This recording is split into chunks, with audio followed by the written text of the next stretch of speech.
this is the last moment and the last opportunity to make a mark in the North American Dota history in a way, because it is the TI qualifiers and the final day for North America. We're down to just a couple teams, and today we'll find out who is going to be representing North America in TI as the third team to participate in it. My name is T-Panda, and of course, my companion, old man, young man, Fear, here with me once again. It's been a wild ride these last few days. We've seen some of the best up-and-coming and rising stars of North America battle on against each other's, and there has been 10 teams that have been knocked out so far from the tournament. Top 3 only remains. It is Nouns, it is DogChamp, and it is Bait. And it's going to be a decision between one of these 3 to take that spot, Fear.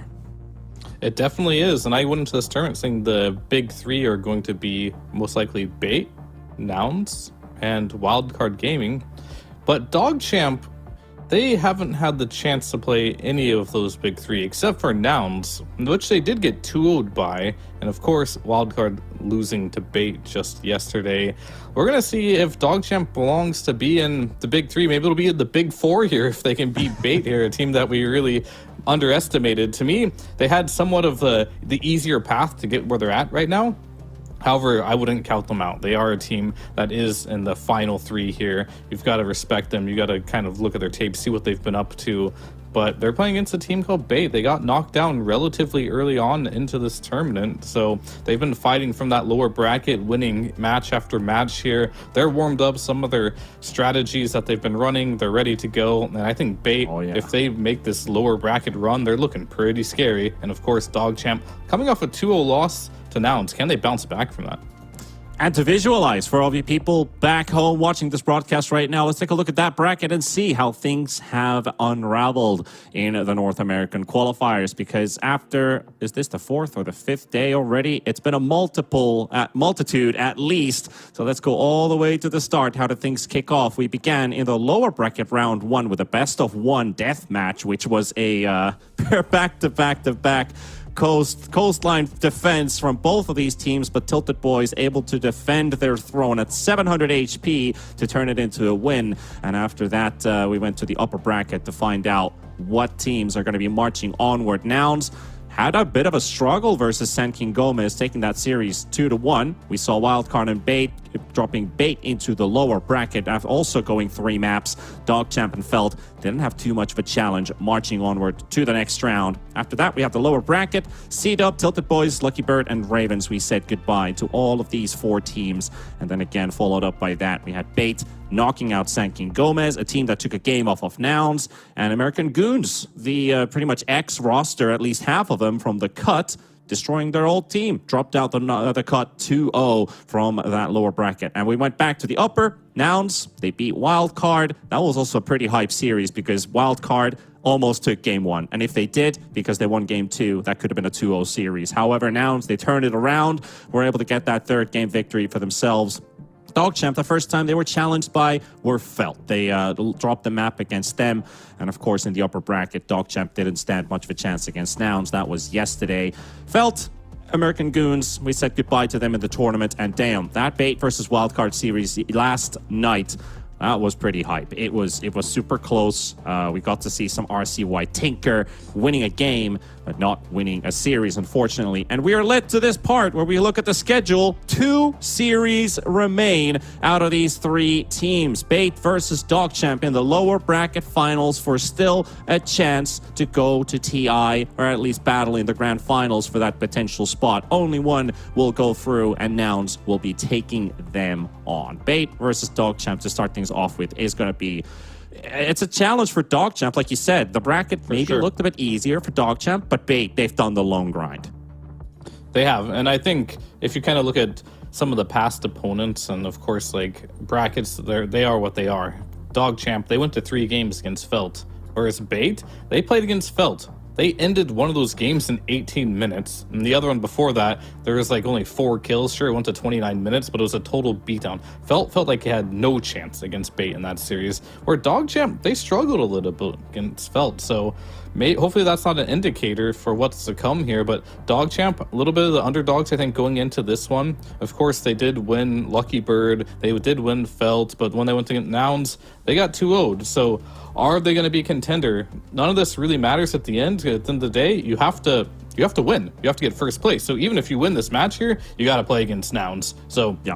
Both these teams, they got to show their A game. They got to get into that grand finals, play that best of 5 against Nouns, the team that has been that number 3 seed throughout the entirety of the North American DPC. And of course, with Shopify Rebellion and with TSM going to TI through points already, they are the clear favorites in this TI qualifier. So let's see if they can continue to keep that consistency, because this is where it truly matters. This is what they've been working for all year long. This is probably where they expected to be at the beginning of the year too, just seeing how things went. Well, I mean, let's just start talking straight away about Bait versus DogChamp as a matchup. Taking some reminiscence from yesterday's series, and of course already discussed about their path in the tournament. But yesterday, that matchup for DogChamp, we talk about DogChamp first. That was a very, very long series for just a 2-0. 75 minutes in game 1. Almost 60 minutes in game number 2. So DogChamp were able to stretch those games pretty far. They had a couple of moments where they were actually ahead of Nouns, even especially in game number 1 with that Terrorblade and the Quap working out pretty well there for Red 2.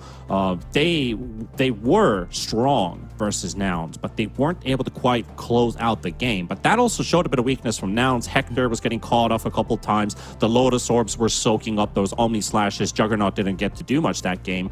But DogChamp, they showed some perseverance that they're not giving up without a fight. They won't tap out at 18 minutes.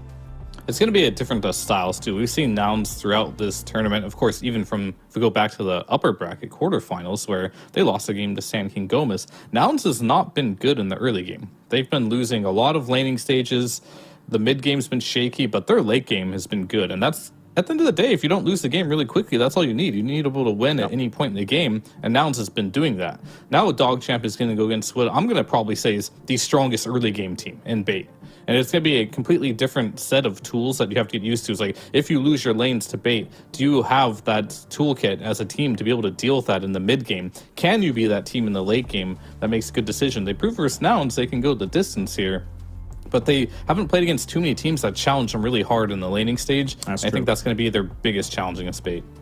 Yeah, and Bait with their drafting style, flexibility in their heroes, they've been strong in the early game, as you mentioned, and I totally agree with that. Bait has probably been the most dominant early game team out of any other so far. Maybe Sand King GÓMEZ, you could rank that high, but they got knocked out from the tournament already, pretty much say ages ago. But these two teams have been very strong in the early game, but Bait, they also capitalize from that early game momentum, which they lacked in the DPC, right? Remember, they can go strong in the laning stage. Maybe Stonebank's lane when he was a carry would go a bit harder, but Dendy doesn't get stomped in mid. If he loses a lane, he only loses it by a small margin.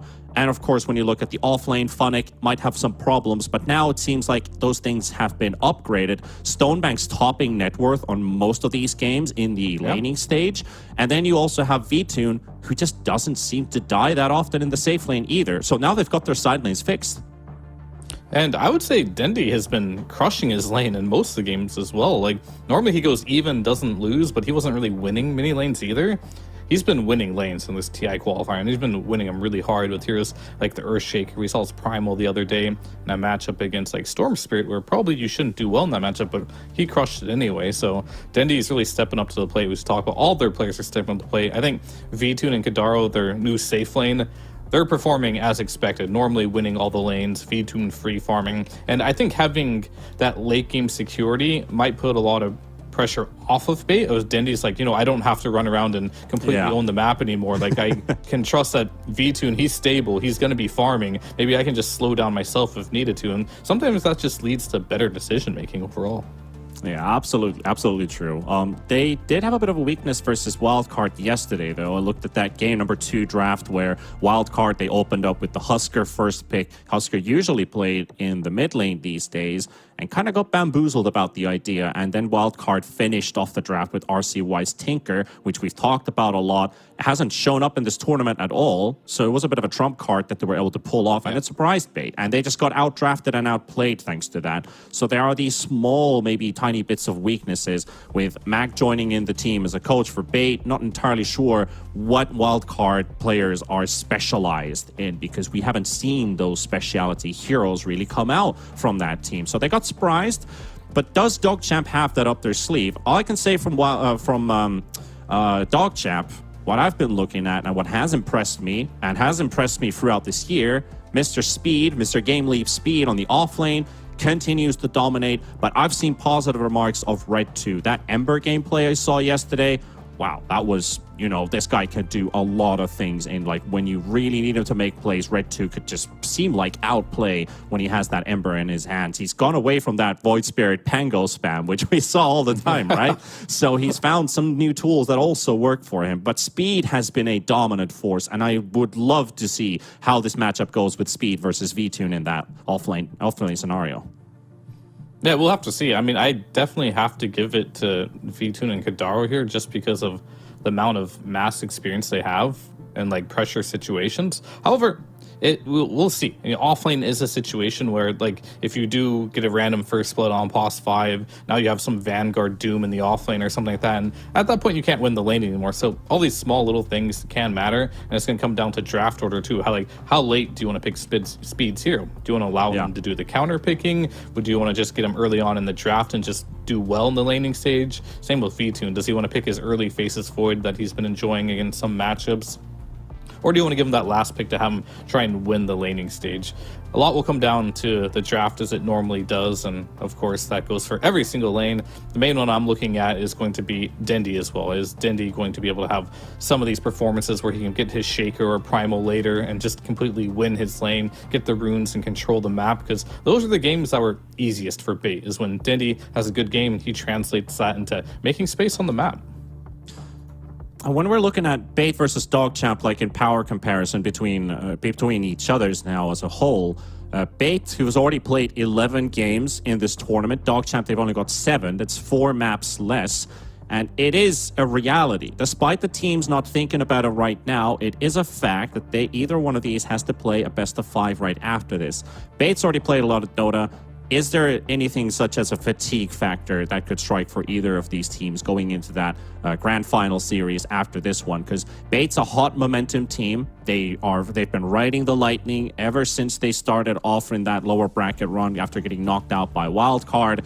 And DogChamp hasn't played that much Dota, but they've had more time to prepare and just kind of excel in the rest that they've been able to accumulate. Which one really works out here? Is the momentum still high for Bait, or does DogChamp find themselves in kind of like this relaxed and calmed environment, if you want to put it that way? I think there's no such thing as fatiguing on a finals day. Like maybe on LAN potentially, but it's still online qualifier. But even on LAN, like I've been in this situation before. I was even at TI5. We came from the lower bracket and we played that matchup. You win a matchup, you're hype and everything, but you don't come down from that. Like you are still going to play another series. Everyone's Dota players here, you know, playing 5, 6, 7, 8 games in a day is no big deal. Yeah. Especially when they're like very nice games. The only problem, and a lot of people say fatigue, is if like you run out of strategies. Sometimes you just don't have enough preparation and you don't have the strategies prepared to play that many games. In that case, yeah, that might be a problem. But that's not really fatigue. That's just kind of like not being good enough to win it all because you don't have enough preparation. As simple as that for me, right? So if you're fatiguing, you know, that's something you're going to have to fix within yourself, because you're probably not going to win many tournaments in the future if you can't play 8 games in a row, because that's what it comes down to. You're going to be in these loser bracket situations, great in grand finals. It's going to be the same at TI if you get in these situations. So if you want to win a TI, you want to win any majors, stuff like that, you got to learn how to deal with this. Yeah, exactly. And of course, that's where the coach really kicks into play, where the players might be running out of ideas or plans. That's where the coach steps in. Like you've got Mag on one side. And for DogChamp, I'm actually not entirely sure. Are they running with a coach these days or not? They did have a coach at one point, I believe, for a moment, but I think it's just Bloody Nine who's simply just running the team, like giving the most of the ideas, moves, participating with the draft knowledge. You usually have like someone who's doing more shot calling in the game itself, and then somebody who prepares more drafting wise and brings in the ideas onto the table. But you have Mag on the other side, who has been rejuvenating Bates drafting ideas a lot. I feel like they're a lot more straightforward. There's a lot more ideas, much easier to execute. Heavy focus and emphasis on the laning stage, which has also led them into that success in the early game. And that's something that DogChamp really has to attack aggressively. They gotta be strong in the laning stage. Maybe look for something for speed, potentially leave his hero later on in the pool for him to pick a hero that's going to beat his laning matchup. Red 2, he'll play against Dendy. He already knows what Dendy most likely is going to be playing, but there's also a couple surprises. Dendy always talk to us in the winter interviews in DPC that I got something coming up, but I won't tell you just quite yet. And that can also happen. But VTune, he's got these late game heroes that he likes to bring out. He's played a couple of those strong mid game hitters, like the Bloodseeker, for example, has excelled with it.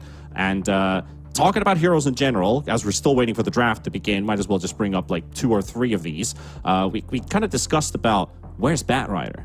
Like, Batrider is insanely good right now in China, who actually finished their TI qualifiers as a Ray. Congratulations to them for qualifying. But Batrider was something like 11-1, 10-1, something like that. And in NA, the one singular pick from Sankin GÓMEZ was also a win. This hero hasn't been banned a lot and hasn't really been picked a lot either in NA. Why do you think that is? That's very difficult to say, because like when I look at Batrider myself, I'm not entirely sure like why he's popping off right now, and it probably has to do with a lot like what's going on in the meta. Because in the patch itself, it was a huge patch. Batrider only got nerfed. Like the cast point on Lasso went up, so it has more time for you to like press BKB or Manta, whatever, before it hits you. Outside of that, the hero itself was not changed at all, and it was already still a strong hero, mainly as a support. But it wasn't like that unbeatable support where you just couldn't play against it. So that's definitely a hero I've been keeping my eyes on more. Is like, is it going to be just a, qualifier thing, mainly for China? Potentially NA hasn't seen a lot of it. Maybe the China meta just really respects it. We'll have to see as more qualifiers go on within this patch. Is this hero really that good, or was it really just that broken in the China region? I'm not entirely sure. I mean, definitely the meta is a little bit different in a way, because China's always respected the Clockworks, the Brewmasters, the Dooms. These have been so many years in the Chinese meta that just don't seem to disappear. But Brewmaster, you only got like the comfort brew players, right? And Monkeys Forever are already out of the tournament. He was probably one of the most notable Brewmaster players in NA. It's just not that highly respected or worried about in the NA region after all. Instead, the heroes that NA has been more focused on has been the Gyro carry, the Venge 5 support, the Bloodseeker carry, for example. Those are the most commonly picked ones. And out of those, the Ember Spirit, 18 picks, 33% win rate, so 6 and 12 currently, has been going up against these mid-shakers. That has a much higher win rate, but there's also been a Husker or two also been picked into the mix.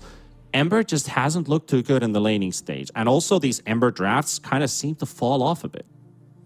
I mean, Ember has been Ember for the longest time, right? This hero is like, you can be exploited really hard in laning stages. You have a great game, this hero kind of pops off, but at the end of the day, he just does what you need him to do. Like, he has that chains to set up for some wards. He makes space, mainly just like you pair him with some Sky or some Rana, you run across the map, get a couple kills here and there, and this gives your carry a lot of time, a lot of space on the map to just hit creeps. And that's kind of, I mean, I say your carry, but the offlaner has joined in that. It feels like the carry and offlaner are both hitting creeps, while the mid laner and 2 supports are running around the map, trying to make space for those 2 carries to get farm on the map here. And that's going to be especially the case when Bait plays. They definitely feel like they have 2 carries when they play these games. So Dendy making some space on the map. Even though he doesn't play the Ember and heroes like that, he's playing heroes like Ember. And I think that's just kind of the flavor of your mid laner, let's say first. Because sometimes your mid laner likes playing a Storm. Sometimes He likes playing a Primal. Dindy doesn't really like playing the Ember so much, but he plays that style, whereas if you think of most traditional mid laners, most mid laners like playing Ember. That's why he pops up so much. And of course, as we have been waiting all this time for the draft to begin, the draft looks like it is ready to start. DogChamp versus Bait, the lower bracket finals, ladies and gentlemen. The second last series of this NATI qualifier is starting right now. And we're going to start off with DogChamp with the first pick as well, meaning that they will get 3 of the bans, Bait getting 4 to start things off with. And there goes the Gyrocopter we talked about. I'm just curious, are we going to be seeing the Bloodseekers? The Nature's Prophet most likely is going to be another one. Even Red 2's Pango. It has been notable enough for Bait to ban it.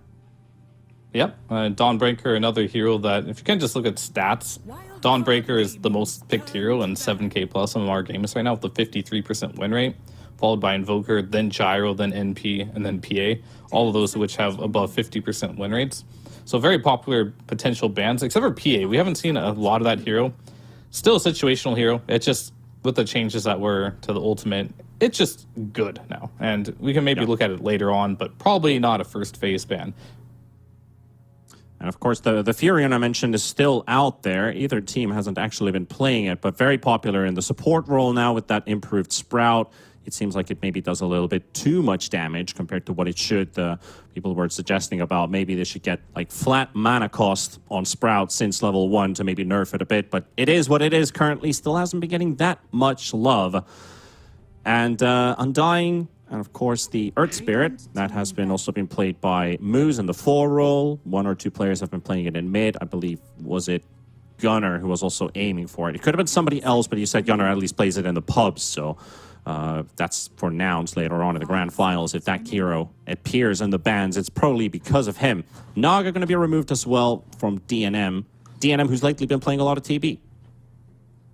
Yeah, DNM has enjoyed a lot of his harder carries lately. Kind of like the opposite of his brother, where we saw Double King playing some of these Dawnbreakers and stuff, where DNM kind of wants to play more of the hard carries. And this is going to be one of the first times we see this Nature's Prophet on 5 in the North American region here, at least for me. And we're going to see, most likely, Stonebank taking up that Nature's Prophet. Yep. Or, sorry. Night Stalker. Other side, Night Stalker against the Nature's Prophet. It is quite good. You can, once you turn your ultimate on, you just fly after him. No Sprout will save you from this guy, so makes a lot of sense. Can be good, and hopefully get to see a little bit of power of like, why is this NP winning so much? Why is it so good? Are they going to play it in the POS 5 role, or are they going to give it to Moose? Maybe Speed will play it. Generally, we're seeing this as support, but doesn't mean it can't be played in a different role. Yeah, looking at the the Nature's Prophet, this will be pick number 6 in NA. 3 times played as a 5, once as a 3, once as a 4. The only Kadaro has 2 games on it, actually. Yeah. But we have 0 games from Dog on this Nature's Prophet. Nobody has played it yet. So this is going to be the debut from DogChamp of playing this Nature's Prophet. And it's the overall first pick of the game here. So they must have had some scrims with this and got some confidence. Let's see what kind of draft the potential series underdog champs are going to be pulling out into the second phase, since they did start off with the Furion. This Night Stalker has worked out really well for Stonebank. Like, it's been a pretty easy tool for Bait to play around. They banned the TB as well, which DNM has been loving a lot. Potentially could have been picking it here in the second phase. The Night Stalker usually paired up with like a somewhat semi-strong laner. The Rubik, who doesn't have a boasting high win rate right now, but at least in the hands of Stomanen yesterday, I believe he was going like 1-0-18 at one point at like 30-40 minutes into the game. So kind of moving away from that Skywrath Mage and bringing out that Rubik also quite frequently. Yeah, well, the win rate on his Rubik is 3-1, so that's pretty good. Yep. He's got the only Rubik victories, I guess. Yeah, the one thing to note about what Bait has done in this game is I think they kind of wanted this Night Stalker to begin with, because they banned Undying, a hero Night Stalker doesn't like playing against. They banned Naga, definitely a hero Night Stalker doesn't like playing against. That was all in the first phase. And then going in the second phase, they ended up getting rid of... I guess they got rid of Naga in the second phase, but either way, they got rid of the 2 illusion heroes, and I think that Undying ban was premeditative to wanting that Night Stalker. These are heroes that NS really doesn't like playing against. I mentioned a couple other that are pretty good versus Night Stalker in the previous series, but was not opted for. I think we saw the PA instead, and that did not work. But Sven, really good, and Templar Assassin. These two heroes are incredibly good versus the Night Stalker outside of your traditional illusion-based heroes, which are already banned. Yep. Will DNM pick those up? Because normally to pick TA, you have to have that TA guy, the guy that has a lot of games in TA. It's not a hero you can just randomly pick up and make happen. I don't see DNM play that hero a lot, even though I know he can. Most likely going to see him pick a Sven if he wants to go that route. Yeah, he's been playing 5 different heroes so far, of which the TB is already banned out. The PA Gyrocopter also banned out Slark and Sven. So it might just be DNM bringing out a new hero, but Dandy Earthshaker, not the first time we see this come out, but usually he's seen his matchup before this. Right. I guess they're playing into Red 2's head. We've got your Pango out. You want to play your Ember, you want to play your Void. Well, Shaker's going to be pretty much both of those matchups. So let's see what Red 2 wants to bring onto the board. Is he playing the Tusk? Is he forced to play the Tusk now with seeing this Earthshaker, or will he bring out something else? But Bait, the pick first. This is probably V-Tune's hero. Yeah, you definitely don't want to pick Ember into Shaker. No. But here's what he's seen, it doesn't work. I would see him more go the route of like his Leshrac or something like that that's ranged. Would be a much better option. Maybe Queen of Pain. Something in that regard would work. But with the Tusk and the Dark Willow out, it kind of does make you think that it's going to be speed playing this Nature's Prophet. However, there was a patch where Nature's Prophet carry was really good, and DNM did play it a lot. So that's always an option too. They can flex this. I don't want to see core Tusk. I don't think that makes much sense here. I think Tusk in general doesn't make a lot of sense, and there's the TA. There's the TA you want. That's the hero I wanted to see against Night Stalker. You just have so much damage. You play at range. You can buy a Hurricane Pike. You can, just across the map, you have these traps that are really annoying for you to deal with, given vision of the Night Stalker, kind of combating the ability of seeing things, right? Because normally you just can't see much when you play against this hero. But it's mainly just the laning stage, meld strike him over and over again. Night Stalker tries to go on top of you. You just right click him with massive amounts of damage and a Desolator. He does not enjoy it. And of course, the classic from Bait, Kadaro, has played out plenty of Silencer back in the past. In this tournament, he's only played it once. That was also a loss versus Wildcard. So the first game of that lower bracket, or even the upper bracket series, could be either one. I don't remember which one, but however, that Silencer did not win a game, but Kadaro, he knows he can bring it out. It's handy versus the Tusk, for example. You go for the initiation. It helps Dendy get more confidence on the Shaker. There's no instant response unless you have items to counter the silences, the Lotus Orbs, the Dispersers, stuff like that. Satanics, even if you have a hero for it. Well, TA, not exactly your Satanic carrier. But enabling this initiation from Bait just got a lot stronger. It's not just the Dark Ascension for scouting information, but now Dendy also feels a bit more comfortable having Kidaro's Silencer on the board. So it's always good to have. But now I'm curious, what's this? Sven? They think T is going mid. Right to I think they're. I mean, I don't know if he plays the hero, but it technically could. I don't think it's their best pick. I think the TA as a carry is probably much better in this situation. Let me check. It's not in the top 10 at least. He has played TA 4 days ago. 70% win rate in the last 10 games. So this was versus Lucky Birds. So they are thinking there's a possibility for it. I mean, it's always a possibility. I don't think that's going to be any question there. TA started as a mid hero, kind of transitioned into a carry hero. Now it's in this weird spot where it can be either. You don't really know. And I think that's kind of what's getting into Bait's head right now. It's like, yeah, I mean, TA versus Shaker could be really good. I think you're just, same story, right? Both these strength heroes inherently have very low armor. So you can just walk up and hit them, meld strike them over and over again, and they'll have a difficult time laning here. As we have a mix of bans here. As Bait, they're not sure what's coming next. They ban a Sven, then they ban an offlane Beastmaster. It's like, is NP offlane? Is it carry? Is TA mid? We don't really know, so we're just gonna ban a couple of heroes that's good against what we have and just kind of limit their options of what they can do. But that clearly shows that they're not exactly sure what DogChamp's doing. They're just banning heroes that they don't want to play against. Yeah. it could also be leading into what they might potentially be picking, because it is slowly starting to look like a Medusa idea for bait. It's for DogChamp. Okay, they took that away. Mid TA for red too short. They played it against Lucky Bird and they won that game in the upper bracket. And the Medusa, I thought, for bait, considering that Beastmaster ban, it's going for DogChamp. And this is super greedy now, but if you look at this from the carry perspective of VTune here, like, I don't know, he looks like he put his headset on, he's ready to go, and he just decides PA. And I think he's just ignoring the fact that, you know, I'm not going to out-carry this game. I'm just going to pick a hero that's good versus the NP. So with that Medusa pick, they secured speed playing this. So now you have that jump to get on top of the Nature's Prophet in the laning stage. So if Tusk ever leaves, you're in constant threat of dying. And of course, if you ever ice shards or use tag team on the PA, she can disengage from that quite easily. Yeah. So it's quite a good pick here. But of course, if you win 3 lanes on DogChamp, TA's free farming, Deuce is free farming, obviously they're going to get MKBs and this PA will not solo carry the game. So they just have to do some damage control, mainly in this mid lane for Dindy. And Stonebank, he's been a beast so far, but he's laning against a double range lane here. DNM and Bloody Nine going to be right-clicking him a lot. Will Stamana and Stonebank have an explosive laning stage yet again? I always say it's going to be difficult for them, but they find a way. Also a fun piece of history when we think about TI runs and we look at Dendy in particular. It's been 12 years since he won his last and first TI.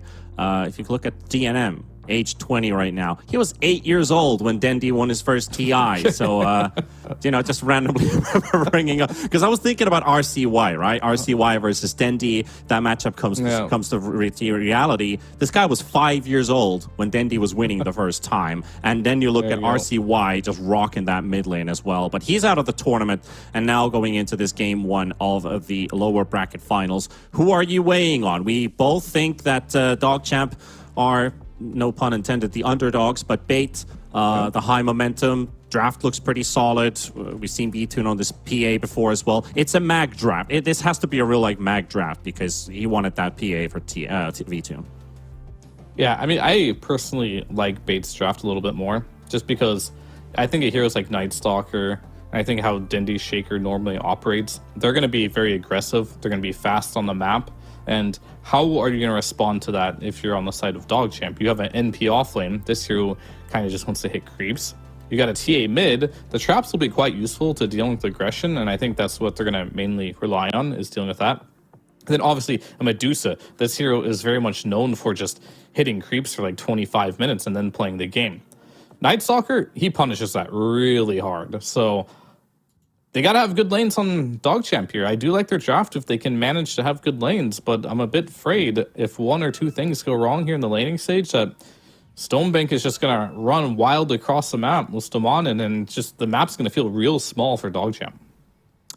And that is the big strength of bait. They have been powerful in that laning stage in the early game, and DogChamp playing a tempo power spike lineup that is reliant on the team unifying themselves at a particular timer.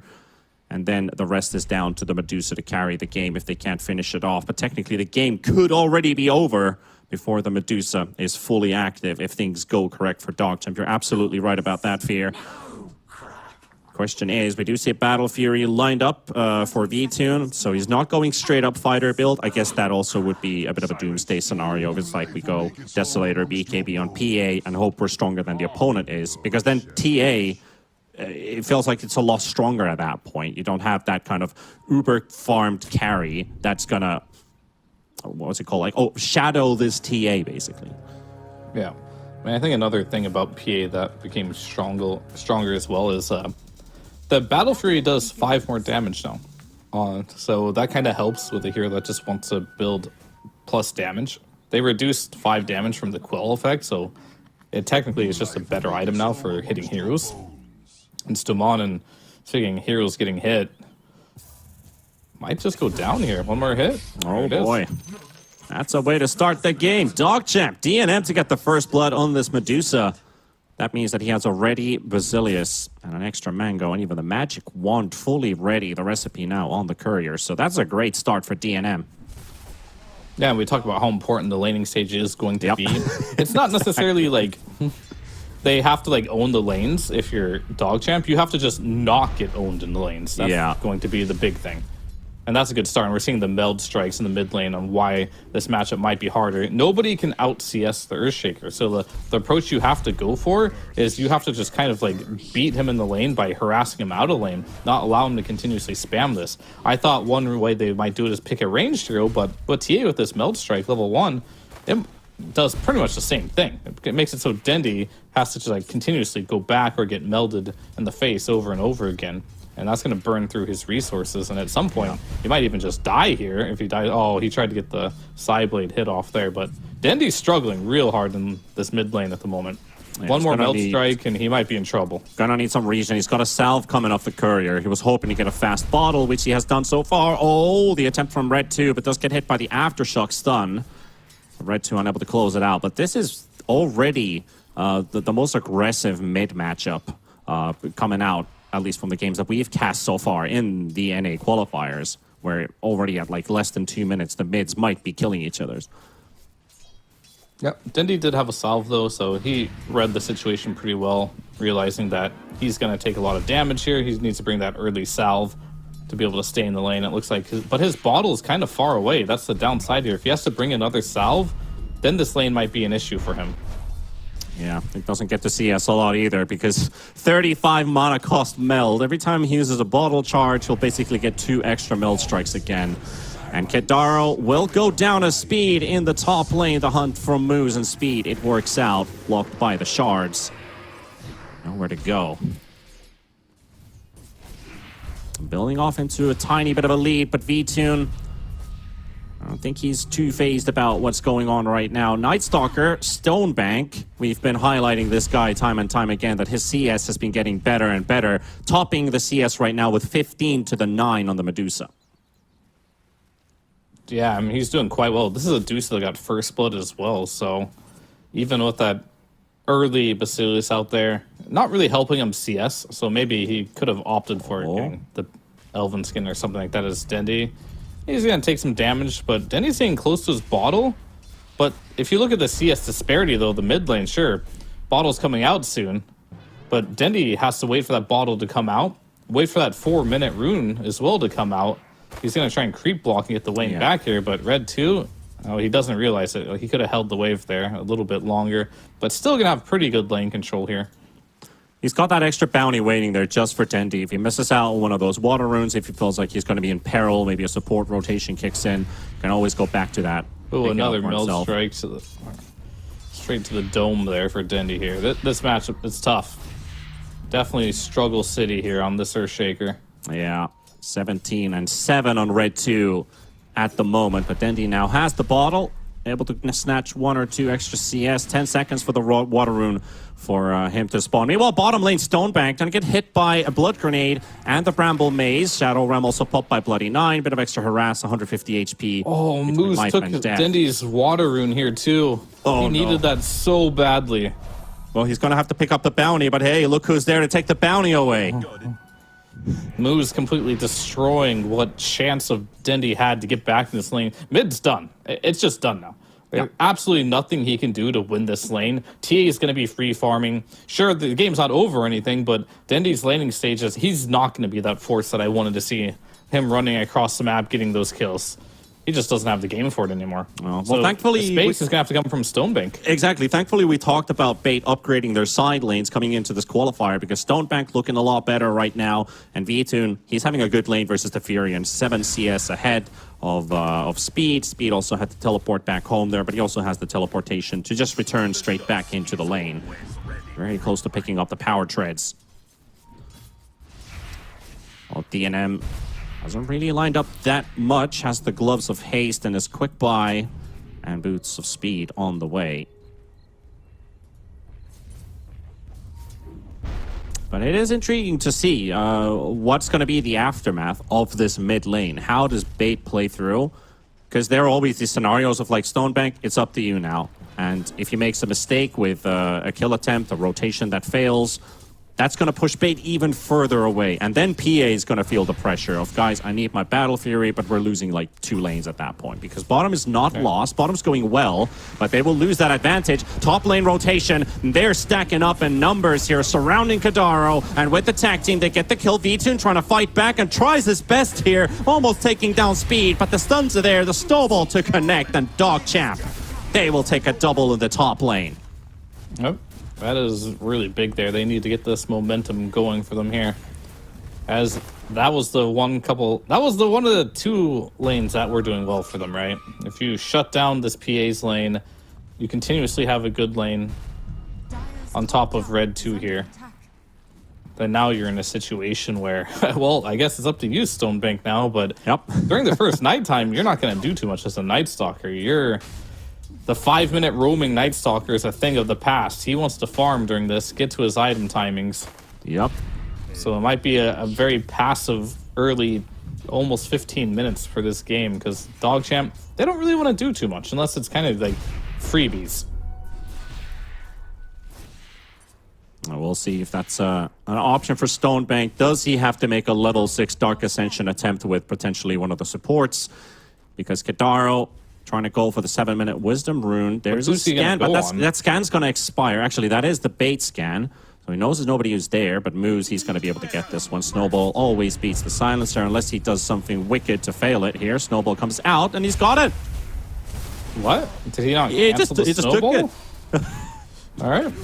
I mean, that's a word. Cancel because it could be last word. It could I thought you were invulnerable. But I think you should be invulnerable at that point. But I guess maybe we know wrong, maybe we know correct. But that's a double Wisdom Rune, nevertheless, going for Bait. Small victories. That's good news. I think almost every single time you see the POS 5 willing to die for that Wisdom Rune. Sometimes they die trying to get it and don't even get it. That's how much value they put into it. As we will get a refill by Kadaro to help Dindy in that mid lane as well. Tactical death. All going according to plan. Moose teleporting to the bottom lane. We got a bit of an attempt on Stonebank, but DNM in the lane. Moose hiding in the trees. They've probably seen that teleport too. This is a Night Stalker with 3 points and Hunter of the Night with phase boots with a infused raindrop. You're not going to catch him. But 8-minute rune, there's a shield rune as Kadaro, he wants to deny it. He actually missed the melt strike. Who's coming in for Dendy? Dendy, he's going to need a bit of backup here. Kadaro's already down to red 2. The Echo Slamp's there, but Speed arrived just a portion of a second later. Could have done a bit of extra damage if Speed was there like 0.1 seconds earlier. And the D-ward on top of it too. And the D-ward. Oh boy, if you're Bait now, you kind of need to do well in this landing stage and control the map here, but it's 7-0. This is the hardest laning stage Bait has had all tournament, and DogChamp, they found a chink in the armor. I most definitely have here, and it goes back to, was this Earthshaker pick a bit too cocky here from Dendy? A bit too early without seeing his matchup.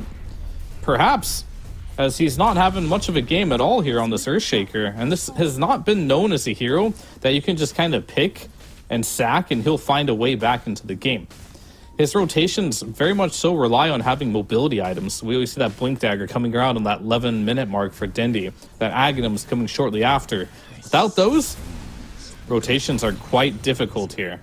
So, it's not the end of the world yet. You do have V-Tune, who does have good farm, but he's going straight into that Battle Fury with no boots, so he's not going to be helping for some time now. The next time we see Stonebank active, maybe during the next Dark Ascension when he chooses, but I'm expecting around 15 minutes is when he's really going to want to start doing anything. And that's going to be 8-0 now for DogChamp. Finding kills right now. all over the place. Everyone else has died except for Stonebank so far, and I think Stonebank's going to remain unkilled for the time being. And he just continues to farm up, keep himself in pace. But V-Tune, despite dying once in the laning stage, still keeping up in CS, or at least staying up in net worth with the rest of the Radiant cores, which is a positive remark for Bait. But when you look at DogChamp, you've already succeeded in the biggest possible thing. Bait can now no longer contest you in the same way as if they would be winning the laning stage. How much do you actually get out of your TA at that point? I feel like this power spike is now guaranteed for DogChamp to happen. Yeah, definitely. But their power spike is kind of, in theory, just getting Dusa farmed and TA farmed. They're doing a good job playing with Red 2 and playing on those traps, as I mentioned, like being very strong in the early game. And of course, we're going to see Red 2 be a little more aggressive with his itemization, going for that Blink Dagger before death. So makes a lot of sense when you do have, you know, this Nature's Prophet carry and Medusa. Probably has to do a little bit more for his team. Or in the fact he just sees, I see the Silencer, I see this Rubik, I blink on him. That's free money right there. Especially if you add some NP ult on top of that. Almost a guaranteed kill. Now with these both tier 1 towers to fall, 3,000 net worth of an advantage going in the way of DogChamp. Dendy. This is 11-minute Battle Fury, though, for V-Tune. Yeah. So he's doing well. It is a naked Battle Fury rush, which doesn't really matter that much if he's allowed to get away with it, which he absolutely is right now. They're mainly just pressuring Dendy like crazy here. But Dendy is getting closer to his blink. He is. He's got 1,500 gold. There's going to be stacks. Watch the Echo Slam. It's coming in the triangle here. Dendy's going to pop it. Oh, there you go. And there it goes. The farming you slam. missed it, but he did Echo Slam that. The gold, and that's straight to Blink Dagger. Look how much money he just got from that Echo Slam. 1,500 to 2.2k now. Yeah, just what he needs. All going according to calculations for Dendy. He just got 800 gold off of that stacking. And V-Tune just happily continues to farm while all of this is unfolding. He's catching up, but that Shaker can now participate with Stonebank. He needs to get to that level 2 Dark Ascension. Unfortunately, with that blink this, well, I wouldn't say this fast, as it's already up. The Night Stalker, 4 levels to that second point. That's going to give him an extra 50 damage, meaning he's going to get an extra 100 with that Echo Saber. They're going to have to respond to the aggression from DogChamp first. Hidaro going to get jumped up, and Moose will secure him. Stolen ice shards. Here comes the Dark Ascension. They are going to attempt, nevertheless. Let's see if they can do something here. He's coming from a very long distance, and he will find Moose. Moose going to get silenced up, but the Terrorize is there. Bloody 9 forces away the Night Stalker, and Red 2 taking the front, taking the charge, basically. I'm the protector of this Willow. He's got a DD on Red 2 as well. You got to respect this TA. Stonebank is just going in here. He is going. He's giving no respect. This is maybe a bit too aggressive because that will cost him his life. Wow. I was going to say, like, don't go here. Let your silencer die because you don't have Echo. They're already there. Your silencer's already dead. But Bait, they're feeling moments of desperation here, it feels like. As Moose, he's going to snowball in here. Might lead to his death. Most certainly it will. Yeah, well, nearby. Trade 1 kill on both ways. Dendy will get this. That's his blink reveal actually there. So Moose will die, but they've got info of the blink now.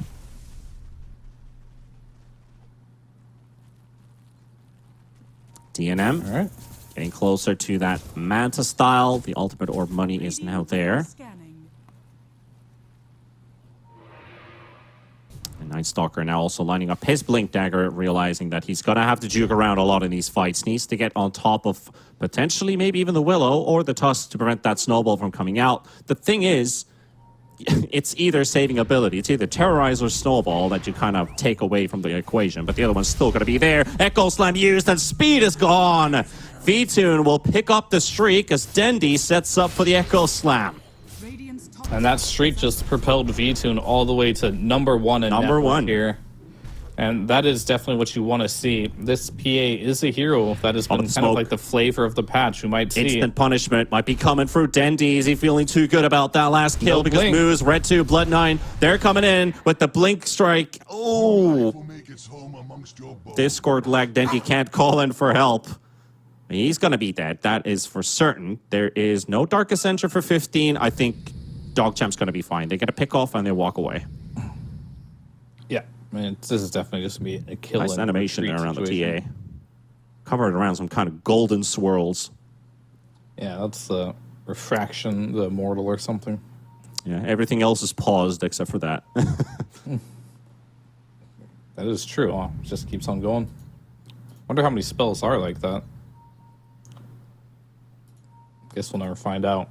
Yeah. And we can tell these guys are serious. You want to know how I know? Because of the cosmetics not running out?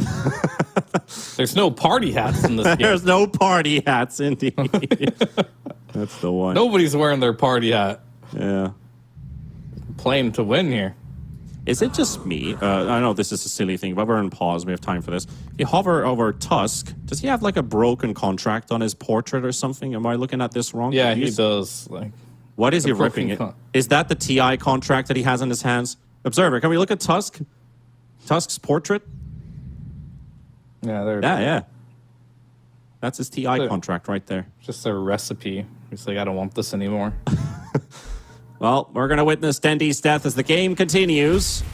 Blink is not going to be available for him with the constant poke. Stomanen, he gets tag team. Level 3 tag team with that 70 bonus damage. Can come in handy. If you're in melee range as a Rubik. If you're in melee range as a Rubik. Very true.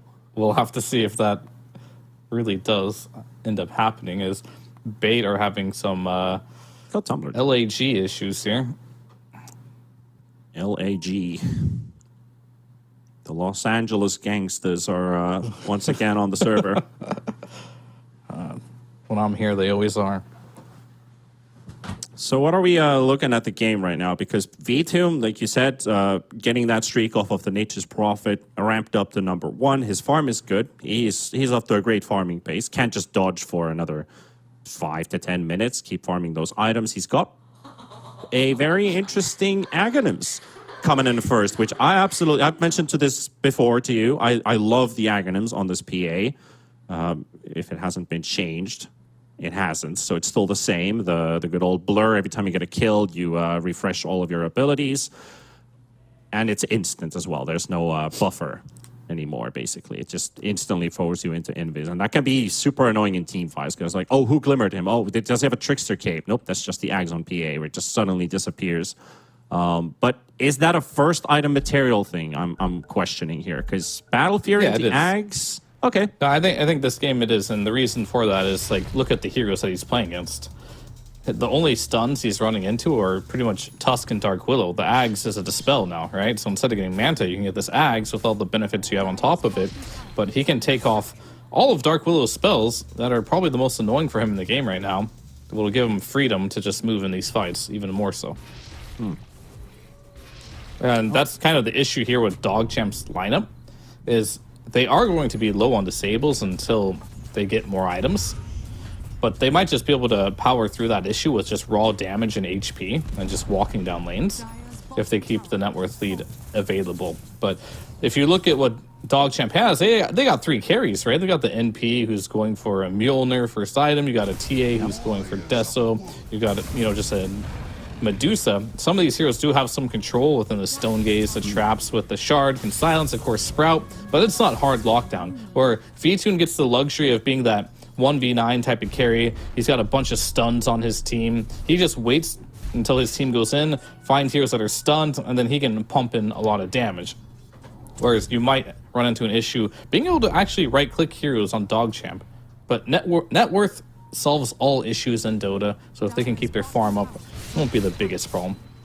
Isn't it going to be a bit of an issue that TA and Furion now are going to be doing the exact same thing of just dealing damage? Because I would go Gleipnir on Nature's Prophet instead of Mjolnir. I feel like that could be a good thing to do to help your team out, right?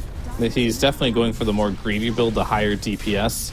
He doesn't really need the Mjolnir for like illusions or anything. It's just going to be straight for the right clicks that he's going to be putting out. So will it be an issue? We'll have to see. It really, more than anything, positioning matters in Dota, and we'll see. Right now, if you're 5 heroes inside the Roche pit, they probably won't make it in time, though. Yep, but can they surprise them directly after? That's the tag team. It is. Works wonders. Moo's going to take away the Watcher. And they just CP'd out. They're gone. All gone. Everybody gets to escape, so that's going to be a miss for DogChamp, and that H is secured for Mr. Vtoon. And I think right when he finishes his Aghanims, they might try and go ahead and just make something happen on the map with that. I don't see why not. Yeah.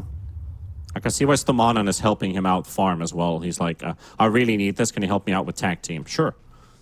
Chilling around the camps, that does amplify Vtoon's farm. Stomanen also gets a piece of that experience that is being shared. I've seen this more times than I should, but this Specialist Array picked up by Vtoon.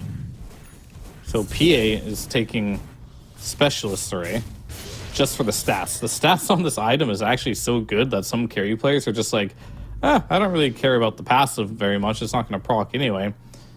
But I'm just going to just do it for the raw stats it gives you. With 7 to all stats plus 12 damage, pretty good. Ooh, good reaction there. Doesn't get caught by the Bramble Maze.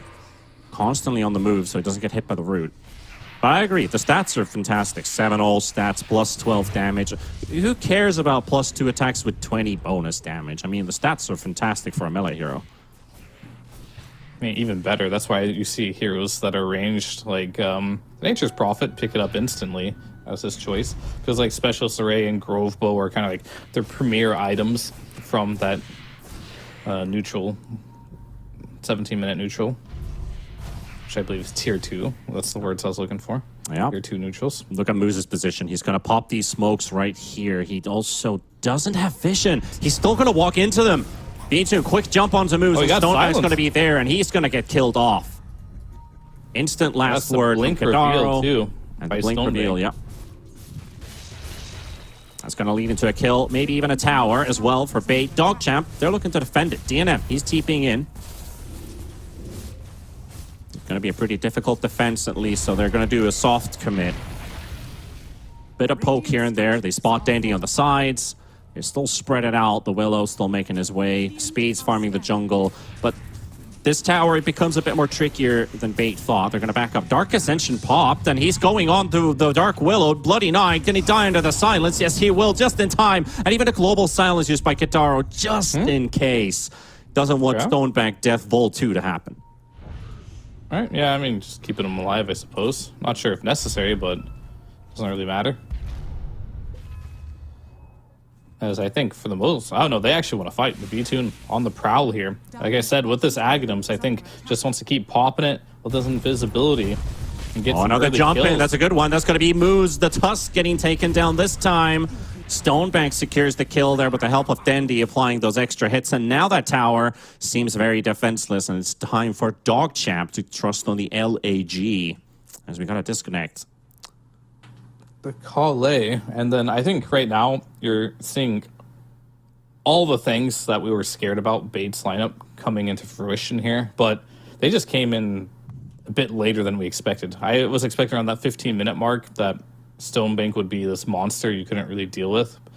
Came around with 16, 17 minutes, and even though you had this great start on DogChamp, you don't have control. This Night Stalker jumps on you, what are you going to do? You see this TA just watching his Tusk die. He's like, I can't really do anything to help you, bro.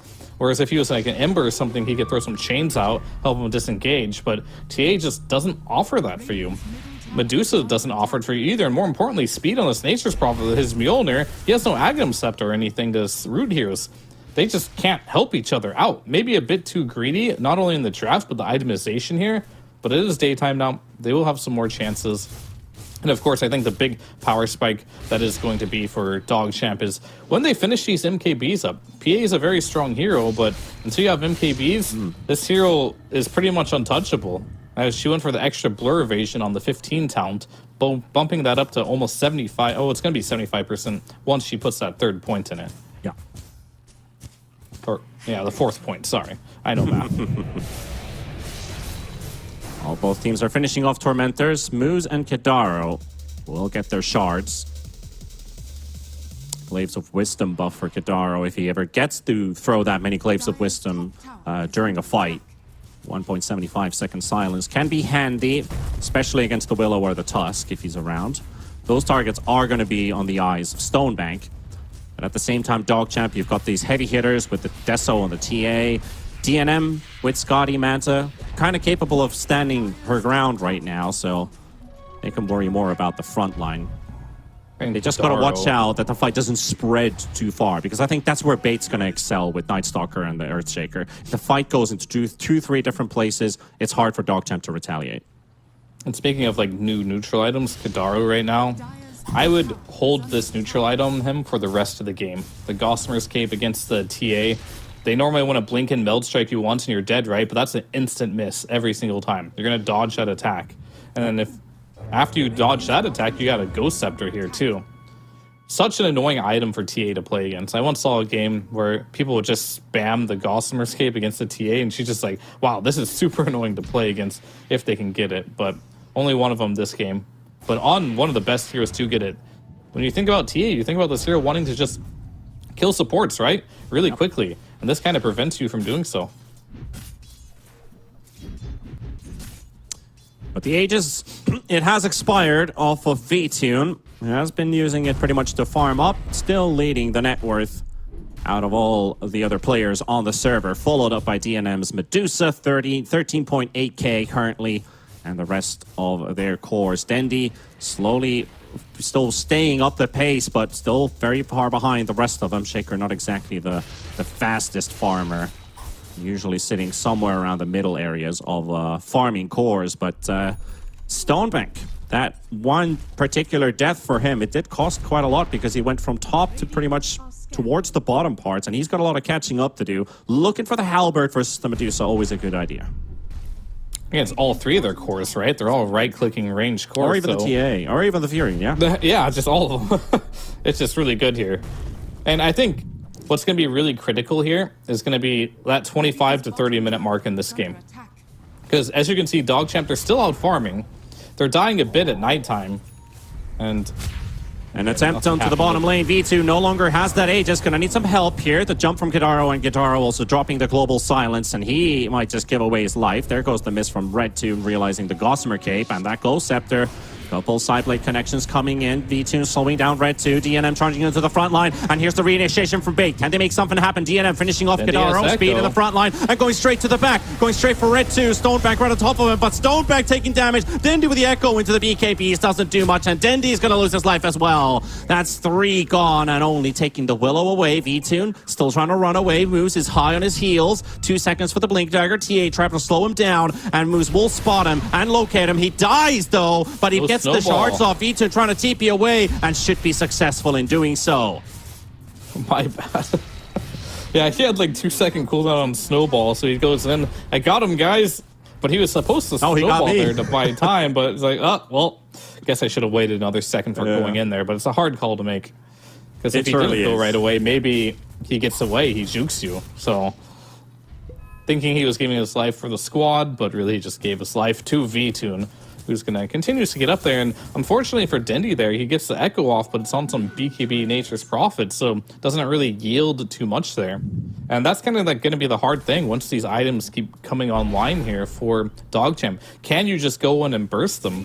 It feels like Dendi, as long as Stonebank, they just don't have much damage right now to pump in. And can this PA, once she shows, this here wants to go in and out of the fights. They want to be long fights, but these fights don't seem like they're going to be very long. Not at all. And have you looked at the itemization from DogChamp? It's not just an MKB coming up from Medusa.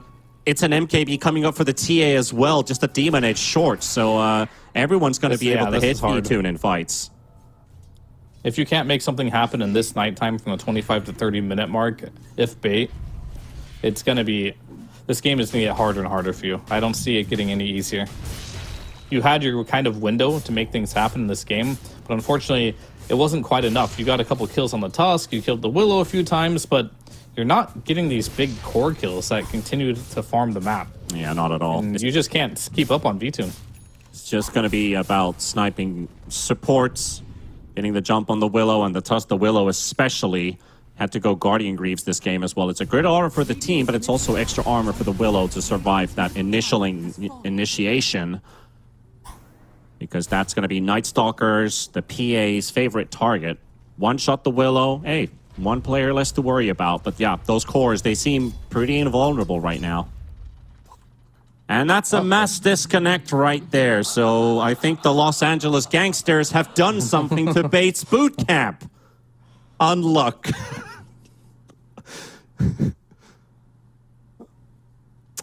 Yeah. They're coming back. They're coming back slowly, so, you know, quick duck and back.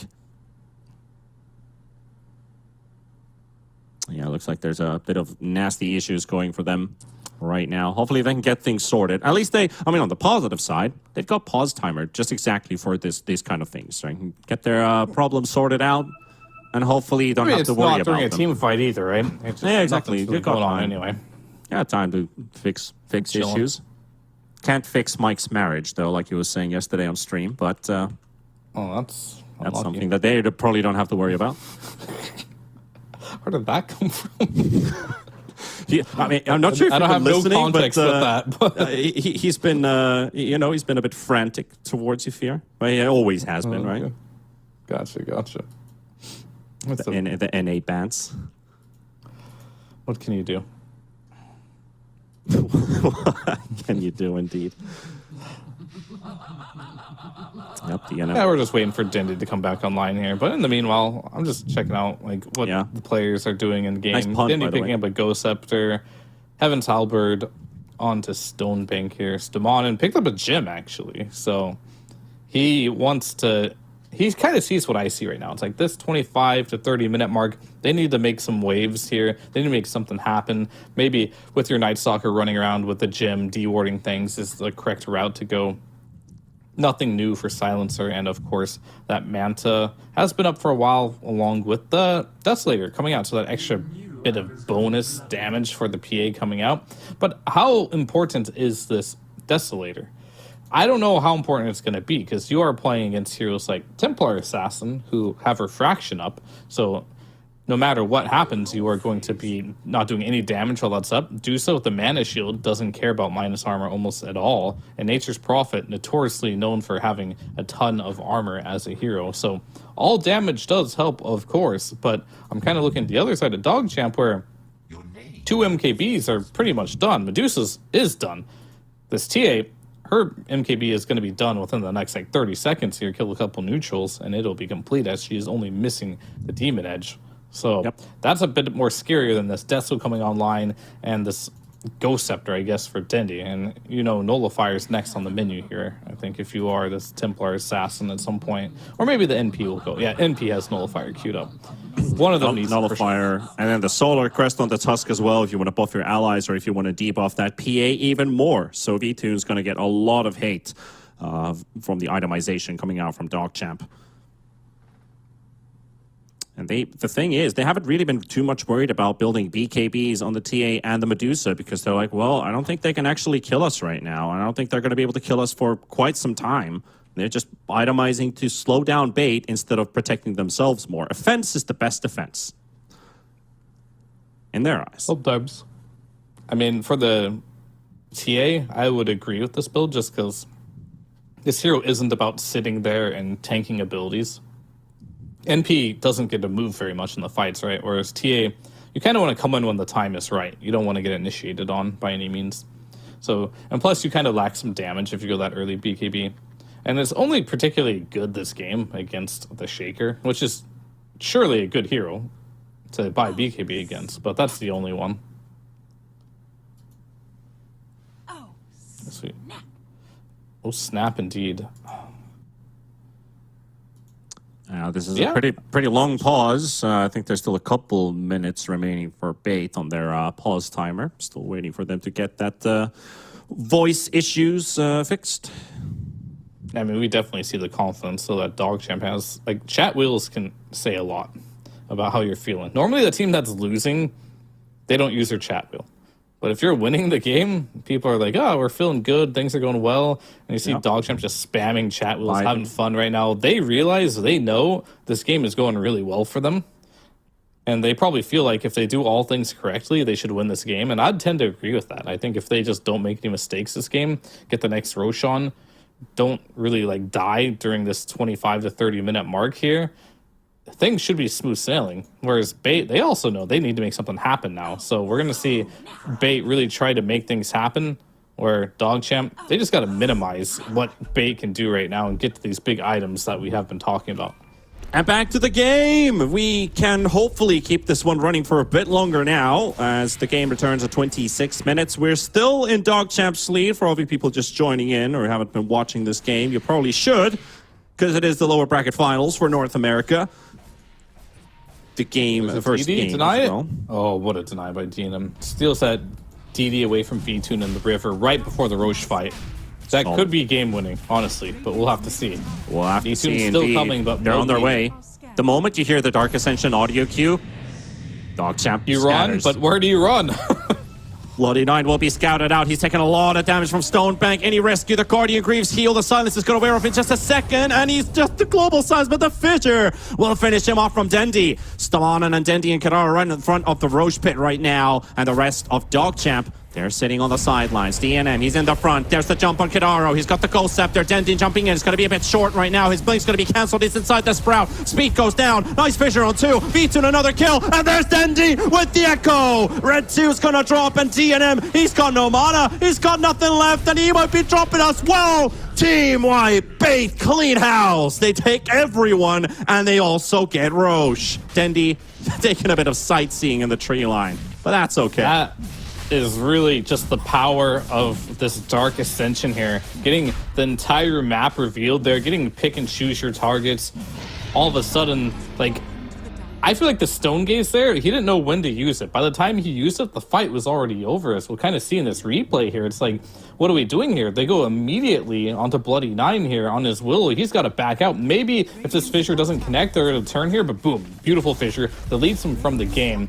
Now, if this Dark Ascension's out here, you blink backwards, you don't know exactly where to go exactly, so you run to the high ground. Let's go where we can go. Get baited by Kadaro just a little bit, and look on that high ground on V-Tune. Instantly kills Speed. He pops BKB and dies in 3 hits there. Then all of a sudden, V-Tune's onto the TA. He's dead. You're alone as Medusa now. Stone Gaze, sure, it's hitting a couple of heroes now, but you got 4 heroes dead.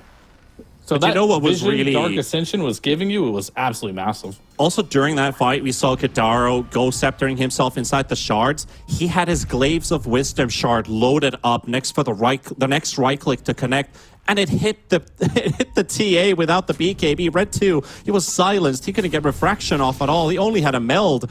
And by the time that silence is on, he's trying to hit on the target to hit. He can't get his refraction. Dendi shows up with the Echo Slam, and they just control him down, and they're going to look for more moves. He stole one HP. Fear does come out, and V-Tune, he's taking hits, and this is not good for Bait. They're going to have to reset. Try to disengage. Stamanen had stolen Stone Gaze, so they can disengage. And that helps. That definitely helps. Does. They're out. Almost getting moves, but almost losing 4 heroes in the process. Does this go back to this NP a little bit? I'm in shock at how fast NP died there. You have this Mjolnir, but it did not help you at all. They're just going to re-engage here on Stonebank, but...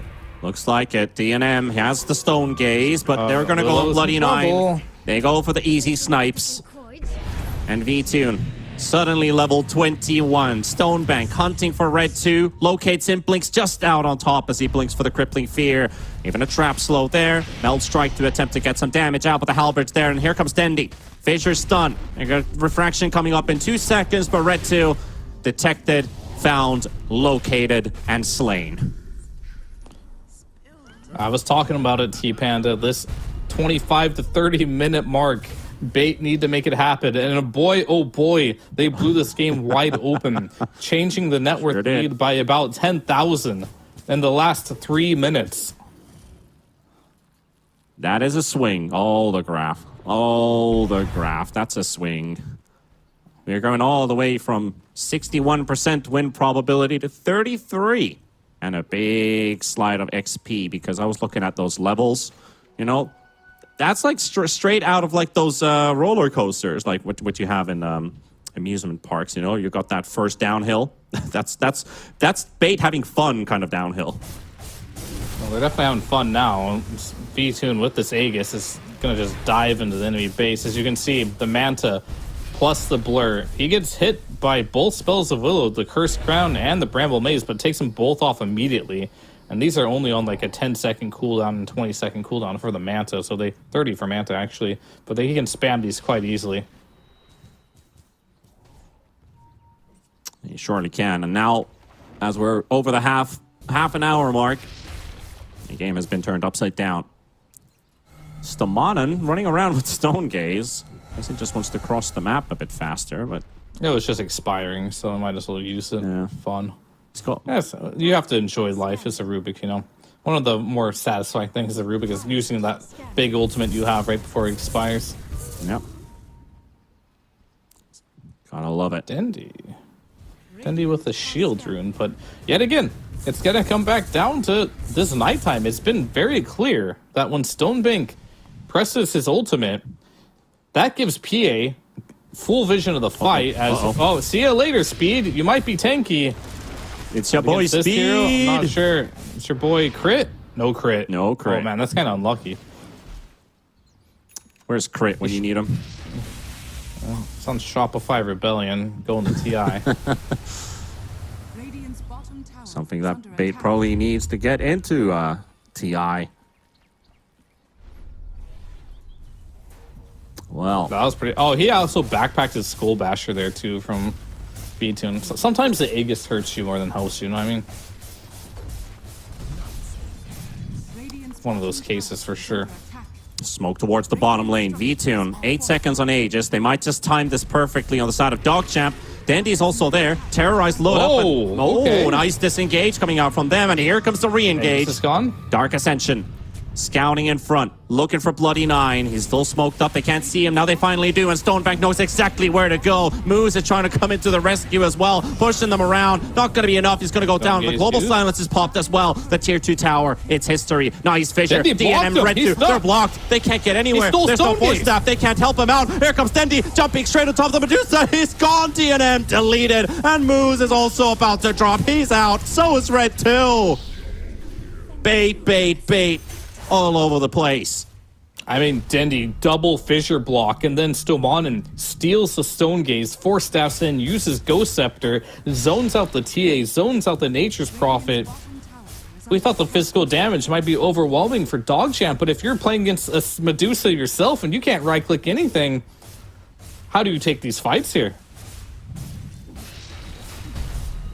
They got their creeps coming in, so the backdoor protection is also off. 40 seconds, no TA, 30 seconds plus for the Medusa, plus the buyback.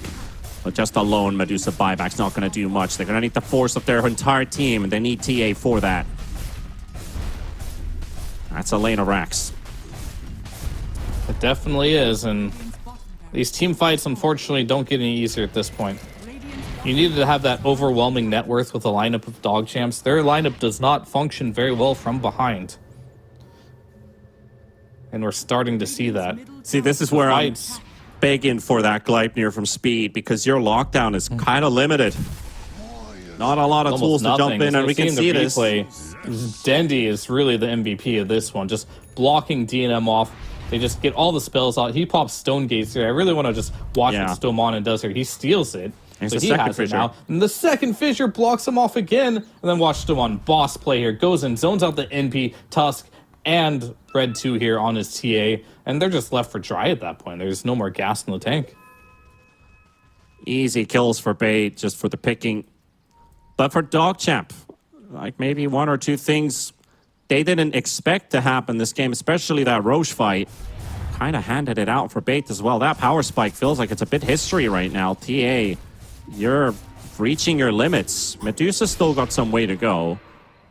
But Bait's lineup is looking a lot stronger now. The Night Stalker is still scary. They've got the initiation advantage with all the vision that they have. And V-Tune targeted. Moves coming in. Gonna try and get the jump on V-Tune. He's gonna get the Manta dodge on the first, but he's terrorized. He's gonna need some help. But what the rest of Bait do? Here's the Global coming in. And the Stone Gaze! Stomanen! He stoned them all, and Kadaro popped the Global Silence there on top of it. He will lose his life, but here goes Stonebank and finds 1-for-1. It's been a trade. Oh, Dendy's coming.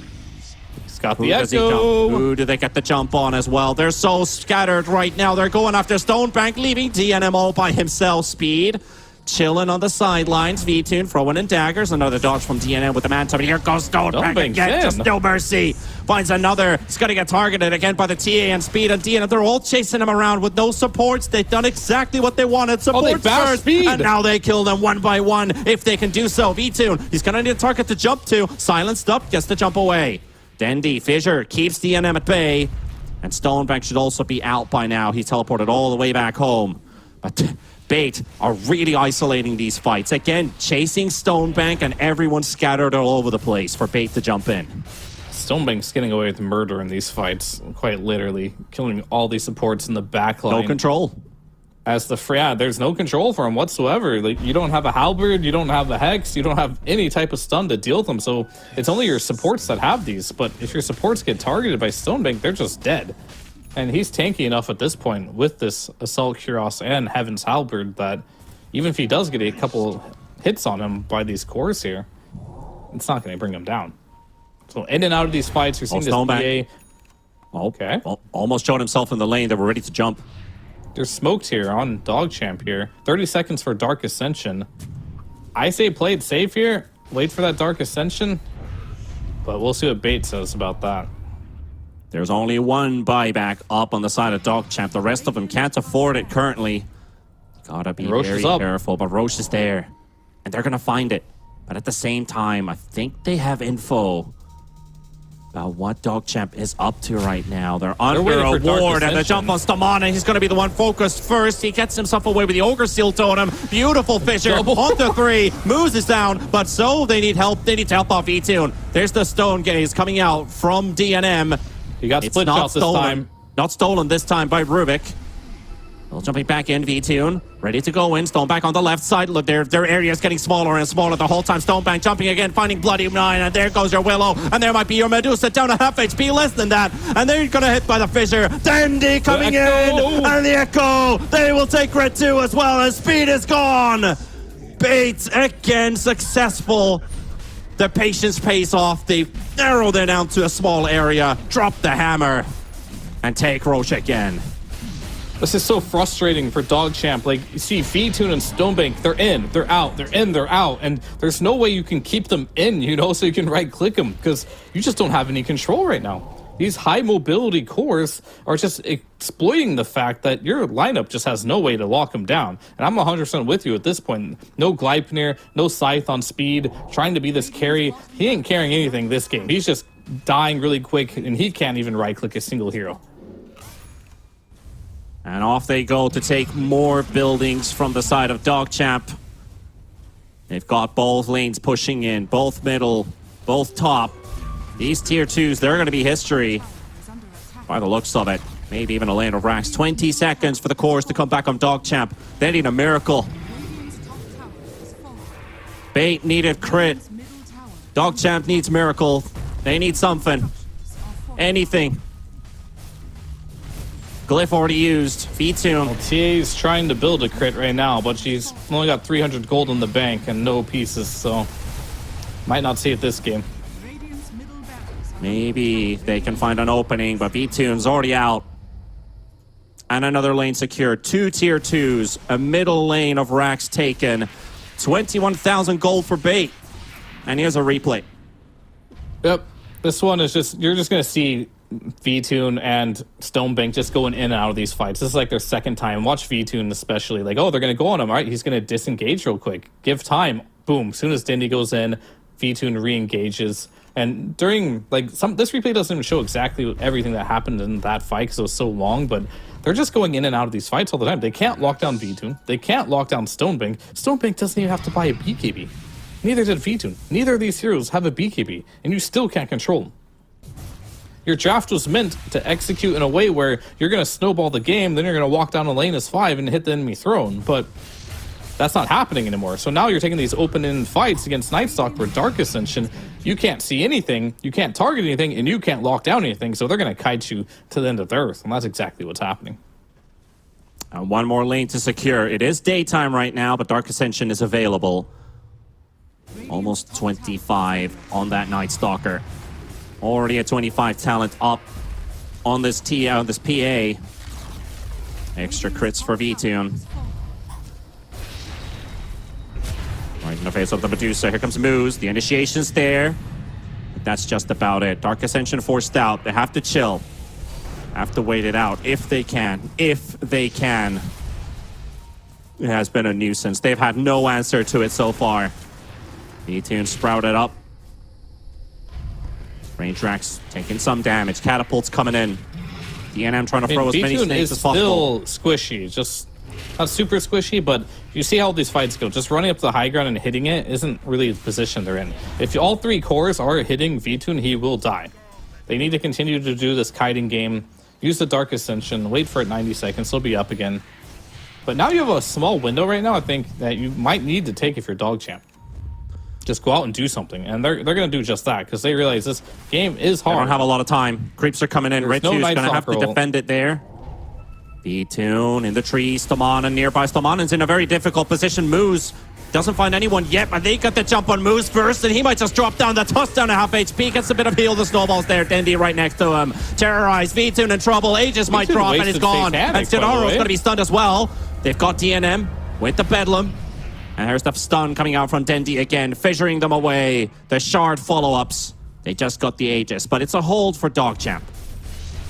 This kind of goes to show you that if you do run in like that, you can die on this PA, as mentioned. So, needs to be a little careful. And of course, V-Tune used Satanic while he was being feared, so he couldn't turn that fight. They had to just do a clean disengage. Still a big lead for Bait here, but that's the kind of fight. Oh, he's all alone. He's got no backup. He's all by himself. They're just going to find a free kill for themselves. Oh my god, that is big. DogChamp, that hurts a lot. He just wanted to push a wave. Just that one wave. I mean, you got to know you can't do that. Like, greed is good. Bait has been there for like a whole minute now.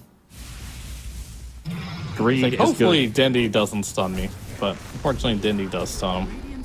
He'll get a range barracks, disengage real quick with that blur. Oh no, they're not. Oh no, they're not. It's a whole different story when it's Stonebank.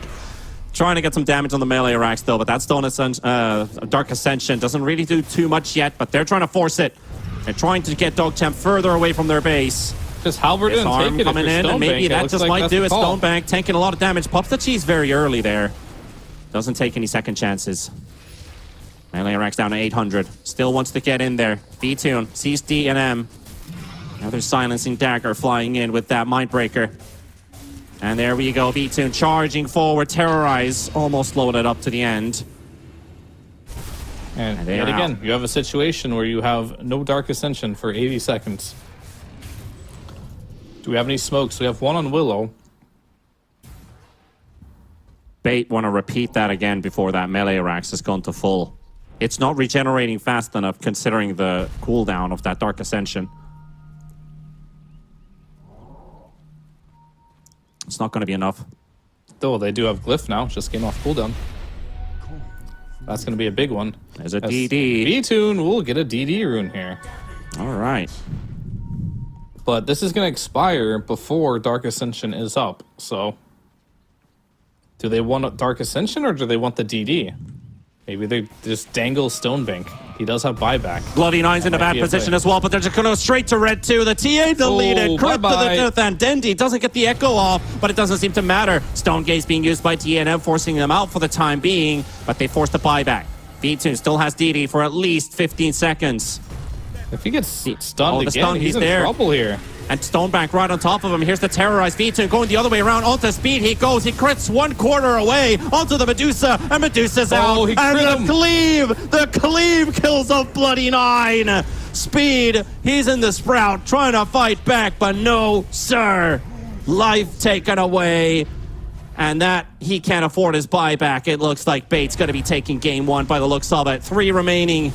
And the melee rack's gone. The Fisher's there. And DNM, the lone survivor. Refresher for the Echo.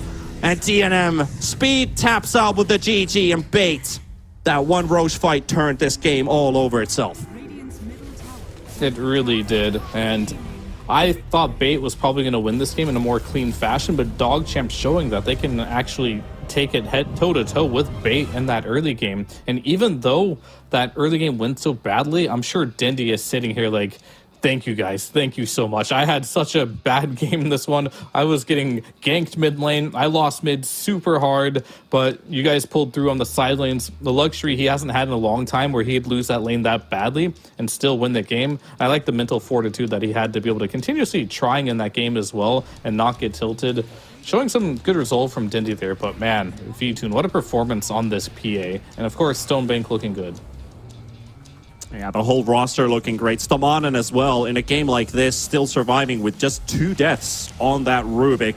Couple clutch Stone Gazes pulled out. Then you had Stonebank rocking the net worth early on in the laning stage, and that really paid off. It truly paid off, because you do put that, like, we were talking the entire early game. Okay, Stonebank, it's up to you. And holy was it up to him. He was not even a thorn. He was the assassin of the supports this game. I mean, even his early game wasn't good, where he TP'd in and died randomly, That right? one It's random death as well, yeah. Kind of botched that one too, but it took him all the way up until like 27 minutes in this game to have like real signs of life. And that's when Stone Blank in the late game was good. So overall performance by Bait was like not their cleanest game by any means here, but we finally get to see V-Tune be like put up to the plate. All his games before looked pretty easy, right? Where he could just like make a couple mistakes, Dendy's carrying him. What was he going to do? This is a true case of a game where he just had to be the hard carry of the game, and he truly did pull through in that regard there. And it also ended up being a 38,000 net worth win for Bait coming out of this game number 1. And looking at the score chart here, we've already kind of discussed how good of a game it ended up for Bait, but also DogChamp. Man, what a great start they got for themselves this game. They destroyed that laning stage. They were off to a fantastic start. It was the worst laning stage ever for Bait. Well, not ever, but in this tournament, in this qualifier. Right. But in the end, if we have to choose a vice president, Mr. Vice President, V-Tune MVP, I think we both agree. Yeah, absolutely. As for all the reasons mentioned before, I get to just repeat it. 16 kills, pretty insane, with 1 death in a game where you're getting crushed in all lanes. He had a 10-minute battle fury. He realized in this game, everything's going pretty bad for his team. He can't really help too much, so he didn't try to help in the early game. But once he got to his battle fury, his treads, he decided to join one fight, got a couple kills, farmed up until he got his Agnum Scepter, that one Roche fight. I mean, I just think the fact that he was weaving in these fights so well. He didn't commit when he didn't need to, just always took the fights that were favorable for him. And he had one hell of a game here on this PA. Surely does. Surely did. Not a dud at all. That's not a beat soon. Bait taking the first game, but DogChamp, how do they come back into this one after dropping that early game? That was a rough one for them. They couldn't find a way in. The Night Stalker was unanswered. Itemization, I still think Gleipnir could have helped, but it's not one thing that fixes this thing.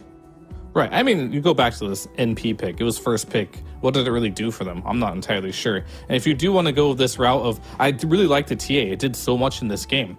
And the NP, maybe the laning stage was great, but then you throw Medusa on top of this. Like, something's got to give at some point in their draft, and someone has to just be the hero that can lock heroes down so your other heroes can do damage, and that's what they're missing. They had 0 lockdown in this game outside of the Tusk and Willow, and those heroes can be easily countered through itemization, and that's exactly what happened. So maybe don't be as greedy in the next game, but also try your best to still and win the laning stage.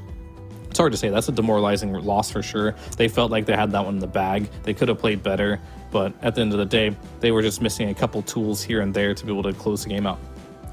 That also means that DogChamp, they've got their backs against the wall. They need to tie this series up to have a chance of still extending the series and heading over to the grand finals. But Bait, 1 game ahead. Can they close out the series? That after the break.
And there we have it. Game number 1 in the books. Bait takes the lead versus Team DogChamp in the lower bracket finals. And it's time to set our sights for the second game of this series. Bait, I wouldn't say this game was handed out to them. I don't think that's the full story of what happened. But one thing is really for certain. DogChamp's laning stage, 10-0 on the score line. All of the lanes pretty much in peril. VTune was trying to keep up and farm in Stonebank. Well, Night Stalker just farms, but DogChamp achieved what they were supposed to. They had a good start to the game. They started to work their way through until the first Roshan. And then Bait, they had numerous options after that, Fear. Yeah, they definitely did. And I think it was about a 9k net worth advantage for DogChamp around like 26, 27 minutes into this game. I think just like that one Roche fight you've mentioned, all of it was deleted. A 10,000 gold swing around like the 28-minute mark going to Bait, and we just kind of saw like what happens to DogChamp's lineup if it's not ahead. And that's just kind of scary thing to do. But how do you balance that, right? You want to have strong lanes, but you also want a complete lineup. But if the more you complete your lineup, the more stuns you add, whatever it might be, the weaker your lanes might become. And you're playing versus Bait. This is a team that you definitely, in all actuality, don't want to lose your lanes to, right? Because normally when you lose your lanes to them, they go crazy. Mainly Stonebank and his offlane here, which seems to be the trend. Just first pick Stonebank's hero. They do not care. Every single game we see them play, he's getting first picked, and no exception in this game going into that Legion commander. We've seen Slardar, Night Stalker, Legion seems to be his hero pool. I think they've identified Stonebank's hero pool is going to be small because he recently just switched over from carry to offlane. So they're like, all right, we're just going to first pick your hero. It's going to be something you're comfortable with, and we'll find a way to make it work. And the funny thing is, the Night Stalker wasn't even countered like that game 1. Even the laning stage, the worst counters were banned, basically, but still not addressed with an actual pick. So he did get that free game for himself, not enough control. He'd constantly get the blink on targets with Crippling Fear, kill targets during that time. It was Bloody Nine and Moose who were constantly the targets for Stonebank. He didn't need to fight the cores at all, because we saw when he tried to do that, he died. He just went way too aggressive towards the cores, got killed. So he actually adapted very fast. My only job is hit the supports and get out. He still isn't being addressed in this particular game. When I think of Legion Commander, the most annoying things to play against as a Legion, of course, having a hard lane, but I don't even know if a hard lane exists for Stonebank in this qualifier. No matter what he's laned against, he has done well. Give the carry first blood, give him Troll, Lich, whatever, he'll find a way. But the second thing Bait could play, or Legion Commander's Bait can do, is just the Venge, right? You can swap, you can save, you can not get that dual damage. You've seen Oracle. Yeah. Not getting that dual damage is the most annoying thing for the Legion Commander. But they chose Enchantress. They want to try to beat him in the lane yet again. Is this the right approach? Do you want to try and counter Stonebank in the laning stage? I haven't seen it work yet, but as an Enchantress, that's going to be your goal in this game. You're going to try and make it happen.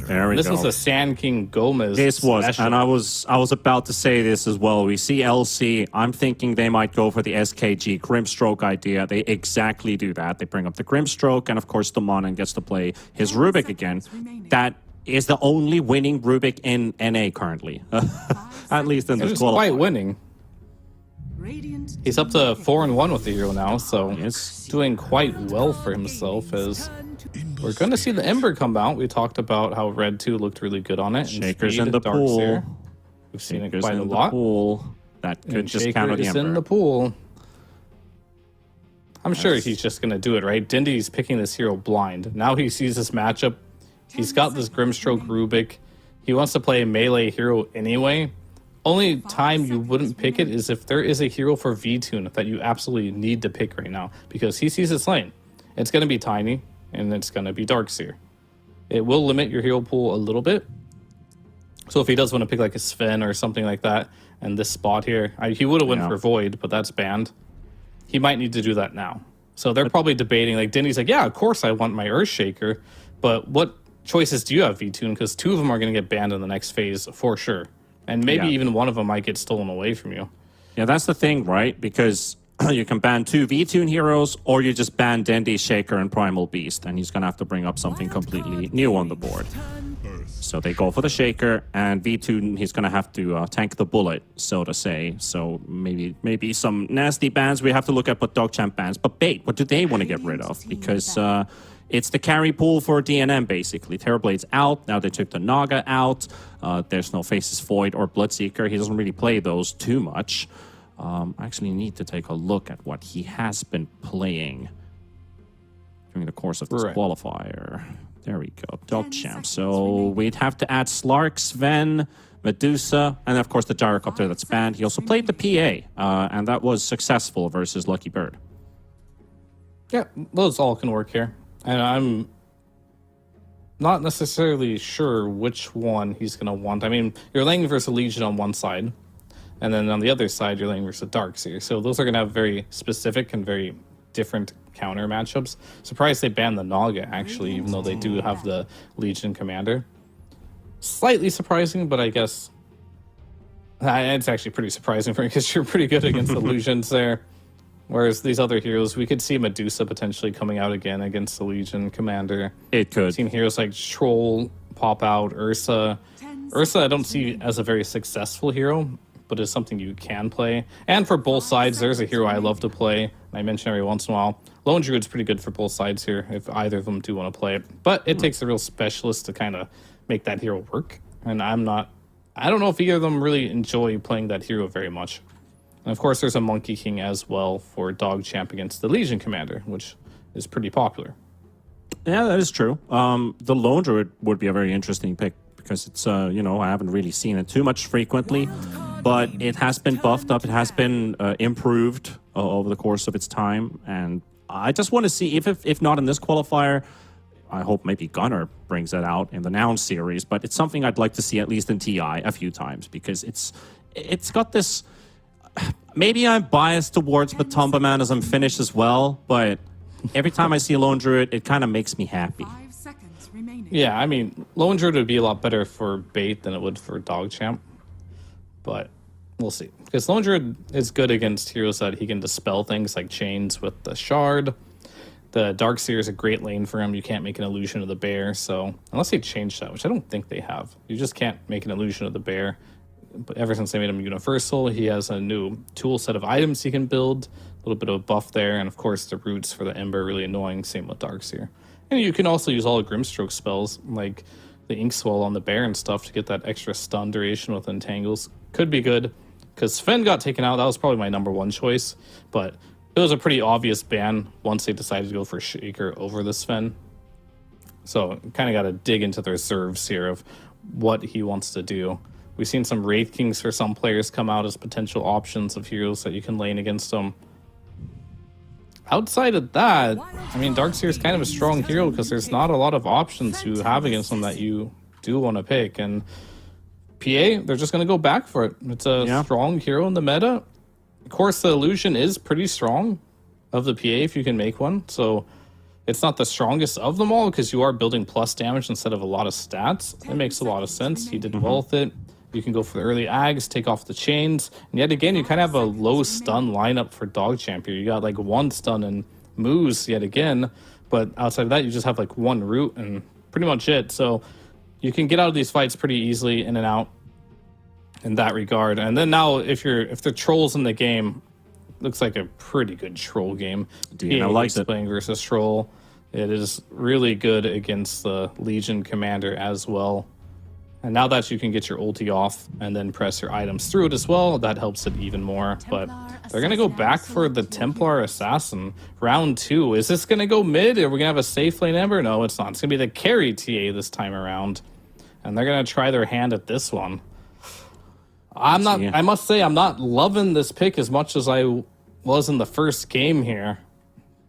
But their lineup on DogChamp scales a little bit different. Yeah.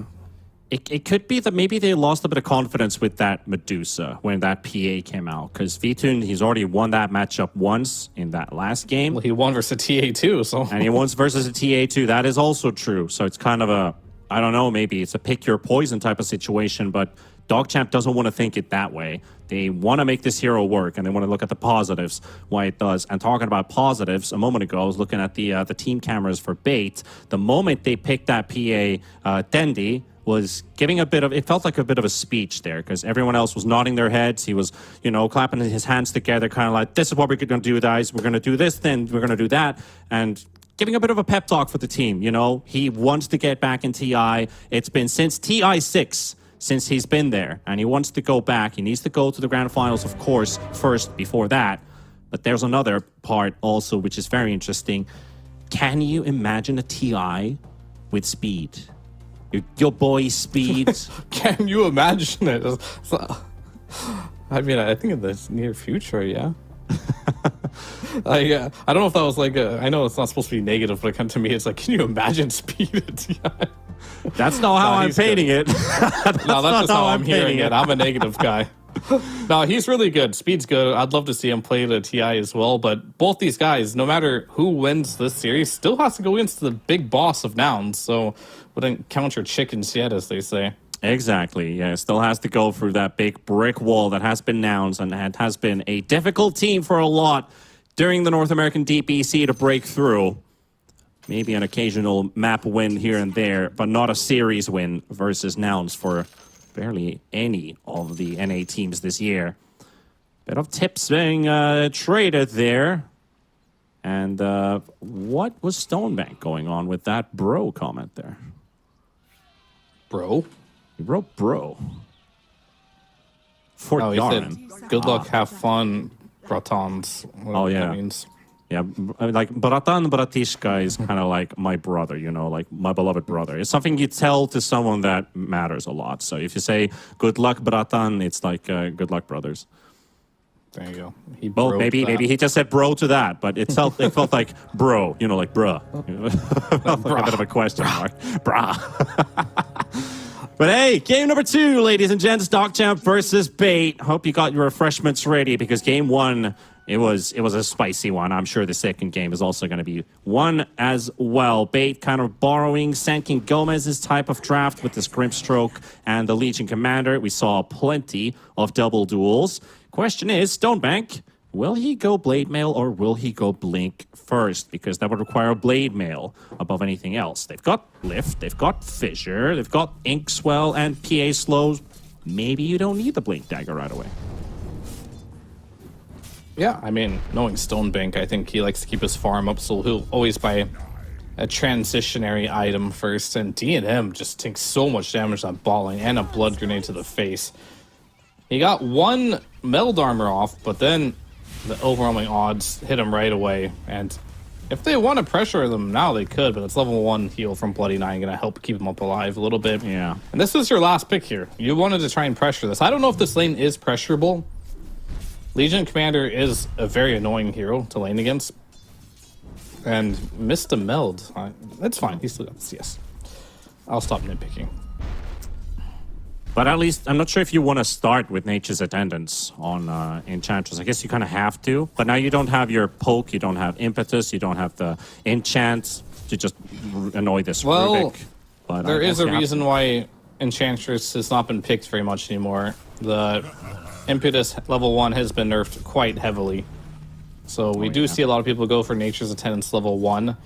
And yeah, that's the reason why Enchantress hasn't been picked very much. Her laning isn't as strong as it used to be.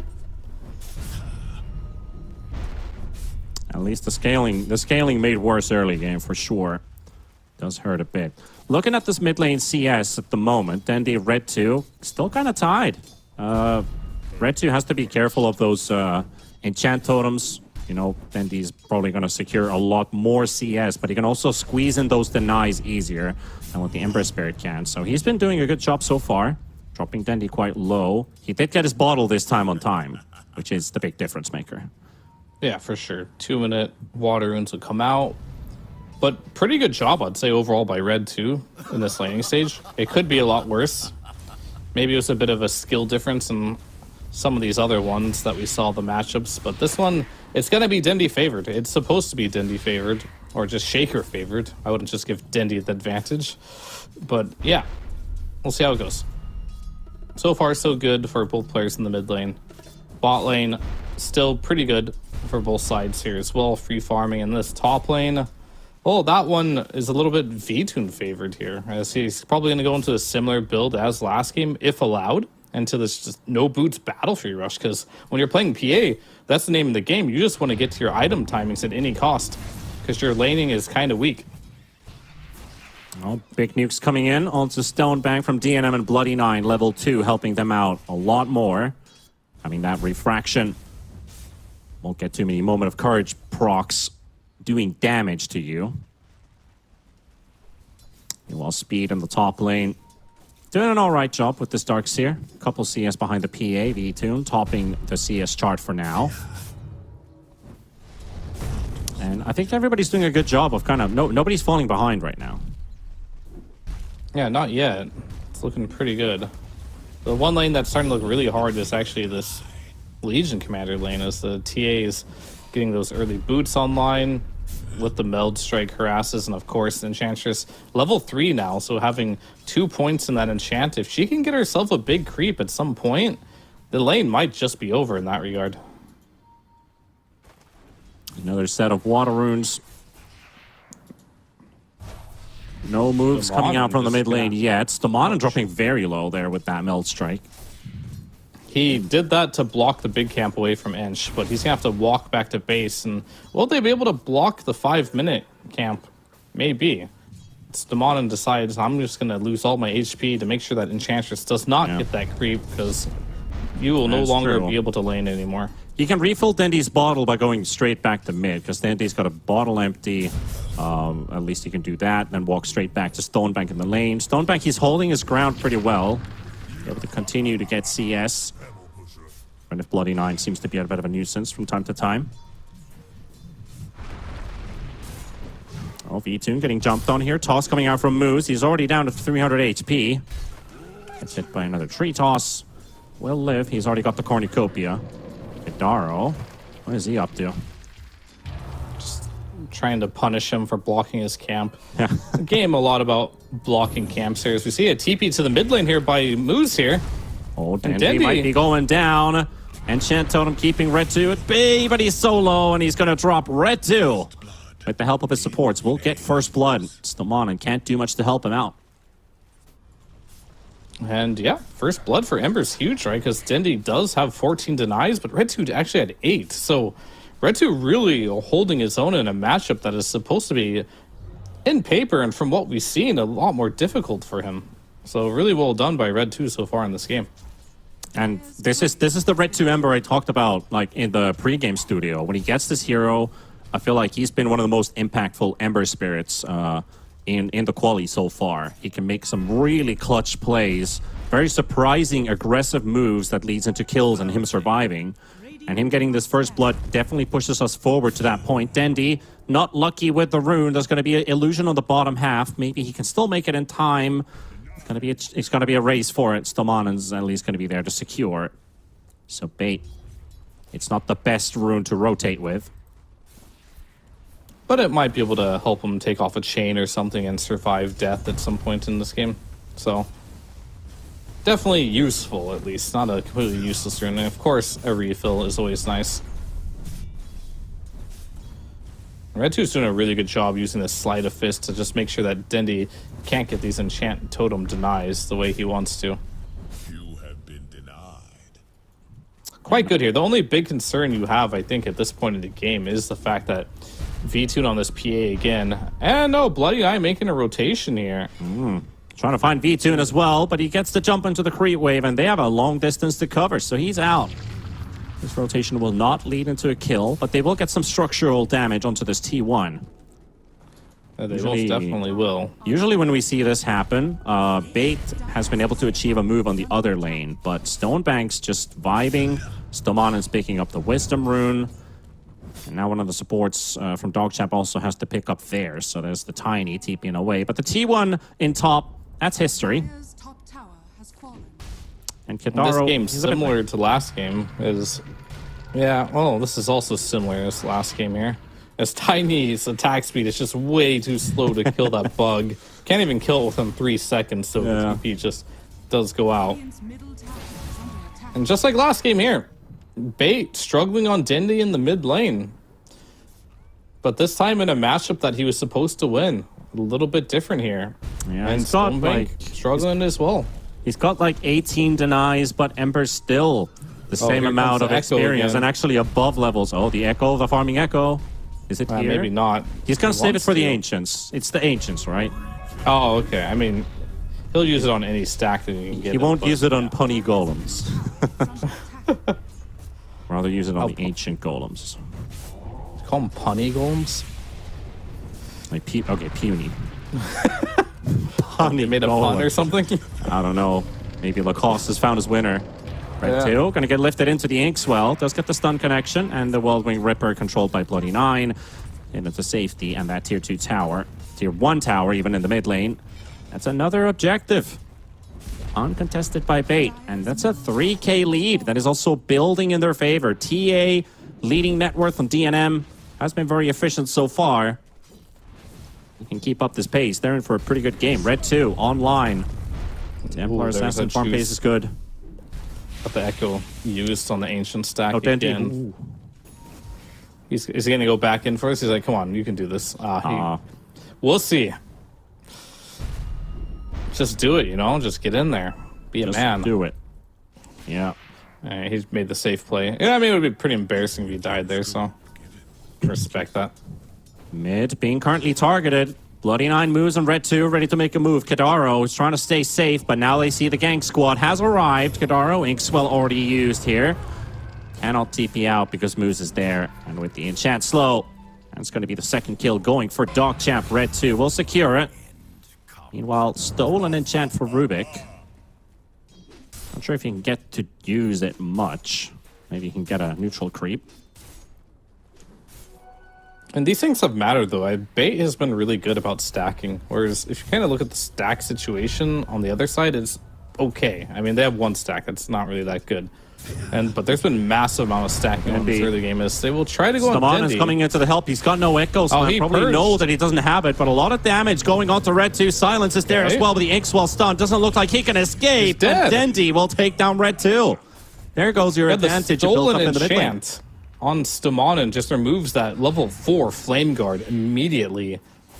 So he's just taking tons of damage there. And of course, Kadaro TPing in there with that silence and stun combination, allowing him to get that last enchant remnant off. That's a big kill. Yeah, suddenly All a of a good sudden. steal turns into a great steal, getting that in. Yeah. Probably don't think about that too much as a mid laner. He's got enchant, oh well, but Stamanen is definitely thinking He about only it. realizes, oh, I'm actually doing a lot of damage here. Kadaro, he's got an Alpha Wolf and Bloody 9. Both chewing this Grimstroke and getting a kill with it.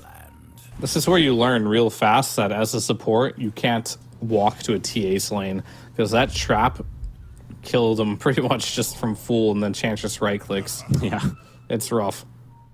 Smoke up towards the jungle. Stamanen will be spotted. Quick remnant jump in from Red 2. And he's on the chase. Speed's also making his way here. There's the lift to save the Rubik. Moves a bit too far away without a blink dagger. Not much of a gap closer. Just the 1.5 second searing chains, and that's it. Yep. And now this is where the beginning of the end kind of started for DogChamp in the last game, when V-Tune finished this Battle Fury with no boots. Just kept hitting the creeps and net worth went up, and especially if he gets a kill on top of his Oh, but Moose is actually going to die. He stayed a bit too long. V-Tune, Dendi, Stamanen going to surround him and leave this kill most likely for either of the cores. The Avalanche tries to TP out, but the lift, okay. Well, stack their stuns a bit there to cancel the TP, but it's a kill. Don't think they're too worried about that. Oh, definitely not. Wasn't really necessary, but they're kind of just chilling anyway.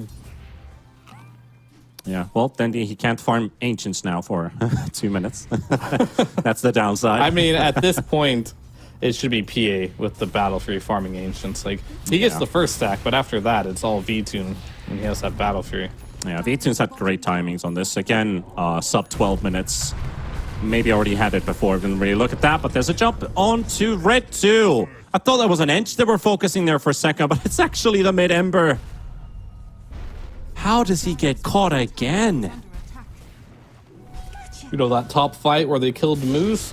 Stamanen, yet again, steals another good spell. He stole the Avalanche this time around. And the Grimstroke with the silence, the chain stun. It's too much for this Ember Spirit. Oofa doofas. And these deaths, they matter a lot. Of course, your TA is farmed. Darkseer is also farmed. This is still going to play a factor, and I think Darkseer is going to have way more impact than Nature's Prophet in last game, for example. Moose is playing aggressive here, but they're actually he's got letting some it heroes go. behind him. Yeah. Red 2 coming straight back. Yeah, the big difference now with those 2 kills, Ember's level 8, Dendy's level 10. Yep. The difference is building. Also gone past net worth as well in the battle of the mids. But there is a difference between DNM and VTune currently. Sitting over 1,000 gold difference, DNM. Almost done with the Desolator. And that The only issue here is just that this TA hero, it's not a good matchup against PA later in the game, because PA is a hero that naturally, especially in a game like this, will buy a Manta, and Manta will chew through those refraction shards just really quickly until you're at least 25 on this TA to get that +7, and then you're just dead. So it's not really a carry-to-carry matchup that's like super hard. Oh, that's rough. They got shown in the lane because the Iron Shell was doing damage to the creeps. They pinged the creep wave, but wait, something's wrong.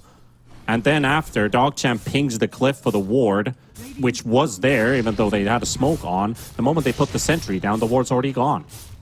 Yeah. Always a bit of support thing. I feel it for the supports. Stamana Look at with these 9 camp stacks. stacks, yeah. Yeah. Kind of just shows like how much more they're playing the efficiency game than DogChamp. But DogChamp, they're not really playing aggressive either. Well, they're trying to play aggressive, but with only like 1 or 2 heroes kind of getting caught out. So you're stacking on bait, and you're kind of getting freebies and moves and Red 2 just kind of running in and dying on top of it, which is really slowing down your net worth progression after that amazing laning stage you had. And there's just not a lot happening in this game aggressively. 6 kills in 15 minutes. And they don't want to do anything on bait, that's for sure. We talked about how Stonebank likes to play. He always goes for this Blade Mill. Then he'll go for his Blink. After the Blink, then maybe we'll start seeing Stonebank make some plays on the map. But it looks like Roshan is the call. 15 minutes. It has gone to the Dire side. It's taken that Twin Gate over. And you have a Desolator TA. And they're just going to try and clean this one up. Real question is, what can they do with this after they achieve it? And it looks like DNM is going the aggressive route here. Instead of going a Blink Dagger, looks like he's queuing up a Silver Edge for his TA, which will give you that really early ability to kill PA before he has the Dispels available to him. So, could be the tempo that they need. Also helps with killing Grimstroke and Rubik in pretty much just one quick go. Yeah. Right click into Meld Strike, right click, and I mean, that happens no matter what he buys. As long as he has a Deso, those heroes are just going to melt like paper. In fact, it might be harder to reach those heroes with a Silver Edge than it would be a Blink. This Silver Edge is mainly, I want to say, targeted for the PA. But you have to keep in mind, it also breaks Earthshaker's passive, so you can just get on top of him and not have to worry about Echo Slam stunning you or Enchant Totem. So maybe that's another aspect that's being overlooked a little bit. well, they're going to be sieging this tier 2 tower. DogChamp definitely increasing the tempo now with a lot of silence, a lot of staleness in this game. DNM's just been hitting creeps and farming as he's supposed to. Finally getting to use something with that farm that he's accumulated. And that tier 2 will fall. They even get to defend bottom. But there's a fight in the river, or not, actually. They tried to jump on Red 2, unsuccessful. Duel missed. That was a Blink reveal, but Red 2 was able to get out without getting hit by that duel there, so really well played by him, because he would have been dead for sure. It's kind that of would have been a duel damage. And there's been 0 duel damage for Stonebank this game, by the way. 0. It's 17 minutes. He, yesterday, was it in the Wildcard series, he also had like 20 duel damage in 25, 30 minutes or something like that, and he finished the game with nearly 300. Because he had like one of the worst laning stages. Yeah. He had one of the worst laning stages he's probably had this tournament, if we don't think about like, well, last game was actually pretty good for him. But that LC performance where he's like, well, I can't do much, guys. I hope you guys can carry this game for me. slowly starts to get up levels, gets a couple duel wins, finally gets himself that talent to increase the duel damage increased. And then things start kind of snowballing out of hand. It's like, okay, this guy's actually got a massive amount of duel damage. Well, he doesn't actually have the talent, except at level 10, but the +8, but you get 38 duel damage per win, and suddenly you've won like 5 duels in a row. But hey, look at that. DogChamp want to use his Aegis for the aggression. They've got Stonebank on their sights, and he's going to get caught. He does get the moment to press the attack out. Blade Mail bouncing about some of that damage, but he will fall nevertheless. Stamanen also spotted. They're playing around with that Wildwing Ripper, enchant on enchant. Yeah, and GNM has decided that he's going to slow down his farming speed and just go from tower to tower and do objective-based gaming. As it looks like, oh, okay, I see you. Dendi on the backline has been cutting the wave, so they don't have a wave to push his tower. They found Red 2. Killing Stonebank. They just need to get the stun to connect. Oh, they can't. He's out. Oh, the one thing that they needed. Maybe the early cancel on the Inkswell, but not going to happen. Nice trap from DNM. Slows down both of them. Courier takes a hit. Courier will live. Bloody9 can't snipe. Dendi, V-Tune. They're moving in. Stonebank's coming in as well. They see Red 2. There's the stun. The duel coming in, and that's going to be duel victory number 1. Instant recall. DogChamp in trouble. Bloody9 might be another casualty of war, but they're playing it very safely. V-Tune. Ink swelled up, but here comes DNM. Snipes the side, takes Gidaro in one go. Oh, the vacuum wall. Look at that go. DNM with a triple. And Bait, they have to instantly retreat. That's why V-Tune was so cautious about the situation. Guys, I'm not sure if we should take this. And suddenly 3 heroes gone for DNM. Yeah, I mean, it's easy to look at and be like, oh, there's this free Bambi to be killed here, but he knows it is a trap, as this Enchantress a little bit tanky, but even if they kill it, you're exposing your hero, so V-Tune does back out, but great vac wall there by speed, lining them all up for DNM to get that triple kill there. On the right path here, and with that, he's definitely going to be finishing up maybe his Silver Edge, but most likely the Shadow Blade. Just the Shadow Blade for now, but quite a lot. As you can take the enemy Tormentor if you want, it's DNM here. One of the few heroes in Dota right now that can actually solo it at this stage of the game. With your Refraction and Double Meld, it will die to just your hero if you want to go for it. Right now the lanes are also pushing in. DogChamp, they can keep up this tempo. They're active, they're online. Oh, Dende's pinging it. He wants that 21-minute Wisdom Rune, perhaps, as we see DNM is going to go ahead and kill the Tormentor, and Dendi's going to see this. Are flying in. The zaps they are see flying him, in. actually. But his blink's not being cancelled by the Tormentor. It's not hero damage. And looking for him here. Stonebank charging the high ground and there Aegis with that is now gone. But nobody there. Aegis is out. DNM going to show himself with the Refraction. Stonebank seen. He goes in. He's got no option. He needs to go in now and might even make it work out. They're low on HP. Soulbind coming out as well. They're going to get the kill. But the vacuum wall. But now they're going to lose the Enchantress. And they still got everybody up on bait. V2 fighting against Moose. Speed on the run as well. Such a tight fight. Erit2 still trying to battle it against Dendi. But he also has to move out. He's slowed down by the dagger. V2 coming in for the rescue. And they take another. Now Speed left with Moose, who's hiding on the cliff, but watching his friend Speed getting torn apart. He gets to blink out, but he only blinks into the arms of Stonebank. Has a blink ready, goes right on top of Moose, and here comes Tamon, and he's also got Avalanche, but Dendi, totem to the face, good night.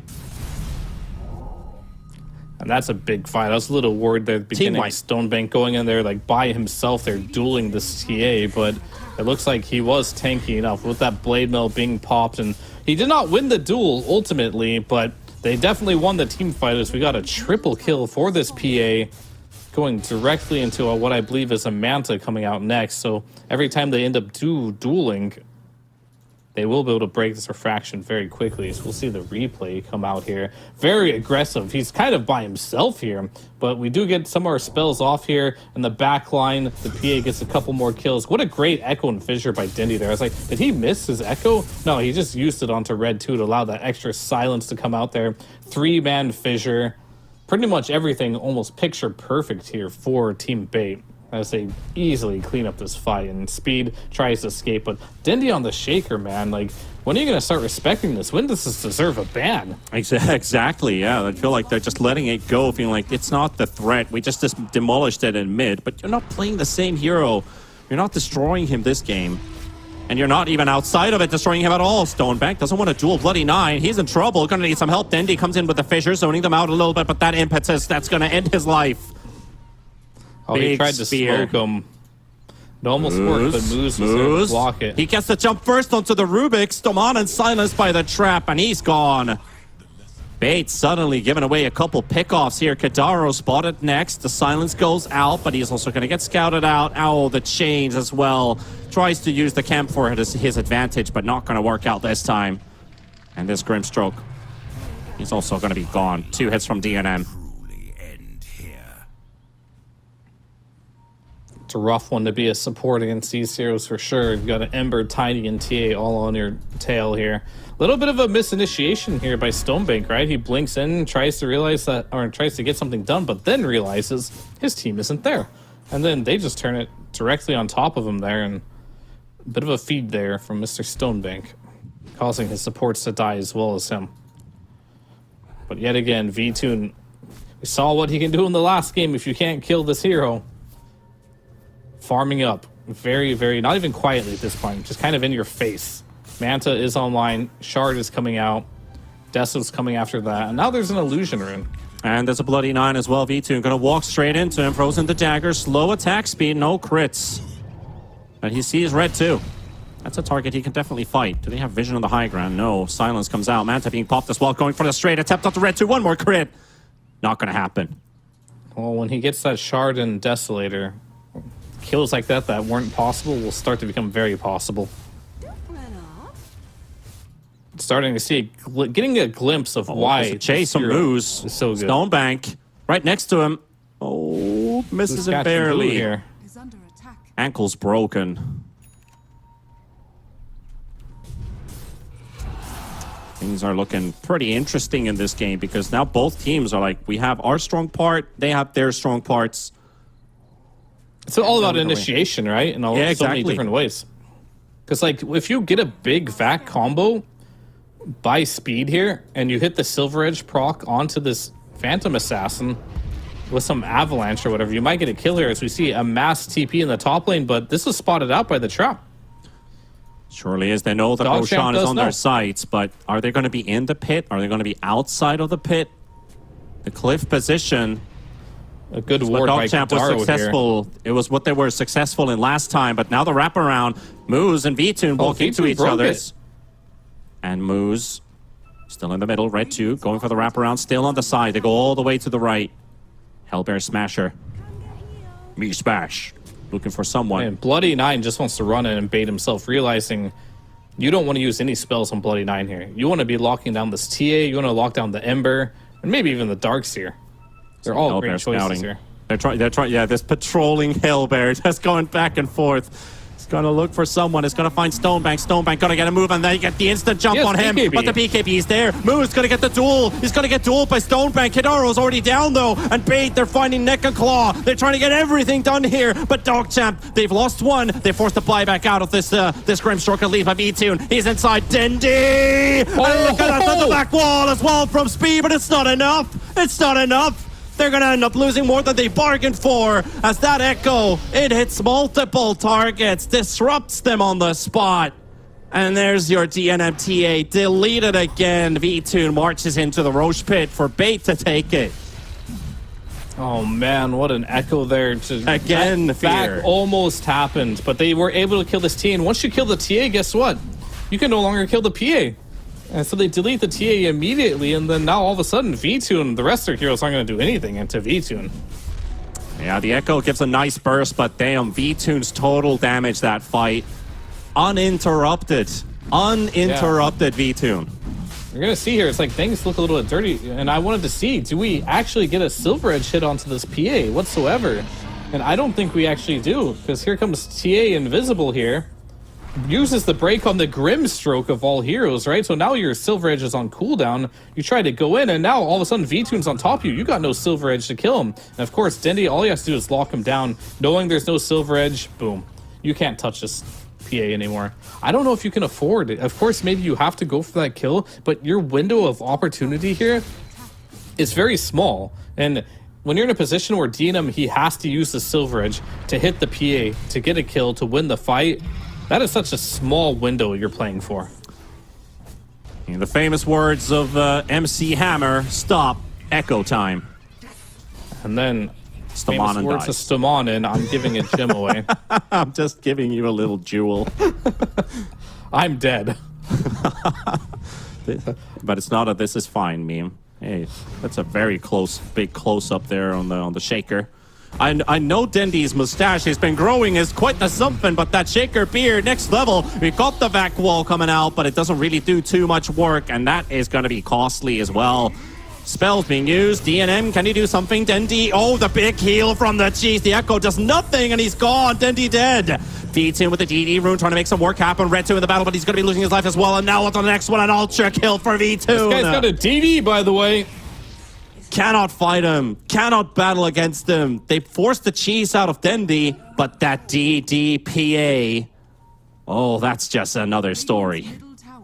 I mean, V-Tune has been making this PA look busted. I've been wanting to watch a game to kind of like understand more and more why this hero is so popular in the pubs, but nobody is picking it in competitive, and it's looking even more busted in this game than I've seen in any pub right now. Like, he seems unstoppable game after game playing this hero. DogChamp they're in kind of serious trouble mentality-wise because they're already down in the series. And they gotta corral this game together because they can't afford a loss. They can't let this game slide away. Stonebank moves, good reaction there. Those are the small things that you need to get an instant avalanche, an instant toss. Because Stonebank, he's got no fear. He's just playing to win for the team right now. Definitely is here. As V-Tune keeps accumulating items here, one after another. Radiant's top tower is under attack. How do you stop this man? I'm really trying to find ways. It's gonna be hard. You're yet again with a lineup that is lacking some stun. You have Duel. You have Echo Slam on the other side. Your only stun here is a tiny stun. That's it. Just an avalanche and a toss. Not easy to get off. And on top of that, they have to hit a Silver Edge hit because he opted not for MKB. He opted for Silver Edge. He has to hit that Silver Edge hit while he's chain stun. And then, yeah, you could probably kill him. But how do you make that happen? With just one tiny stun? Seems very, very difficult. Talk about And damage without output. that Silver Edge hit, 75% of that will be evaded. Under attack. Now that damage output, even onto the LC, gets a bit harder because overwhelming odds, you get at least +5 armor in the duel because you can pop your overwhelming odds to connect. So that makes it harder for TA to kill. I normally don't highlight this LC shard that much, but in a game like this, when you're fully reliant on physical damage output, all the small bits that keep Stonebank alive just gives him more courage to go in. Dire's bottom tower is Yeah. under attack. V-Tune decides he's going high ground. At long last, he will be hitting the enemy structures. Moves, trying to interrupt Stonebank going in. And successful. No buy. Oh, big He's on damage the coming PA in, but he again, doesn't too. actually get anything done here. And PAB doing all by himself on the high ground. He just keeps bullying them. Turning around, back and forth. Looks like he's going out, but instead he just blinks onto the next That was target. half his HP, by the way. One dagger. Well, half of Ember's health. That's why he needs that Shiva's guard. He really needs some armor on top of the 13 that he has. And that top lane. Oh, look at that. Enchantress gone. V-Tune, 11-0-4. An unstoppable force. And is the Ags. You get a kill, you throw another dagger. Get another kill, you throw another dagger. Jump from target to target. And he doesn't care about Impetus. He doesn't care about TA right click. He doesn't even care about the tier 4s hitting him. With all this evasion he has right now. He doesn't really care about anything, as Aegis will go down, so maybe you have a small window here. But like I said, the Silver Edge hit into a Tiny combo. That's pretty much the only option you got here. But Tiny's dead. So there goes 3 of your barracks is make that 4. Top barracks are under attack. Radiant's And then it's I an guess you just 11k back lead out. for Bait. They're one step closer to getting that grand final spot. What do you do as DogChamp now? Honestly, like, you can build extra armor items. You can kind of try to stretch these fights a bit longer, but that's exactly what Bait wants to. The longer the fight, the better the PA usually is. Pretty much. PA is great in long fights and short fights. There's no middle ground in this game. That's V-Tune takes a lot of damage from soloing the Tormentor there. We'll lifesteal it back up from the Phantom Strike, but that was recently nerfed just a little bit, having a 40% penalty on creeps. But he's back to full anyway. On top of Grim Shard, I suppose. Also, dealing with that one. Well, they got a sheep stick on the works for the Darkseer, which can help. That's big. Oh, on the works. I mean, I thought you said he has a sheep stick. Right? On There's the a moment works. of hope here. This guy's got 500 gold and no parts of the it's sheep in the works. stick. It's in the works. You know. I was like, oh, sheep, Darkseer. Okay, that makes sense. This could be really good for them. But will he farm this by the time V-Tune marches down bot lane within the next minute and a half? That'll be the fastest sheep stick farm from scratch I've ever seen in my life. Well, we've seen miraculous things happen, but they really need to get something like that together. They have like these Grimstroke plays when they're building. You remember that at the start of this regional when we talked about, oh, Grimstroke's building Ags against this carry. That could be interesting. It's not the best item, but he's doing it, and he goes from 1,000 gold to like 2.6k after a small fight. So maybe if speed lives and DNM kills equals profit. Yeah, if they kill V-Tune, I agree. It's just a lot of question marks in between It's them. going to be difficult to kill V-Tunes. They really have to get this Stoneback, he's got the opportunity. Dendy's stunning off Again. Booth, and there's the duel. It's a victory, too. Is it a victory for the win, though? Stoneback, he's out. That's BKB forced on the TA as well. And the man who TA, started bit of this a game, tongue twister. he started this game with, like, what, 28 duel damage, and he's up to 150 now. So it didn't take too long for him to bounce back in this game as well, just like yesterday. Every kill is worth a lot for Stonebank. Every At this duel. point, Stonebank can just sit in the back there and just hard dispel V-Tune and let him carry them to victory here, because that's exactly what's happening right now. An attempt is made. Shiva slows there. This Ember's a bit tankier now, but is he tanky enough? got the He's break taking off. some time, but it's working. It's working. Oh, what a back wall! Oh, that's huge! But Dendy, can it turn it around? And then even better, the stolen vacuum from Stamanen, interrupting them, and they cannot follow through. They were so close to getting V2, maybe even more. But the fissures, the enchant totem, Stamanen with the vac, they just couldn't follow anymore. They had to back. And V-Tune almost died there. There was one So impetus close. chasing him at the end, but guess what? It was evaded, as he does have 75% evasion. Of course he did. Of course he did. Of course he did. I don't know if we'll get to see that replay. Most likely not, as this game is still Might get another fight action-packed. as well. Moose tried to toss. V-Tune's faster. Instant Manta pop. Moose tosses an illusion towards the fountain. And there's There the goes your silver melee. edge hit. One more Dodged, building. Actually. One more building for the Megas. Speed. He's going to try something, but Stonebank, he's got a trick up his sleeve, and here comes Stamanen into the fissure of 3, and followed up with the enchant totem. There's another vac to push them away, but they won't be able to kill anyone here. However, the buildings are done. They're done and dusted. Stonebank, he is down. It's a kill. They need more. They need so much more. Red 2 having second thoughts, turning around for a second. V2, he spotted. They find the PA, trying to go for the turnaround. The Abyssal play. He wants to get a kill. He will take it. He will take it. He'll take another. Yes, sir. Thank you. Right straight up on the need your plate. On the PA, speed, he man. goes for a third kill. Might as well. I mean, they're just giving these kills for me right now. I'll take it. They get a triple. Onto Moose maybe next, and DNM at the back line. Bloody Nine also there. Ultra kill. We're looking at a potential Give this man 5-man a kill rampage. straight in a row for V2. Rampage! He takes everything. He takes them all. Dendy, can he get DNM? No, he can't, but that's GG. Bait to the finals. Well deserved here. They looked like... I mean, honestly, both teams looked pretty good in this one. But to me, the big difference was... It was the V-Tune factor. Damn. This guy looks like he was smurfing here in North America on this PA. You can crush my mid lane, you can win my off lane. I'm going to back-to-back 2 games in a row just hard carry the game on this Phantom Assassin.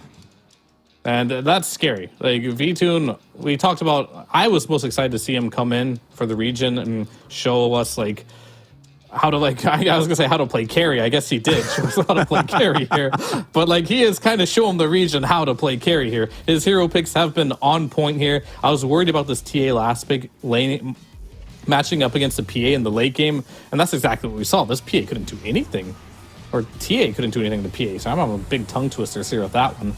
And you get this Manta at some point, you just go on top of him, and you can't really do much. And TA doesn't like heroes that get on top of you. Yeah. That's exactly what PA does. It wasn't about the ta, it was all about the pa. The PA puffing it up, and really just making some crazy scary moves this game. But man, I also have to commend Stonebank and Stonemonen again, like how they made this game what it actually was. Stonebank in game number 1, a couple mistakes early on, learned fast and adapted. This game, he was not having that laning stage he had in game number 1. He knew that maybe I don't have that much pressure on me, as Dendi is having a better time in mid. He's got the matchup that he can win, but he corralled, he did it. He pulled himself together, he pulled the team behind him, and Stonemonen with some crazy good spell stealing here as well. Just what you need from your Rubik player.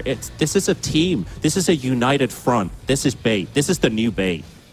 And this is the new bait indeed. I couldn't have said it better myself. If you look at the old bait, you know, let's say Funnick, this might sound pretty flamey at first, but I think it's more just a testament to showing like Stonebank has found a much better place.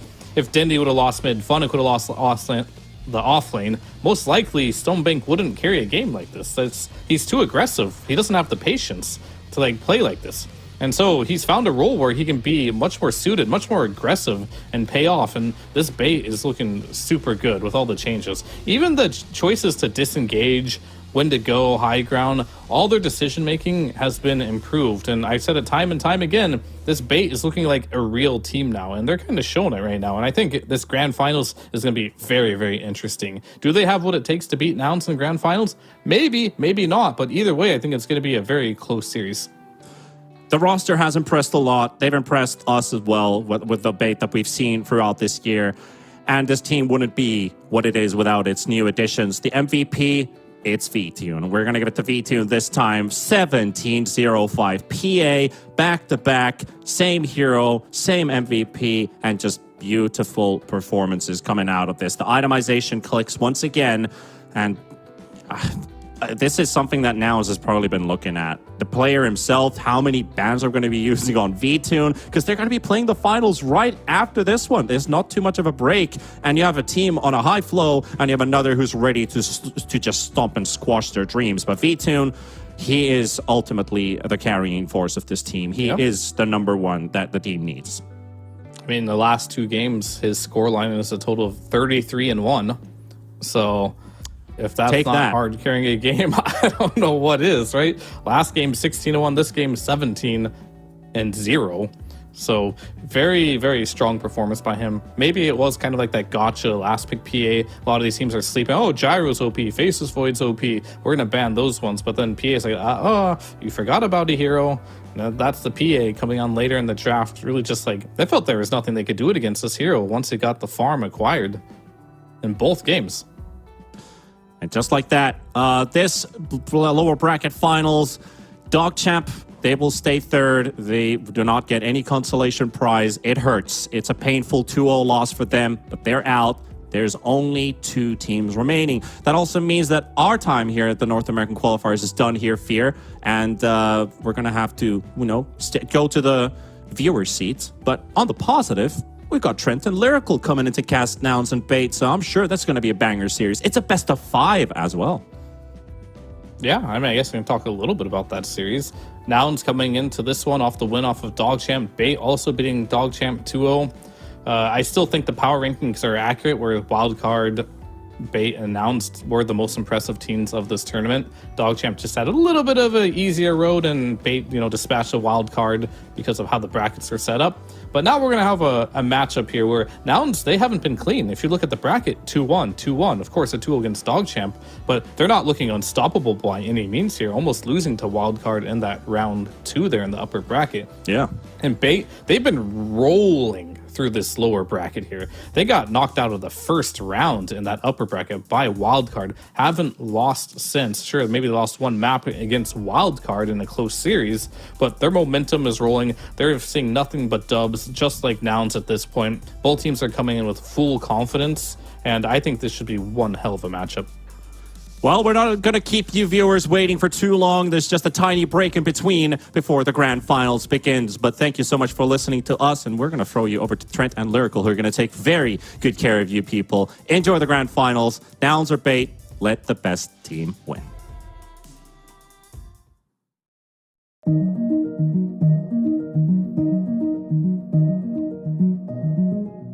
Every day for 3 years, a secret team met across Europe to hack one of the most technologically advanced cars in the world. Meet the Deloitte cybersecurity team that developed new state-of-the-art automotive software defenses, making the world safer for drivers, passengers, and pedestrians.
And hello and welcome, all you wonderful people out there. We're here for the grand finals. Can you believe it? Bait facing off against Nouns. One team everybody expected, and the other one nobody expected. Trent, how you doing, man? You excited? Almost nobody.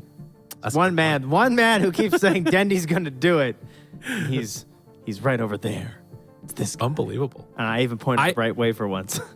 I do need to say, while I was calling this from early, I was not calling it at the beginning. It took until I saw them playing, and man, these guys got some new mojo. The switch over, Stonebake to 3, bringing in V2, they're freaking killing it.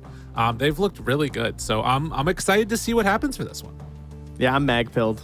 I think Mag's solid coach. I think he's doing a great job. Their drafts have been excellent, and I think it's helping to make their game easy. Geez, that last series... Speaking of drafts, I was a little concerned. I was feeling pretty similarly to Fear and T-Panda in that game one, because they picked up the Shaker blind. And that's just not where we think Shaker can go. But Dendy just believes in this hero, and the rest of the draft was so strong in comparison where even though the lanes didn't go very well for them at all, and they started at like an 8-kill deficit or something, and it just didn't matter because DogChamp couldn't get moving, and then eventually Stonebank, who has been so clutch these qualifiers, comes online. Dendy gets back in the game by echo slamming a giant stack of neutrals, and I did not think they were gonna win that game one, and then I feel like that momentum in the game two must have felt great. Now they're taking a break, but they're back. Yeah, that's right. We are getting ready to come underway in just a couple of minutes here. Of course, they need that little bit of a break in between. We can look at the bracket a little bit right now and take a look at the path that Bait have taken. It's been a much longer than Noun's path. Noun have only played 3 best of 3s, and in the midst of that, they ended up going 2-0 in one of them. Bait, they've been going since the beginning, taking down TiltedBoys, Sanking GÓMEZ, Felt, Wildcard, and just recently, as we saw, DogChamp building momentum every time, which has looked really good. And then in terms of these two teams against each other, Trent, you were lovely enough to send me over the info for this one. In terms of the DPC, Nouns has not lost a game to Bait. The last time that Nouns lost some games was in a regional qualifier about 11 months ago. And for a certain tournament, NITI 11, I don't know. Exactly. Yeah. So that one was the one where Nouns kept him out of it. And then in the ESL event, Bait was able to take a game off of him, but that again was like, over a year ago at this point, and a completely different roster. In this iteration, Nouns has consistently beaten them. Actually, ridiculous. No, we'll see. I mean, that would have... Wait, is that right? Is what right? I'm just thinking that was like a totally different thing of Nouns too. In fact, the last time that Bait beat Nouns, Yamsun was on Bait, I think. Oh my God. Which is how crazy is that? Dude, there's so... Yeah, and so was Samson, right? He was playing for them at the time. These qualifiers, it's a mixed bag. Everyone's just hopping all around from team to team amongst all of them. A lot of familiar faces, right, of course. But one guy, we haven't got to talk too much about him, like you said, because Nouns keep winning games. But Hector here with Nouns, right? Kind of the star free agent, as it were, I would say, heading into the qualifiers. Like, I would say across like almost all the regions, where it's just like, who's left? Like, who's there? A couple teams are looking to form new squads, put perfect rosters together, and Hector was available. And despite there being 2 slots in SA, the man comes to North America. Will he regret that? That is the question. It's a good question. No, I don't know. We'll end up seeing. Honestly, we've sort of seen them have a lot of success with Hector, but it hasn't been entirely clean. Nouns dropping a couple of games here and there to teams that we wouldn't normally anticipate seeing that happen to. And then the other thing is that while we do have the superstar and Hector that's come out, we always talk about Hector being like when, part of the Beast Coast squad before that, and all the rest of them being part of that system where the other 4 go off and do crazy stuff, and then he's the one that's AFK farming in a way. V-Tune is another superstar carry, though, and he has proven to be incredibly good this qualifier. He's always kind of been one of those ringers that comes in out of nowhere, and I feel like he stood in at a bunch of different tournaments for some top-tier teams. I think like a couple VPs or what have you. Yeah. But he's also looking very solid. So impressed with the 2 carries coming in clutch at the end. Yeah, he's a classic EU stand-in for sure. Oh, yeah. You know, he's gotten the call several times from many of the orgs in his day, and it's one of his patches. We got PL's pretty legit, and Gyro is looking pretty good. So I feel like those are some quality V-Tune heroes. I mean, is PL good? He's situationally okay. He's not total dumpster tier. That's what I'll say. He's not the best, but he's playable, and that's all that matters for V-Tune. Absolutely. And, you know, if he's playable there, then that's going to feel pretty freaking good. We can take a look at a little bit of a comparison between these two teams, how they've been playing, and, of course, who they are as we get into this one.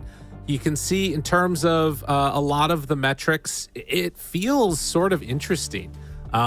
They're averaging about the same amount of kills, a little bit more on the assists, but then it's just the deaths. Bait aren't dying that much. And I don't know if that's because they're playing in the lower bracket where, you know, some of the teams were either coming down, having been knocked down there themselves, and Bait started there, or if it's just like different quality of, you know, gameplay, what have you. But an interesting thing to keep our eyes on, because Nouns have not gotten that situation where they've been knocked down to the lower bracket yet. Yeah, I think you could say it's probably with slightly easier opponents, and maybe just draft advantage too. Because again, I feel like their drafts have been really solid. So like when they're winning and their drafts are looking on point, then generally you're usually not dying as much. You don't have to like scrap out a win by just like pure skilling through the mid and the late game. And then comparatively, more gold for Nouns, way more damage for Nouns, which generally just suggests longer games. Right. And then a faster XP for Bait. So again, they're having these faster games, but they also have just way more games to sample from here too. So that's just our little comparisons here before we get into the big show. The best of 5, by the way, in case you weren't aware. I'm sure most of you are.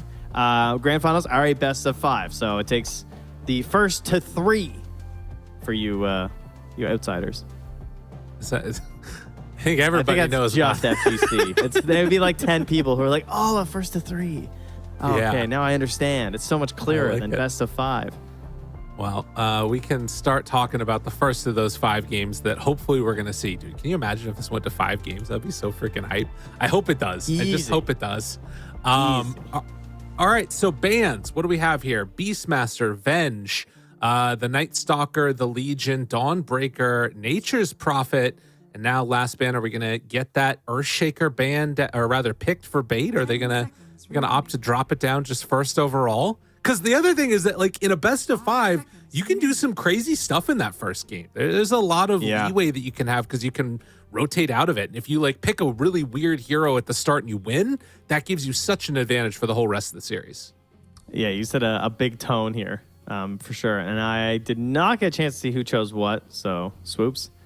I think it was Bait choosing first pick. I'm pretty sure is what I saw. And so we're going to have Nouns there on the Radiant side. So that tends to be what ends up happening right now, right? Is if you have second pick, you're on Radiant side. And they just spent their last 2 games when they played DogChamp. That's what the situation was for both their games. They were second pick, Radiant side. And Bait, of course, just playing versus DogChamp. They ended up on Dire side both times. First pick one game, second pick the other. We got a Gyro. That's how we're going to start this draft. And that is a little bit of what you're talking about. They've done it one other time. But the important thing is that both the Io and the Marcy are available right now. Okay. So that's... oh, maybe you have to take it. Have to take what now? The Marcy? The Gyro. I was going to say, maybe you have to take the Gyro, but it doesn't really... Well, because if you take the Gyro now, you get the 2 bans. They only get 1, right? Yeah. Yeah, so, interesting. But what do you do now? Do have first pick overall, or out of this next phase. So if they wanted to steal one of them, they could. They've already taken this Clockwork now, which obviously a very strong hero, gives you a tremendous amount of scouting potential, all the rest of it. But rounds of bans, are they really going to want to run an Io or a Marcy with this clock? Feels a little weird to me. Well, I mean, they're gonna prep for the IO. They're gonna force them to ban it. I wouldn't have done the AA first. I would have done a different hero first. Oh, never mind. You have to do them both back to back anyway. Never mind. I'm stupid. So you just have to say like, okay, well, we want to make sure that IO is gonna be good. They're gonna ban IO, and then we'll see if Nouns take the Marcy or hand it over to Bait. Right, because the other dangerous thing is that if they don't take the Marcy, for those of you that missed these games earlier where Bait were starting to pick up tempo, some of the really good ones that they had, they paired Marcy together with Gyro and Ember Spirit, and they could get both of those out of this next phase. Granted, we've seen sometimes these Ember Spirits get countered really hard in the laning stage. A couple of Huskars get thrown out there, and people just get demolished. So we'll see if that sort of gambit plays itself out, or, maybe they're just going to avoid all those heroes. Sometimes it happens. I think IO ban 100%. I would way rather play Marcy Gyro than IO Gyro. Like IO Gyro, you're sitting with the Gyro the whole time. You're helping him farm. It's going better. It's getting faster, and he can always relocate. Marcy, you have to lurk nearby. Right. Maybe it's better in the lane in some ways with like the actual kill potential, but you don't have the same like global presence. Speaking of global presence. So they immediately ban out the IO Invoker and putting the time clock crunch back on Bait. You can see down to just 48 seconds right now. So Nouns drafting quickly, knowing what they want, and going to get that Invoker most likely for Gunner. We have seen a couple of Invokers played in other lanes, but I don't think Lelis would really run it. No, yeah, we had ourselves a 3 Invoker, but not thinking that's going to happen. Ember, is it the Marcy? Yeah. Yep, they did it. All right, so, as per usual, we see it coming, so hopefully Nouns do as well. What are their thoughts versus a Marcy Seb? Because one of the interesting things is versus the typical heroes that used to have these strategies, like empowering heroes or Iron Shell heroes, you could dispel it. You can't dispel Marcy's buff. You would just have to kill her to dispel it. Yeah, that is. You can't just kill her, lol. That's a possibility. Yeah, actually, here. I kind of like the idea of going hard on the Ember counter in lane, though. Give me a Huskar, guys. Listen, AA is already banned. Just make it happen. Switch Invoker to some other role. Run it 4. Whatever you got to do. Just end this man's life. Put Dendy on a goddamn spotlight. Save it for later, though. Save it for later. Okay. You don't want to do that? They got last pick on Nouns. So if you're going to Huskar, Fair. Either you're going to wind up Huskaring them, or they'll have to throw out a ban that they probably don't want to have to deal with. So that's kind of nice. We'll see how this ends up going. Again, just a little bit of context for these two teams here. Nouns have consistently been looking for their spot to get in to TI. They've always, it feels like, been that third place team in a region with 2 slots, but now getting their opportunity. And for Bait, it's more than just Dendy, but, there's a lot about Dendy in here. It would be his first time since TI6 to make it back to TI. They're going to run the Terrorblade. It's Hector. That's a lot of time that he buys you. Time on the map, time in the game. Things aren't going well, split push. But already Gyro and Ember, so it's not the worst situation to try and deal with overall map pressure. Oh, give me my boy. Should be their 5 now. Give me my boy.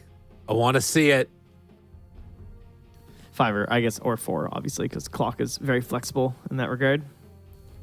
Give me the Bait Darkseer. Make it happen. Oh, they take the Grimstroke first.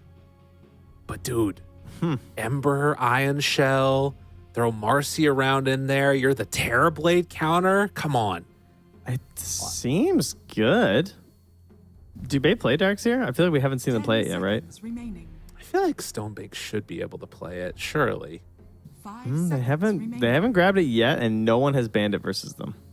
Dude, that's crazy. If they know Nouns that they don't have to ban Darkseer against Bait, that would be huge. They're gonna take Slardar. Dude, that's worse than Darkseer. I feel like Darkseer there is so good. I wonder if he just doesn't play. He did recently make the switch over from position 1 into position 3. But regardless, now he's playing Slardar. 10 seconds remaining. Damn it. That's actually kind of crazy. It's Legion still was probably banned good. Too. Gives you fast Roche in a way that Darkseer doesn't. It's so much worse than Darkseer, though. Overall. Let 2 be clear. That's what Astini's saying right there. You see him? He's like, and he's never played a pro match of Darkseer. Again, like you said. Never has. No, he never has. He recently made the swap, but still. His most played offlane hero, I think, might be Legion at 5. Is that possible? Wow. So, he's new. Hmm. But yeah, surely that's a 10 Darkseer pick. seconds remaining. I mean, I guess you could argue there's some issues versus Invoker, and they end up banning it themselves. So Right? that's Mag being like, you don't play it, really? So, all right, well, we're banning it then. I mean, there definitely are other benefits. Like, I think the Roche taking is probably the best thing about it. And Slardar is a pretty cool hero for, like, jumping in and probably being able to find a quick blow up on a Grimstroke. But we'll see what ends up happening with it. They take the Rubik last for bait. Nouns. They ban Witch Doctor? Oh. That's kind of wild. Wait, what? Yeah, they banned the Witch Doctor. I'm not sure what their thought process was there, what they thought was swapping, or who was going where. Obviously, they have played a mid Witch Doctor before. So if anyone's going to mess around with a Witch Doctor, it would be them. But Gunner gets his potential swap if they want to send the Invoker to someone else. I don't really think they need to. I think, obviously, Ember versus Invoker is already just fine. Probably feels pretty happy about that. And they're going to grab the basic boy, Tide. I got to say, I almost always hate 10th pick Tide. Really? But, yeah, I mean, I just think that Tide, and it has to be like some insanely good Tide Hunter game to make 10th pick Tide look good. Is it that good this game? It's into a Rubik. That's a little bit rough. The lane is, they want a strong hero that can sustain in a lane that is likely going to be very difficult. Gyro and Marcy here.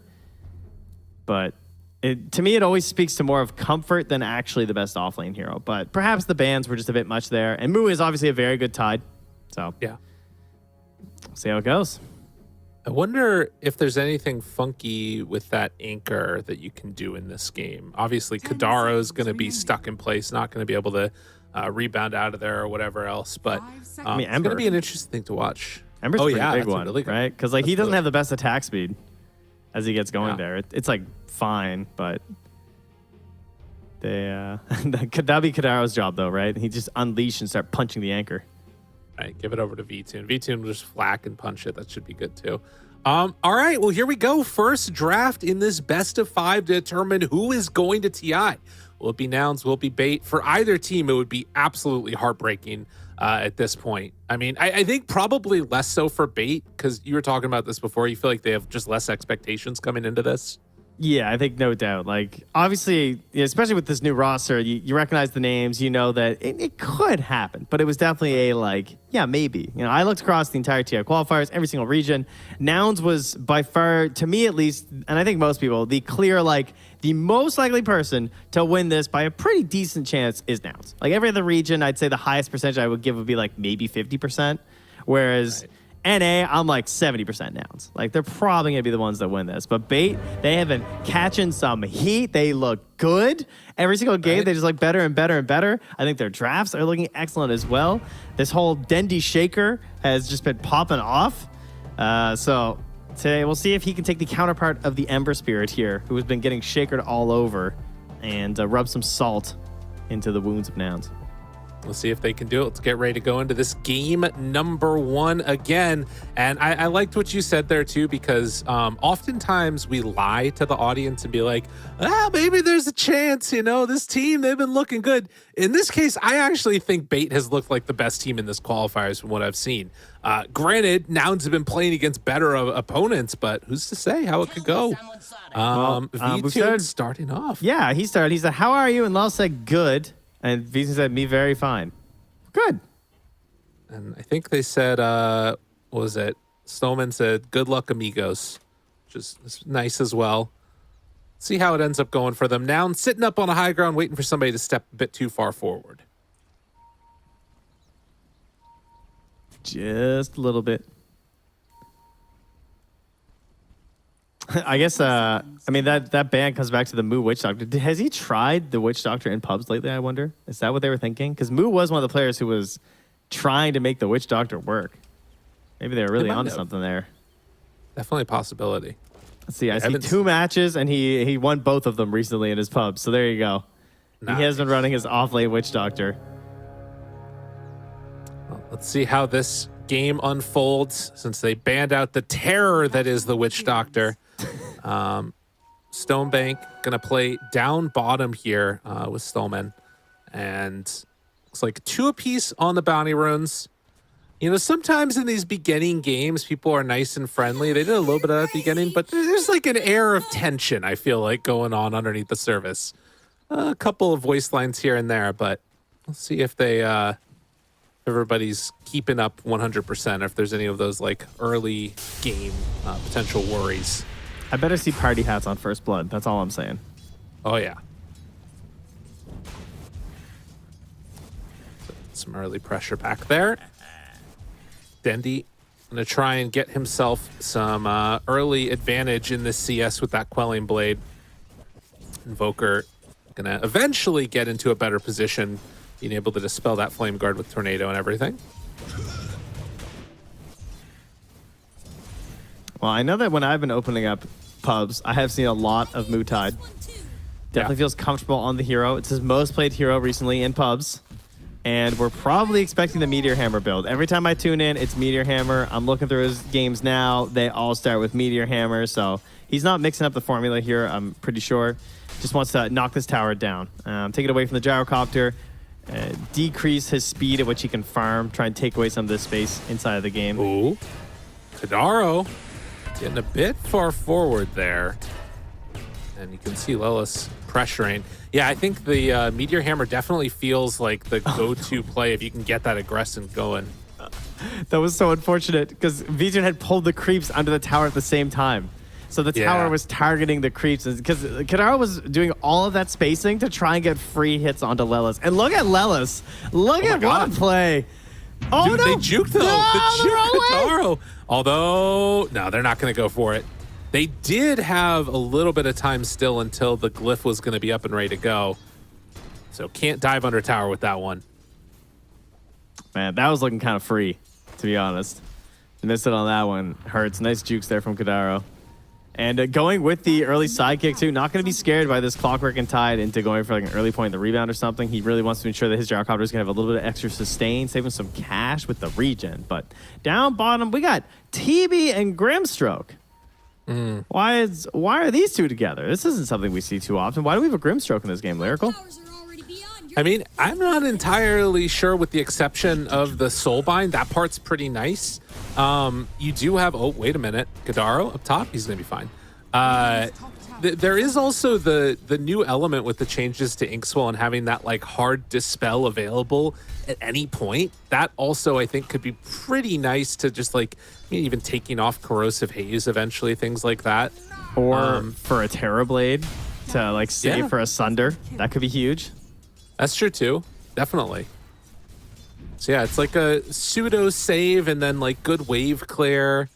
Oh, maybe Yamson's just feeling it. Radiant structures are fortified.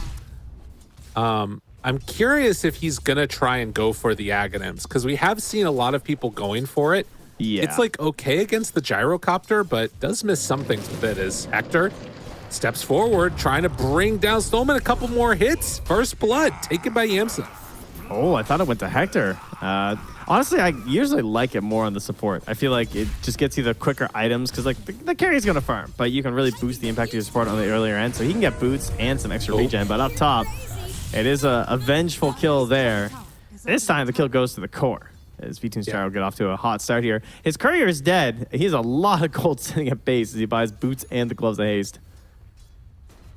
Yeah, that one, that's going to be a little while before he can bring it out there, but a good beginning to this one for V-Tune. Right now is having an amazing lane for himself. In the mid, we haven't looked at it too much, but Gunner's so far off to a pretty good start as well. 22-7 versus that 17-4, as he's going to be able to pick up this water rune, while on the other side, Dendy is able to sneak away the other one. Kadaro up top, in trouble, but not dead. And that is a classic matchup there in that mid lane. We used to see this all the time with Invoker counter-picking the Ember, just so you'd have the Dispel versus the Flame Guard. And we got new Invoker, who's all universally now and has been nerfed a little bit, but hero obviously still extremely solid. One of the few cores people are willing to pick up very early in the draft is they're going to try another Inkswell play here. Well, actually is going to get him. Get in range. Oh, with the boots and that early first blood gold and now the body blocks, it's going to be enough to take down this Rubik. Couple more hits and one more hit. Yeah, they get him. Lyrical, I get it. All right, I'm feeling the love of the Grimstroke. I definitely get it. I did not realize how broken that is if you just commit to killing the support with the 5-second buff. I mean, I've seen a couple Grimstrokes, and I've seen people committing for like more mobile heroes, like maybe like PA or something. But that was a TB. Like he still is just able to walk with you because it's so likely someone's gonna get that, whether you put it on yourself or the TB. You are going to connect to that stun even versus telekinesis. Right. Well, and that was also with a missed stroke of fate. So in the context of that, you are probably just going to be dead if you keep coming down there with Rubik. And in fact, he is going to come mid, try and secure a rune here. Also, Stonebake, not necessarily on the hero that sort of takes stacks later the best either. So even doing this little stacking play that we're seeing from the Rubik now, it's not going to translate into great farm, I don't think, for Stonebank. No, he's on a hero who wants to stay in the lane as long as possible. And that's why I think the Darkseer pick looks so much better. Because Slardar stays in the lane versus, like, Animage or maybe, like, Lifestealer. And then it's like, aha, I have counterpicked you with Slardar.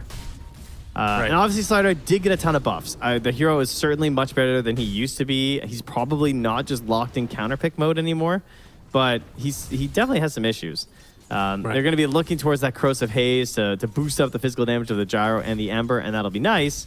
But he doesn't have that same, like, I'm going to Ion Shell and just live here from now on, get some gold. I feel like Hector's going to be able to farm up the wave and all these neutral camps for quite a while. Well, that will be his life, which I'm sure Hector's very happy with. Yeah, yes, this is a nice steal if they I think he gets it. I think he just gets it. I don't think it's possible. Oh, the play with the silence. Nicely done, but then the lift back tries for the deny, not going to happen, and then the TP out. Stonebank will put the kibosh onto that, but still, double wisdom runes for nouns. Someone tried to do that telekinesis play with the lift on the Ancients, but not doing it. Dire's bottom tower is under attack. A noble effort there, but just too many tools at this point here with the... Wait, what? He's level 5.5? Dude, oh my God, the wisdom runes are powerful. I mean, he also has gotten involved in a couple kills, too. Oh, Hector, he's in a little bit of trouble now. Level 6 on Stonebank to get the slowdown. Pops meta, walks back in. Slowed? Is Gunnar going to go for this one? Doesn't look like it. Would love to have gotten that earn charge there. Oh, yeah, that's true. A nice one for him. 8 minutes. Oh, Dendy's coming to where Gunnar already is. Sentry down. Oh, he wasn't close enough. They see him out and Did get you see away. what Lelis did? He actually barely moved away from the rune, I think in case they had a sentry, so he didn't get slight and he was able to steal it from him. I think that's what Denny was trying to do. He is going to move back down bottom, but already anticipating this, Stonebank is going to back away. Up top, you can see there that Gyrocopter V-Tune's still pretty happy with the way this game has been going as they make the move in towards Gunnar. Not going to be able to connect for any meaningful kill there.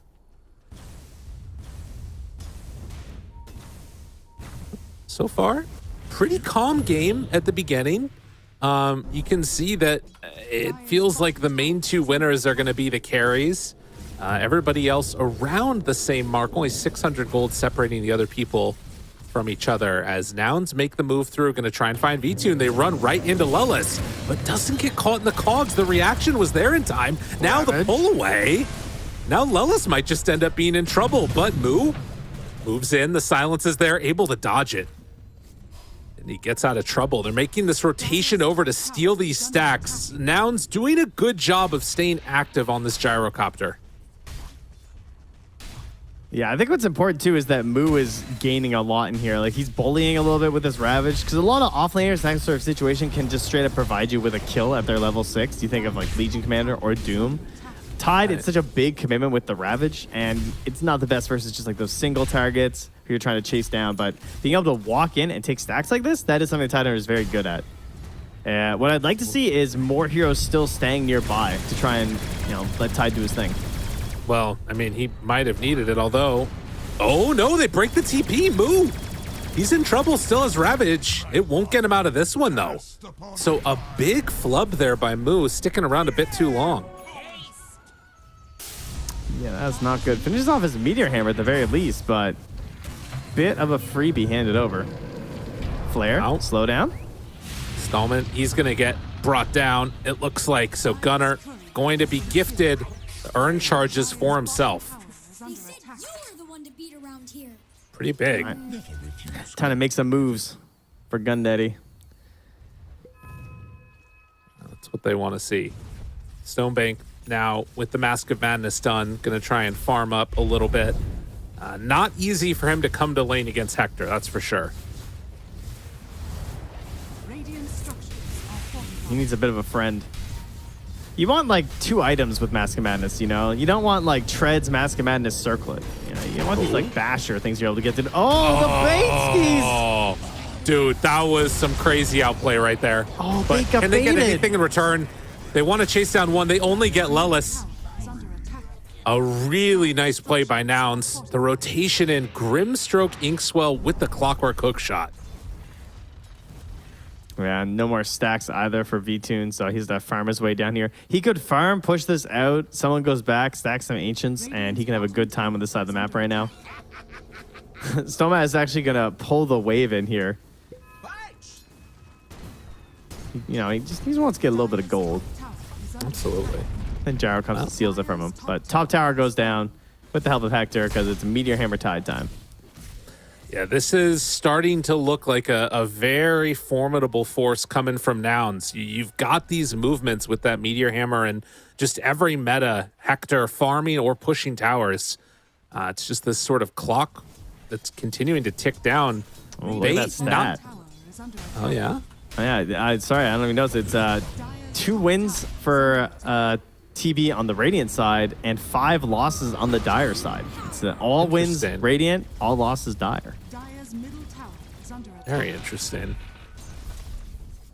Certainly feels like Radiant side is nicer. I would agree with that. You know, when I watch TVs and see how they're splitting up the map, Tower is under attack. just feels simpler. It just, I don't know if it's just our brains and how they operate with the whole left to right, up to down thing, but certainly looks like it feels good. It's all about like where you control on the map when you're playing as Radiant. You kind of eventually cut the map vertically, going up top there. Another Inkswell combo here with this Clockwork.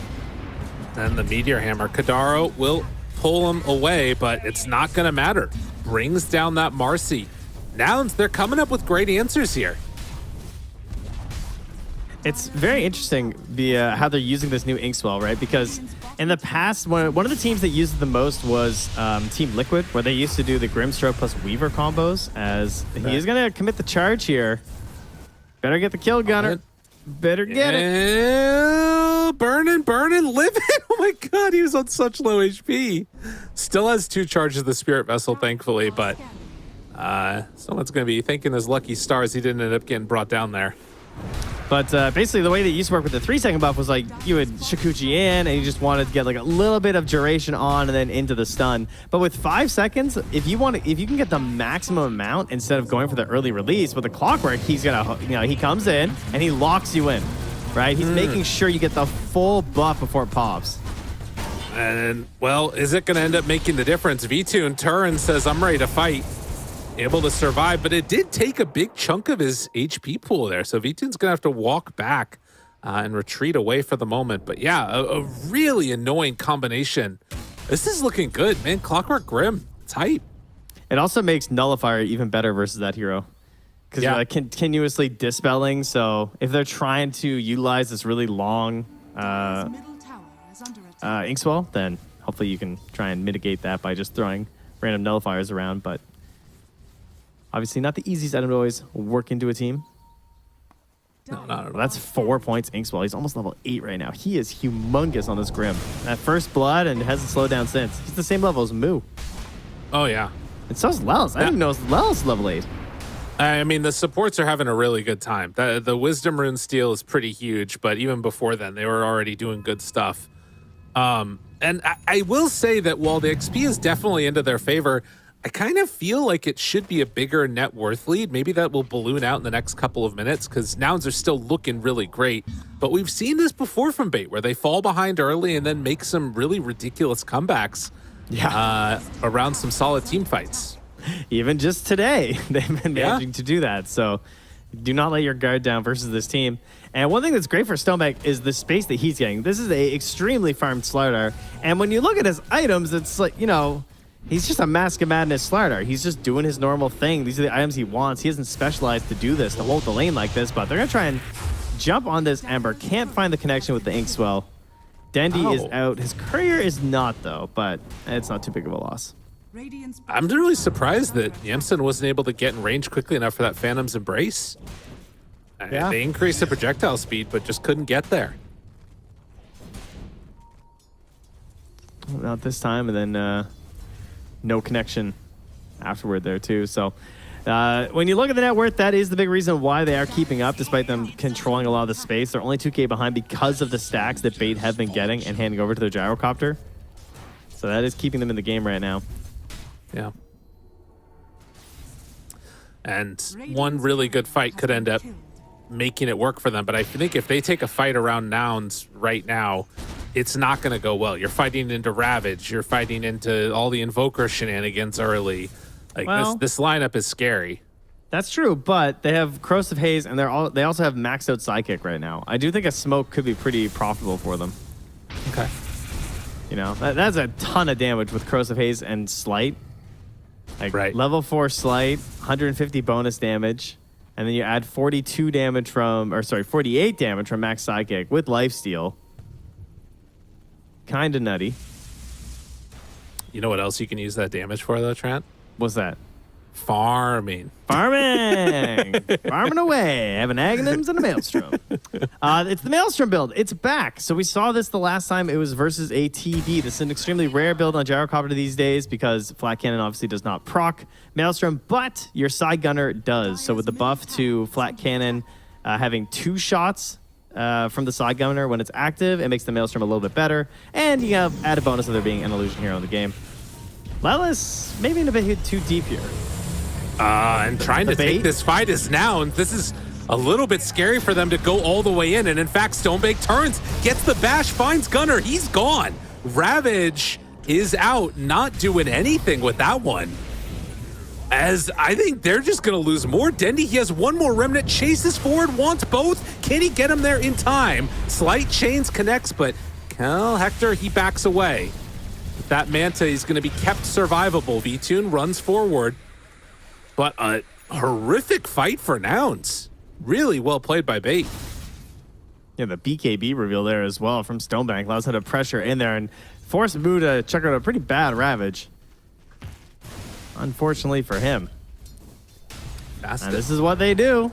They come right back at you. You think you're starting to grow a lead here and get something done, but then they're back. Moo, you're tanky. Are you tanky enough, though?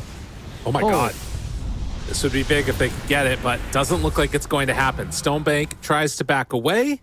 Stolen Cold Stab now for Rubik. Very interesting. Pretty huge range, right? That's definitely Cold Snap and a Telekinesis in some situations. Yeah. Well, trying to get towards that Blink Dagger next for Stonebank. But it's really all about V-Tune this game. I mean, Stonebank obviously can get very farmed as well. But V-Tune's going to need to be the one that carries them. And Hector might have something to say about that. He's getting closer and closer to a Scotty after finishing off that Manta. Yeah, still very even between these two on the board. Now a second Maelstrom is out. This time it's for Dendy. His first, big item, really. He is the lowest of the cores. Not a fun lane versus the Invoker. And a team that wasn't really ready to make a lot of moves that early, but now they're starting to find them. With that one fight up top, found himself 3 assists. What is their overall game plan, though? It's got to be Roche-centric at this point, right? Trying to get an Aegis onto this Gyrocopter to get themselves their first tier 2, I think would be a pretty good goal. Right. Very possible that the Radiant go for it first, though. No real reason why they couldn't do it. In fact, Lelis just pinged it, I believe. Do they have a medallion? They do not, but I mean, they have Tide level 1. Gosh, that's 3. That's fair. So that's huge. It's what you want to do. Hey, Canaro, what's up? Okay. He is mega dead. So they find and kill off that Marcy. Should note, Lelis is getting impressively farmed. He is 200 gold away from Aghanim Scepter on Clockwork. That's kind of he crazy. is massive. Like, he's taking last hits from Gunnar here. I mean, I'm really close to eggs, bud. You know, let me have it. I mean, Gunnar is like got just such little farm. Well, I mean, not really in comparison, but in comparison to where Clockwork usually is at this point. Well, we'll see how it goes. Well, they're TPing everyone. They're gonna come and get. They're here. gonna smoke. Oh, They have this to is blink. reveal. This is also a haste rune on Dendi. Oh! Can they get here in time though? They're running late, and Radiant scan. They see him. It's low. If they get in right now, I don't think that this is going to end up working for them. Roche is down. Stonebank spots one. Could think about going for it if he wants. I don't think so. Oh, you're hoping to see the TB at like 20% HP, not like 80%. Yeah. You know, you want to see him coming out of the rush, but like, oh, he was tanking. Nice. But maybe a chance here. They're all grouping together. They spot him. Hector immediately there. Jump forward. Crush. Got him. Control. This is going to be enough. Goes immediately for that Sunder, but the chase down is there. It's not going to be there.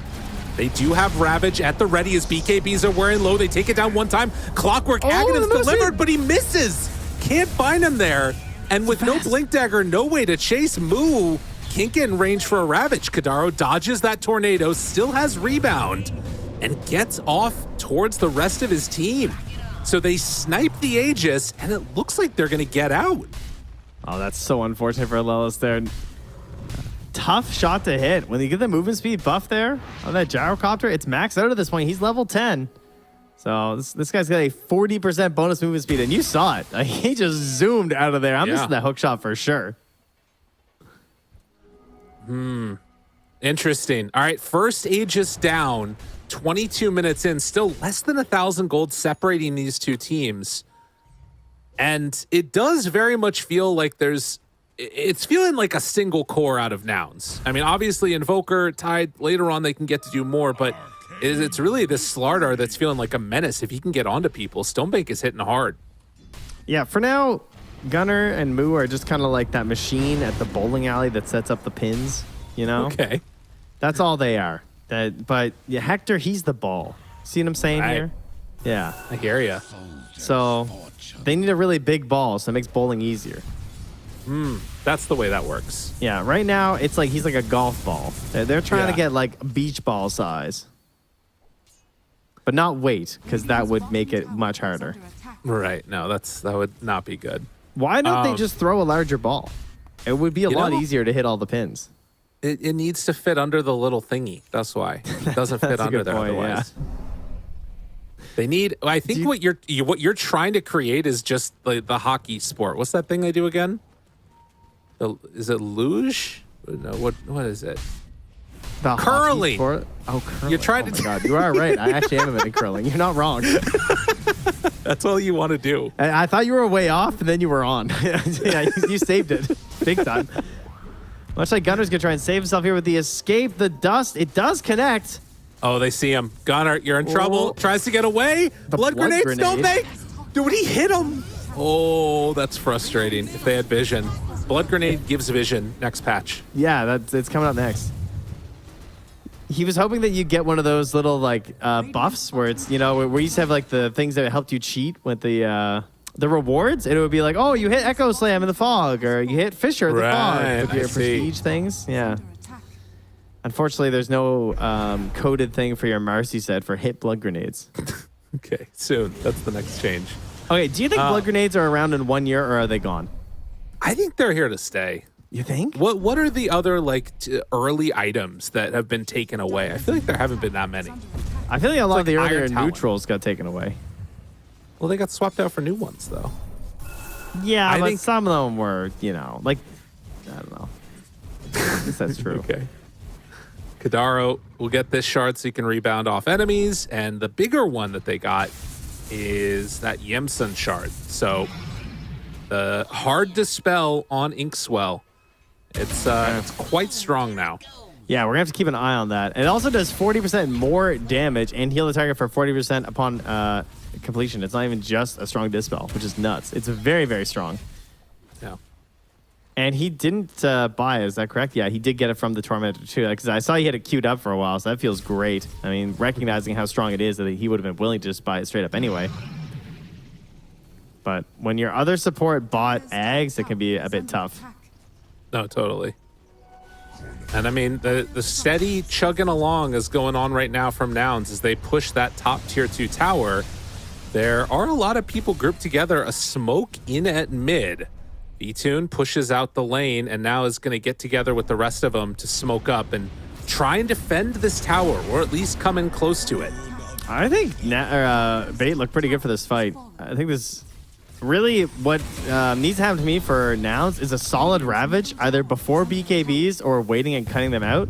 But most importantly, it's probably going to be Lelis. I feel like he has a serious opportunity with his hook shots to ruin a lot of these heroes' game plans, mostly the Gyro and the Slider. And he just spotted that they were smoked because he saw Marcy's courier going out, dispels the DD. Dendy has to run away. I mean, this fight was, like you said, was looking really good for them. Smoke gets found with that vision provided by Lelis. They managed to take the tier 1 tower mid, but nothing coming afterwards. Interesting. Yeah, and Flare is undoubtedly like the best reason to get eggs. It just feels incredible. A little bit buffed in relevance to how nerfed the rocket was as well. Like losing some of the vision, so you're gaining more vision with the eggs. Right. Help keep a good idea of what's happening, like spotting couriers that let you know smoke's happening. And because he didn't get the Tormentor, he buys the Jetpack. Okay. Which that got buffed too for the eggs. Yeah, 40% more jetpack speed. So that's cool. Okay. Looking for the jump over here. Dendy, they have the hook shot ready. Waits for it, but not going to connect. That was overclocking used. God, this is so hard to play against. They just keep constant vision over where Vtoon is or whoever they want. Radiant's top tower is under attack. It turns into a game of just like waiting for your smokes and making sure that you have them for the Roche fights especially. Yeah. They go for a play now. They, again, are seeing all these waves pushing in. The combination of clockwork vision and then also the vision you're getting from these Terrorblade illusions, it does kind of feel like Nouns are playing with map hacks. Yeah, I know what you mean. It's true. Why do you think Moo went Defiant Shell? I guess I'm looking through the tier 3 items. I mean, it's like okay, but I'm like looking through tier 3 items. I'm like, man, I feel like a lot of these would have been pretty solid for Tidehunter. Like, what could he have had that he felt better with Defiant Shell? I don't know. I do like the items sometimes for like farming, and it does feel like this game is kind of just going to be one of those chill ones for a bit at least. Yeah, that's true. Well, He's for now, doing a lot of that. He is definitely chilling and farming, and moving on up. That's the plan right now. Has to get his anchor. He's got that queued up. okay. He'll probably get the next Tormentor though. I mean, it's either him or TV because everyone else has one on his team. But maybe he wants to buy it so that they get guaranteed Demon Zeal on the next Tormentor. It's a pretty clever idea. Yeah. Or, again, we've talked about it, just trying to lock down that Ember in these fights. That could make a big difference. Oh, yeah, and of course, it has some value, too, for sure. Just want big Hector. True enough. And he is very large. Still incredibly farmed. I was seeing this queued up, and I'm a little surprised, but it's neat. TB's going for a Assault Cuirass, and he just about has it, has committed to buying it. Yeah, sick. What do you like about it so much? They're a completely physical-based lineup inside of Bait. You have a little bit of mixed damage with Gyro and Ember, but overall, and as the game gets later, it's mostly physical. It's mostly just, trying to abuse this minus armor, trying to abuse the sidekick. So the AC is just going to do a ton for your team. You already have a lot of armor. That's true, but you got to help your friends. Keep them up, keep them going. And a lot of TV players do this when they recognize just how physical focused the enemy is. And as long as you already have a decent amount of damage, like I'm looking at those dire heroes, he'll be okay.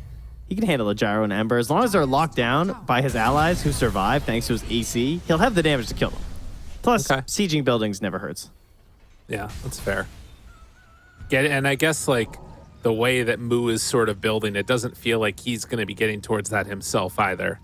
Nor would you necessarily want to. Yeah, it's a bad item on Tide. It's actually something about offlaners right now that almost none of them want to buy AC. It's basically just Lycan, honestly. Smoke up, smoke up. This is right before the AC gets delivered. They get one done for bait too. The counter AC finished. Yeah, Hector, he has his done. Running forward, finds him all alone. Hector spotted, gets pulled in by the tornado. Immediately caught. V-Tune pops the BKB, gonna walk away. Jump out, hook shot, it connects. V-Tune trying to escape, does manage to get out of there for a moment. Pulled down for the moment. Got if I had that shard from Tidehunter, that would have been huge, but it looks like Bait are all gonna get away. Meta used, nothing gained. Dendy even teasing them a bit there with that slight chains after. Yeah. Seeing what they're up to. Do they have any good steals right now? No, Stomach has nothing. Hasn't found a spell. He's trying to find somebody on the way out maybe here. But the way out for Nouns, it's to the Roche Pit. It's an Aegis, it's a cheese. It is sitting there and waiting. What is the smoke status? Ooh. Where are the smokes? Can they get there? I mean, it's down to half HP already. It's going so quickly, and they have to run through these wards. They see Dendy immediately going to take that one down. They see smoking kills. I think not smoking might kill you here. The bash, the tornado, the lift up, it's there. Dendy gets pulled back in, but it's going to be the Aegis onto Gunner. They took too long to get there. No smoke available, and just got to run. Oh, Dendy? Anchor. It hits. He's still got it stuck to him, trying to run away. He's still got that anchor. The Ravage connects onto 4. It's big, but the turnaround is there. Still trying to keep V-Tune alive. Ended up getting disarmed, walking away, tornado lift up, and V-Tune trying to heal through it. Not going to happen. 2 dead. As the rest trying to save Snowman is going to get cold snapped and then eventually brought down. So the Aegis in hand, Nouns win a huge fight. Moo just gives him the wave goodbye as he's brought down there. And honestly, this Aegis is probably everything. Like the team that wins this is in such a good position now. That would have been Bait's way back into this game. Try and take that off of them. And now it's going to go on to Gunner. So a lot of teams lately have been handing it over to the TBs in these situations just for the pure sieging potential. Maybe they would have wanted to if it wasn't so hectic, but they just had to make sure Dendy didn't grab it. Speaking of Dendy, he has to hop on back. Hookshot hits. Stonebank has BKB ready. Just decides to run away, and looks like he's going to be able to get out of there. So they're not losing the racks yet. Gyro up soon. Alacrity going here on Hector. Oh, dispose, jump in. Stonebank onto him. A bold move, and, well, Marcy's gone. Does have buyback. Can they chase? Gyrocopter TPing in. Next there with chains onto 2. Oh, it's dangerous to chase right now. Gunner is the one that's in front. And with no chains available, Dendy just slights him and they walk away. Only a tier 3 tower taken. And Hector powering up here. Finishes out the Hurricane Pike. He just really wants that positioning. Doesn't want to have to worry about too much. Keep himself alive in these fights. And, you know, maybe not having an Aegis could also be part of that here. Stonebank, he might need an Aegis. Underneath vision, BKB. No more BKB. He's in trouble. Stonebank starting to fall. The crush is there, but no salvation as he did not have his BKB back up. Stonebank caught out of the base. That might, I mean, that's 60 seconds, no Slardar. Oh, yeah, no. They're going to march right at you. Ounce taking full advantage of this. Ravage in 10. Looking for it. Couple more slights. Hector has been so good through this tournament, just standing up on high ground. He doesn't have BKB for another 15. But I don't know if it's going to matter. Taking down this building. They will pop another glyph. Hookshot's back in 5 seconds. I think Moo might go. I think they might overclock Flare and just YOLO in. Yeah, they're installing. Flare. Aiming, hidden, stun, pushback, got him caught, Ravage connects onto all, and they're all gonna get brought down. Dendy trying to stop the hurt, but it's not happening. Sunder is there on to Moo, and Gyrocopter has buyback but isn't using it. This is 2 lanes of racks at least. Yeah, Stoma makes a nice play with the courier to come in and snag up the gem, at least get that back for them. But I mean, that was just too easy for Nouns, right? Like, they're sitting out there comfortably, and you have this crazy Agnum's flare. Like, he just sends it in, they prep with the Inks Wall, they go for the Ravage. Nicely done. Can they get some vengeance? Trying to. Looking for anything here. BKB out, but the turnaround could be pretty swift. Gunner walks away, taking a lot of damage. That's Aegis down. Do they have anything else left in the tank? Hook shot in. Lelis has been immaculate so far. Disarm, long duration onto Gyrocopter. No more BKB available. They turn now, try and get the stun onto the Terrorblade, doing some good damage. The hits are there. Kadaro able to get away. That's going to keep this sidekick on the Gyrocopter doing massive damage. But will they be able to keep him alive? V-Tune, the Sunder is there. Way too much. And GG is called. Game 1 is going all the way over to Nouns. Controlling the game for the vast majority of it. It felt like, hey, Nouns look better. Nouns look like they're doing well. They're holding out here. But Bait, there were some windows, but they didn't hit them. That's really what it was. I think the Nouns draft was a little bit more well-balanced. That is one thing about Tidehunter, that he played it super chill. I think Moo looked great. He got his lane down. He didn't do these like super early ravages where you try and like kill them before you're really ready to like take over the whole area. He stole a couple of their stacks as well. I think that side lane really helped set the pace for them. Despite all the stacks from Bait, though, the stacks were huge. It really kept V2 in the game, even though the Gyro got forced into the jungle a little bit earlier than he might be comfortable compared to a Terrorblade. They kept him farmed, but unfortunately for them, they did not get the right plays on those Aegises. No, those 2 times in that game where they were not able to get there quite in the moment to secure it. And then, of course, this fight was where it all went so far south. I mean, you look at this one, it was, 31 minutes, and it was only 3,000 gold separating them. By the end, literally 3 minutes later than this, the game ended. And they had, like a 20K gold lead or something crazy like that. It just completely fell apart. Man, that Lelis clockwork, it's a problem. I think that's something they're going to have to think long and hard about on Bait if they want to let it through in game 2. He felt like the MVP for me. I don't know how you feel about it. Yeah, I can get down with that.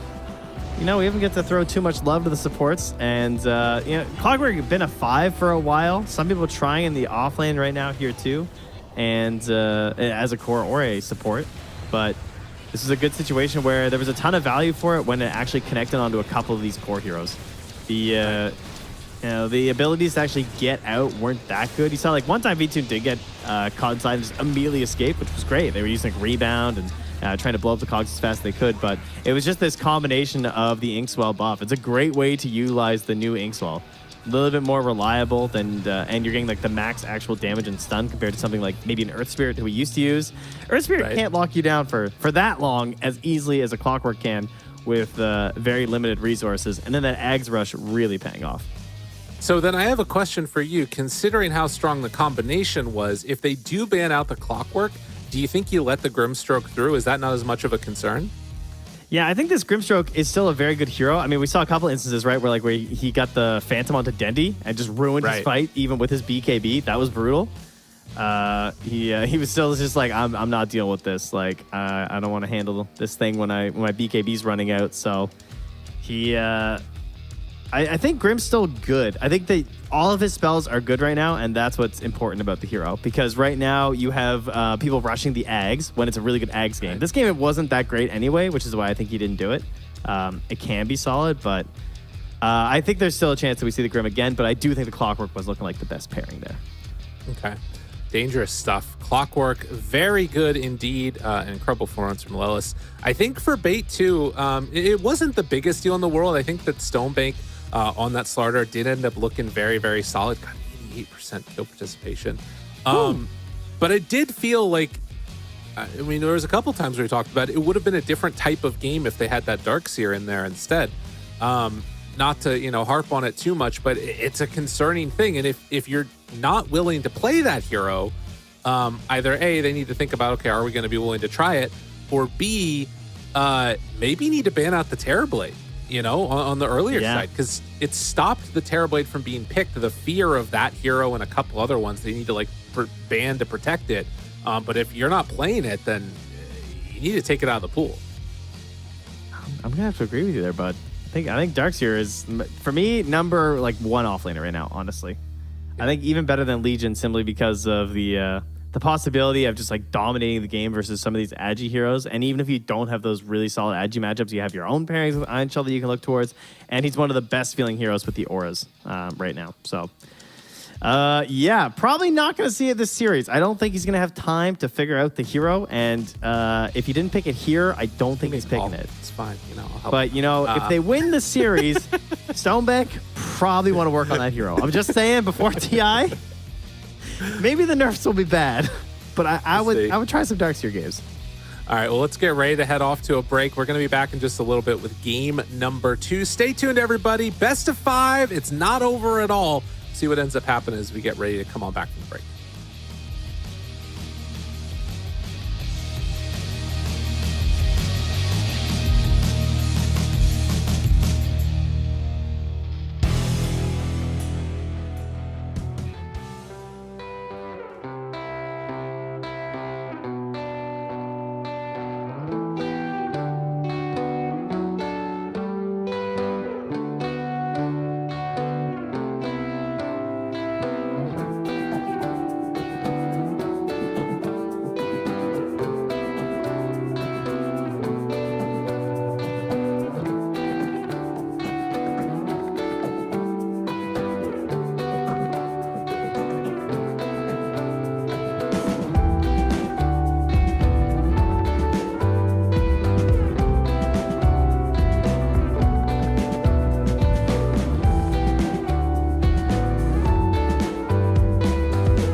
Welcome back, everybody. We're here for game number 2. It's all coming together for nouns. They were able to take the victory there in that last one, Trent. Off the back of just what felt like a very solid draft to me. I think that nouns did what they needed to. They put forward this problem, and Bait kind of just didn't answer it, really. It was Terrorblade. They decided to pick the Slardar. Darkseer, we talked about it, could have been a potential option, but more so than that, it was like this combination of the threat of the Terrorblade and then also Clockwork Grim just demolishing them early. Yeah, I've listened to one of the experts in the Dota world before. You probably don't know if you've heard of him. It's BSG, I think. BSG? Gamer, BSJ. Sorry, that was the French. Okay, that was the translation. BSJ. J.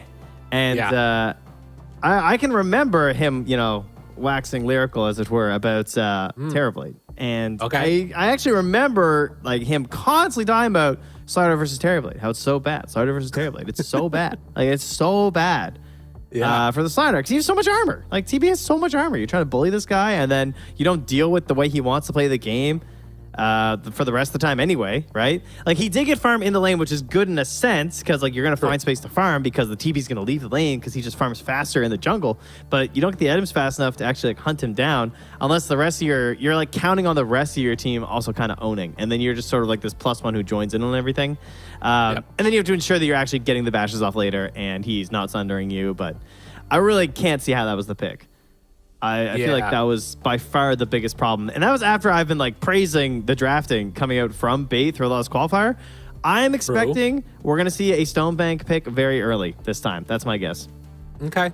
We'll see if it ends up happening or not. We are just about getting ready to hop into this draft for game number 2. And I will say that in spite of those drafting issues, while it always felt like there was this uphill battle that they were playing against, Bait did put themselves in some pretty decent position. They won a couple of fights. They were playing well. But I think that this momentum is something that nouns are looking to sort of continue upon, right? There was a little bit of struggle early in their bracket. They came together in the in the upper bracket finals looking good. And coming in with this first game win has got to feel great for these guys. So we're into the draft. A couple of bans out. Nothing of the ones that we talked about yet. They're actually giving them the Clockwork still. Interesting. I think you can't ban the clock. There's too many other important things. Like, you're gonna wind up like some there's still a nature's prophet here right now. That's true. Take the Dawnbreaker out of the pool. That one looked so good. They're targeting Stonebank so hard, they dude. really are. And they get the NP. Interesting. Okay. They had a good strategy coming in here. Actually, it's funny because this isn't just a specific Stonebank thing. They've also targeted the offlaners in some of these other drafts. Well, actually, it is mostly just a Stonebank thing. They've never gone this hard on the offlaners, but it's a good play. We actually saw teams doing this versus Team Betboom when Toronto Tokyo first switched. Like, you would actually have so many 5s banned because he was just clearly so much better on some 5s than other 5s. Yeah. And I think that's a Stonebank issue right now that people are starting to see. Perhaps an unfortunate part of making it so far through that lower bracket is they're noticing that, like, Stonebank's not playing that many different heroes right now, and he's tending to play the most overtuned ones, right? Dawnbreaker, Legion, and a little bit Night Stalker. I'll give him some credit for Night Stalker because I don't think he's, like, super broken. But you were on the Grimstroke train, and he returns, but for Bait. Yeah, interesting. I am not sure how much I love it early on, but I guess it does break up the combo if they did want to run the Clockwork again, but giving him the Nature's Prophet. I'm feeling like that might just end up being Lelis on that. They've won 4 straight games with Grimstroke. They have won like all their games basically, obviously, so that's not that hard. True. They've been winning many games in a row, but they've been loving the Grimstroke themselves, possibly also why nouns were looking at it at that point in the draft and be like, maybe we should snag this up because then we don't have to worry about them taking it. True.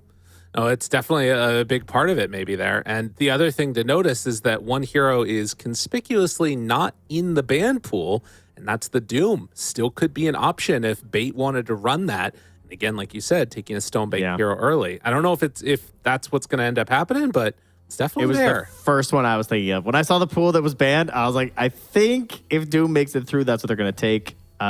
The other huge one's actually Beastmaster. That is the hero. Ooh. Can he play?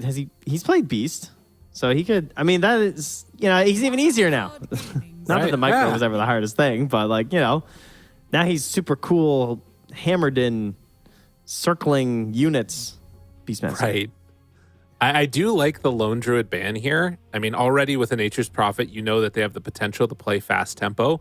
Taking that Lone Druid out just feels like a smart play with how quickly they could push down towers and everything. And it's such a Gunzilla hero, He's always willing to bust out that Lone Druid as well. So then you got like multiple lanes you have to worry about. Nouns, turn to pick. Okay. Gonna start with the other support first. Keep things open here. They want to get a little bit more information from Nouns before they commit to their off lane. They're lowering the blinds right now or raising them. Not sure which. But I think they're checking. I think support picks are just a check. 10 seconds remaining. Fair. I am not sure if I like the Skywrath Mage, to be honest with you. Into Nature's Prophet, too, I feel like there's some bully potential. Both of these heroes, I mean, we haven't seen a ton of NPs taking Treants, but when they do, it looks pretty good. That could be some really good harassment on these guys.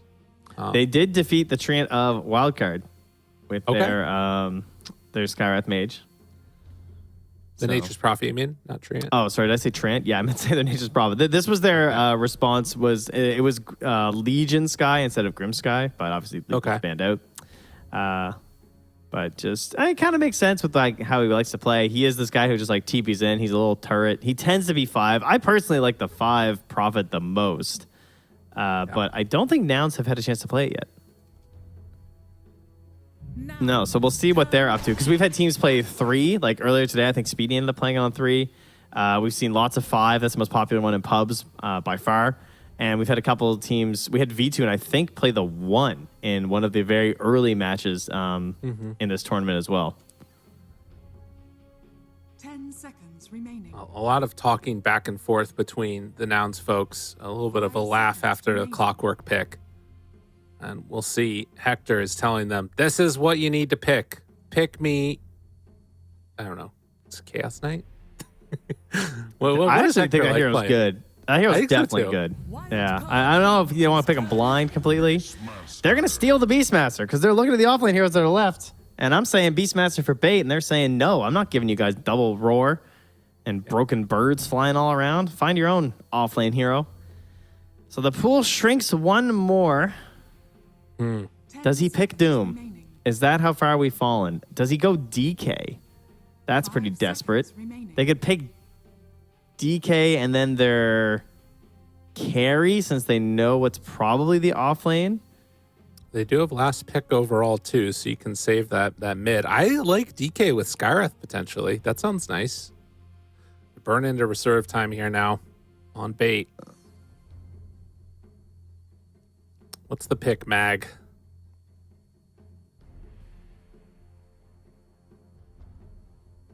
I am not super confident out of these support combos. They need somebody that pairs together with both Grim and Skywrath. Primal would have been awesome. Dude, they're definitely just going to pick Doom. I think so too, but I feel like they would have taken it by now. You're down to 35 reserve time. Well, it's double picks. They're probably thinking, they're probably going to do both, Right. So they might have one decided and maybe not necessarily gotten the other one. That could affect how they decide if they actually want the first one. It's a tough part of the draft. This part is stressful because it also means you're risking a lot of your time on the overall last pick, which I still think is extremely important when you are going second. Okay. Tiny first. That's interesting. I mean, it does pair with both of those two heroes. Does a ton of damage. Yep. Oh, this is so awkward for their offlaner. 10 seconds remaining. Dude, if he just picks Doom, I'm going to lose it. 5 seconds Well, remaining. it's fine as long as they don't use more reserve time. As long as they pick it on this 1 second, right? Nouns, turn to pick. Ooh. Oh, they're giving him last pick, dude? Ooh. Interesting. All right, Stoneback better have some crazy hero. If he's Dude, getting is he going to 10th go pick. Mag? Is he going to go Pudge? Right? He's a nice Pudge. Nouns, Look at Hector. Hector's like, guys, just give me TV. I'm going to own this kid. I don't know what the hell. I'm so surprised he's getting last pick again. That feels so stressful right now. 10 seconds. Dude, if they pick him Slardar, I don't even know. And then win. Yes, Yeah. Slardar into the TV. Okay, Legit, well, all right, but here's the maybe thing. he plays Darkseer. Literally, if he plays Darkseer, this is the game for it. There you go. They ban it out. You have to ban it. You have to just in case. Yeah. All right. But this does leave open a couple other ones because There's 3 Giga Chat heroes. Okay. Okay. It's Axe, Okay. Brewmaster, Yeah. Sand King, but they're going to pick Underlord. That's my What theory. What about Timbersaw? What do you think about that 5 guy? seconds remaining. Oh, I actually thought he was I going to be want- banned by now, but he's not. You're right. That's a pretty good shout. So the Especially other- depending on the last hero here. The other thing that I like, that I could like, is actually Mag. It's a bold play from Bait to go for this because I feel like Stonebank's hero pool has been very small, but there are a lot of good offlaners still to play here. Yeah, but the problem is, of course, we don't know what he can actually play. Yes. He's held it in reserve for just this moment. Yeah, like 24th pick is sick when you have like a crazy offlane. You got like Zai up there. I mean, they're banning Slardar, dude. I mean, they're just like, show us something new. Slardar, obviously extremely good with Phantom Assassin, and they're like, these guys are crazy. They picked Slardar in a TB. I guess we just ban it. Like, this guy's out of control. Remaining. I like all of those other offlaners more than Slardar. 5 seconds. I mean, it would be massive amounts of minus armor. Yeah, and plus, at least they know he's somewhat comfortable in the hero, right? I would still rather he's picking something that's theoretically better, but he's less comfortable on. All right, talking to Gunnar about his hero pick, trying to figure out what they want to run him on. What is it going to be? Ember's still in the pool? They go Lesh. Lesh. Okay. Interesting. A hero that's prone to getting blown up by PA. Dude, pick Mag. Come on, Mag. Take Mag. Let's do it. That's too YOLO. They're like not gonna be able to get good enough fights. I feel like just be involved. Go run around with Grimstroke and Sky. Oh. Okay, that's solid. That's an cool. that's a non-offlaner's offlane hero right there. The Mars. It's kind of decent versus TB, obviously with the arena. It's some moments where that can work out well for you if you're blocking off any away from the get in the fight. Yamson's happy. He's smiling. Yes. He's feeling like they got a solid draft right now. Very interesting drafting going on in this game. Well, let's just get situated there. What do you think the tape marks are at the top of the stairs? That is how tall they were when they started this entire qualifier. They've grown so much. Wow, that's beautiful. 10 seconds remaining. Oh man, I am stoked for this one. This is going to be really interesting. My big worry is that Clockwork still does so much for this team, and they have crazy vision. Again, you've got TB illusions, you've got Treants running all over the place, you've got Clockwork flares. How are Bait ever going to start a fight? It is an interesting thing to, again, have this very synergistic support duo where they don't necessarily need a specific core with them, whereas like compared to the Sky and the Grim, they don't really work well together at all. Like Grim, Grim doesn't really benefit Sky in any way. He's not going to Inkswell stun someone. They're not going to make any sort of use with the leash and like double up anything that's really important. I mean, maybe get like a cool like double ancient seal. That is kind of sick, I guess, to where it really matters. But Clockwork Nature's Prophet, who's like hookshot in, TP in. You can cogs them. You're sprouting them. Right clicks, lots of damage. So it pairs really nicely with Beastmaster, TB, or Leshrac. I feel like they can just get kills. That being said, they pair really nicely with their cores on the side of Bait. There's no doubt, right? These two supports with either Tiny or Mars, you can kill any hero in the game. That can happen, and that's what they need to make happen if they don't want to be down 2-0. We'll see. I mean, down 1-0 with a draft like they had in game number 1 I feel like Bait can come out of this one with a victory and feel good about their chances. If they go down 2-0, though, that's where things get really hard to come back from. We'll see how it ends up going. We're getting ready to go into this game number 2. Nouns 2 away from going to TI after having a very long time being in the hunt for it. Should also mention the other little nifty thing, we talked about this interaction before, the Grimstroke Shard being able to take off Roar. That could be really clutch in the late game. That's true. Yep. And with PA having that Ags later on too with the Blur, combined with Inkswell, that's a very frustrating hero to try and lock down. Oh, yeah. And I think VTune at various points has looked like the best player in this qualifier. So giving him a hero like this that, you know, can pick and choose his targets and sometimes just win you a game, I like that as a strategy for Bait. We'll just see if the supporting cast has what it takes to get where they need to go. But we're into game number 2 now. It looks like it's going to be a trade-off again of 2 runes apiece. And no pre-game chatting from either side here, just right into it. Well, you know, except voice lines. Right. Well, those are always there. Stonebank? Oh, you're crazy, dude. Don't go there. Battle begins. He's going to leave that one alone. Clockwork and Nature's Prophet both have such potential for kills from like level 1 to 3 compared to other supports. You know, you just get a battery assault on top of someone, or you start getting body blocks early on with battery assault going, or if you go for the early trance, like we saw, I think it was Kadaro actually from Bait doing before. Yamsun, he's a meta player. I'm going to call that he does not take trance. That's my guess. Okay. I'm going to check his pubs right now. Although, to be fair, Yamsun back in the day used to play a lot of like, what's it called? Like micro-intensive carries.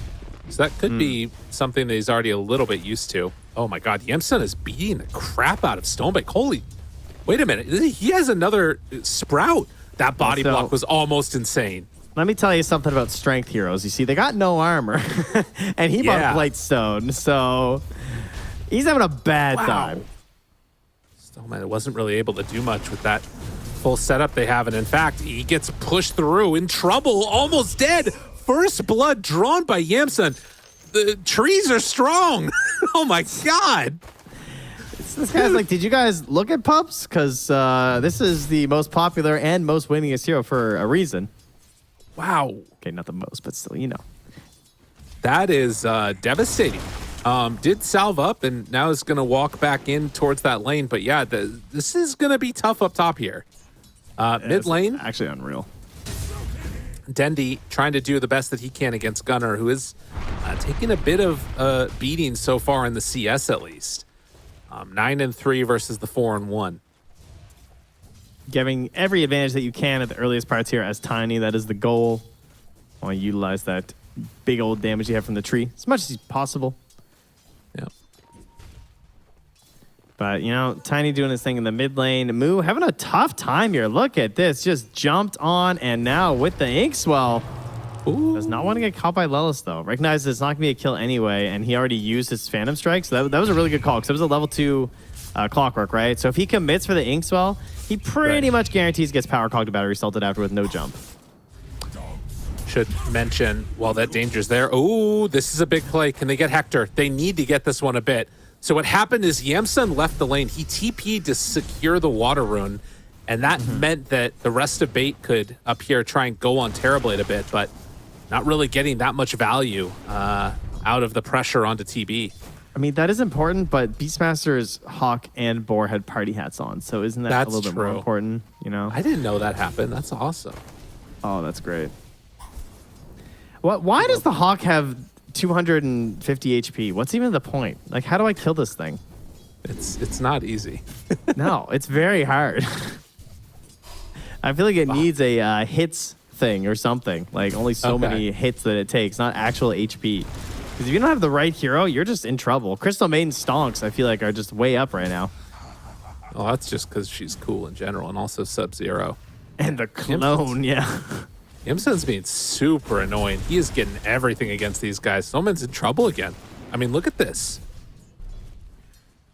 So while it is going good for TB, you should also mention that VTune is having a great time down bottom. He's not shutting down the Beastmaster as much as the Mars is kind of being subdued, but VTune is getting every CS. And also a couple of boars every now and then, too, it feels like. Kadar's trying to hit the stupid bird. Oh, nice. Big damage. He's just being bullied down, or up here, rather. As the water runes come out, the mid lane has evened up right now. Gunnar getting more levels than the spells. He can actually pressure and bully and Dendy a little bit. In order to like zone him out, he basically has to hit his split earths, which he's doing. Has a ton of damage. That forces Dendy to throw that back. That doesn't even feel that great, though. Oh! He's dead. He is just dead. That was 3 points lightning. Wow. That was Fairy Fire, Magic Sticks. It was all ready. And he had a bottle charge, too. So just did the math on Gunnar. Knew what he needed to do. And Stoneman also goes down up top. Yamsun trying to make this work. Sprout, but the long range hit from the spear. It's enough to get the return kill. Unfortunately for Bait, Hector is starting to really come online here. Jeez, at least he got something back there for Stonebank, but that's just way too painful. Yamsun just setting up everything in this top lane.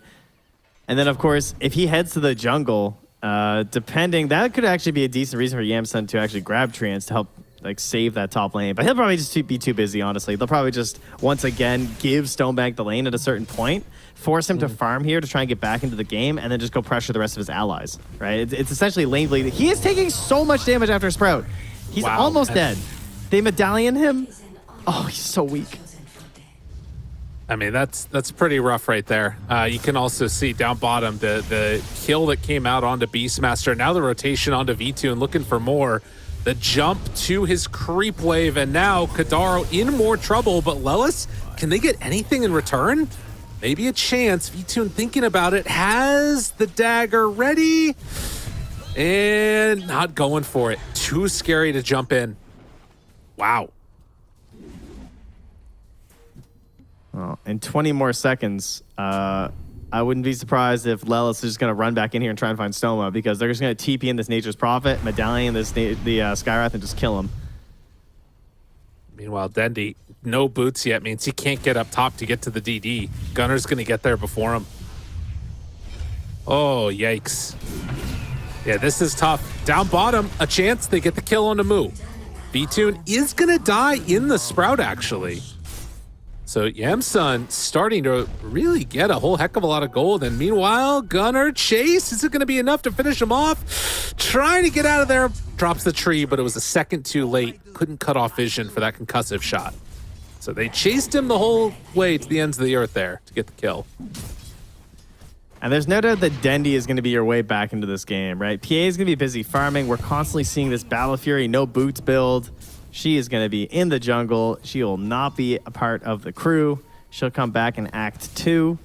For Act 1, we got the leading role being given to Dendy, and that means he needs to get himself to that first big item, the Blink Dagger. And that kill on Gunner is important, but he's going to need a little bit more here because he can't afford to be like middle of the pack.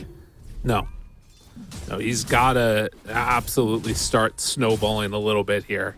Stonebank, too, can be somebody else that makes things happen, but has gone for this like double bracer now into phase build. So he's going to be more towards, or rather his Blink Dagger is going to be coming a little bit later. Meantime, Yamsun is walking down here as Nature's Prophet, so he's looking for probably a short-range TP, honestly. They have a defensive ward that's going to give V2 an idea of where people are moving to. Kadaro, Strokes of Fate, just to try and force back out the tower, and looks like they are going to have to give up the catapult there, which is something to slow down this push that's coming. Dendy, 8-minute rune, and dropping down some sentries. He does not get lucky. It's up top, the invis. Oh, he needed that too. That invis, he maybe could have TP'd top and killed TB. Meantime, while Gunnar farms that up, they are putting some maximum pressure down bottom. V-Tune makes the move over. They managed to find for a second Lelis. Turning, hitting, damage, almost done. V-Tune dead. I don't know. I'm unsure what that was. I feel like he's just not thinking ahead, honestly. Because, like, if he just takes the 2 seconds to think, like, what happens if I jump this clockwork? If you jump this clockwork, you are not getting out of Cogs, and you are not getting out of Sprout. Like, you know, like, sure, you're going to cut your way out once, but you're stuck in the middle of the jungle. It's not going to be a good time. You will get medallioned. More disables will be there. A 4K gold lead here at just about 9 minutes, and Bait. I mean, look at Kataro. Oh my God, he's done. Yamsun, this is Nature's Prophet is just dismantling them. Man, he is having a hell of a game on this NP. He has Solar Crest done. That's crazy.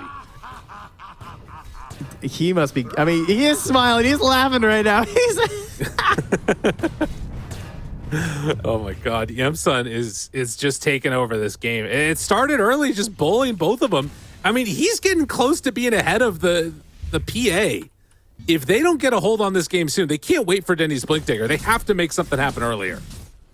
The This prime is it, target level is a 6. Terrorblade. Look at his HP, though. He's got Wand, Dragonlance, and Treads. Trying to make this move. Connection is there. Yamsun shows up. Dendy, Avalanche wants to toss, can't get in range. All it takes is Yamsun showing up alone, and that stops it. That is devastating. The Protector. The gold lead is exploding right now. Oh, Stonebank. You still have 4 armor, bud. Oh, man. Hector pops meta. And now... Oh, look down bottom at the same time. They're after V-Tune. Oh, He's just trying to they farm the got other him. side of the map. It's not going to happen. The nouns are completely bodying Bait here. This does not even look close. Wow. They are not wanting to give up their spot to TI, which they think is theirs. They're claiming it here in this series. All this momentum that Bait have been building up throughout this lower bracket run. Just getting better and better with every single game, but we're not seeing the tools that were there in those matches. We're finding drafts that aren't suiting their needs. And heroes that haven't shown up before in a while are just owning. Oh, yeah. No, they are dismantling them. No doubt about that. Yamsun continues to just kill people wherever he goes. He's ahead of the Mars by a good margin. He's going to be ahead of the whole freaking team of Bait soon. Yeah, and Moo recognizing how much they're owning, going for this Spirit Vessel build, just brutal. Giving just no quarter at all. Just full-on aggression. He's like, I don't need a helm. You know, I'm just going to grab Vessel and start slaying. Man. I mean, Bait, again, like, they have elements here that feels like it can work, but they need more time, and they're just not getting it. Like, that Nature's Prophet pick, it has just allowed them to run at them constantly. Dendy's still trying to get that Blink Dagger. It's a Bloodstone for Leshrac already. Gunner is huge. Yeah. And that is just going to hurt the Tiny even more. What? That hook shot? You were right about the no. clockwork. I take it back. Get rid of this guy. Don't let him play it. Samson 2 is a problem. They do spear. This is a big kill. They need this one so desperately. They're going to give it over to Stonebank. Is under attack. It's a lot of XP as well. A big streak taken like that. So that's helpful. Oh, yeah. Of course, it's, you know, after your PA died to them. So that part's not great. No. And has Battle Fury with Magic Stick and 2 branches. I don't think I've seen a sadder PA inventory in a very long time. Although, do they find more? Ooh, in trouble. Oh, the stun. He could have released it a little bit earlier. It might not matter. Spirit Vessel is already there, but the Avatos and Blink reveal means another kill going their way. Bait, not done yet. Hook shot, 3 seconds. Looking, hunting, spear, pushback. Dendy in trouble, has fairy fire, but the catch is there. And they move in close enough to find the kill. Dendy going down as nouns converge together in the mid lane. Yeah, and he has Dragonlance. Now he has the Yasha. So Hector just getting this farm and putting it immediately into items to make sure that he can't be taken down. And he's just going to keep advancing his farm all over this map right now. Just perfect TV stuff. And this is why TV's so good. He's this annoying rat hero in a sense. He keeps the lanes pushed out, but when you're winning, he is such a good win more hero. He just shows up and metas and just forces down a tower. You know, if you're winning this hard in a game of Spectre, she like haunts in and takes a couple kills, then she hits the jungle again. TV, he pushes the lanes and he'll join you on taking towers. And also getting into position to take these stacks away too. I mean, obviously he's not here. He's back and sending out illusions, but making these solid plays. Now they are going to try and get active without TB. This is a little bit scary. Avatos, the ink swell, it's there, the double toss. Is it going to be enough damage here? Can they do anything else? Stonebank, he has to back away.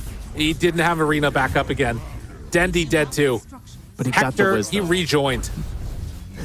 That's what matters. All right, Lyrical. The wisdom rune. They got it. By gumption. Oh, man. And Moo doesn't even have any points in Inner Beast yet. He's just going all casting build, but Radiant's top tower You know, still taking towers. yeah, before the helm's done, right?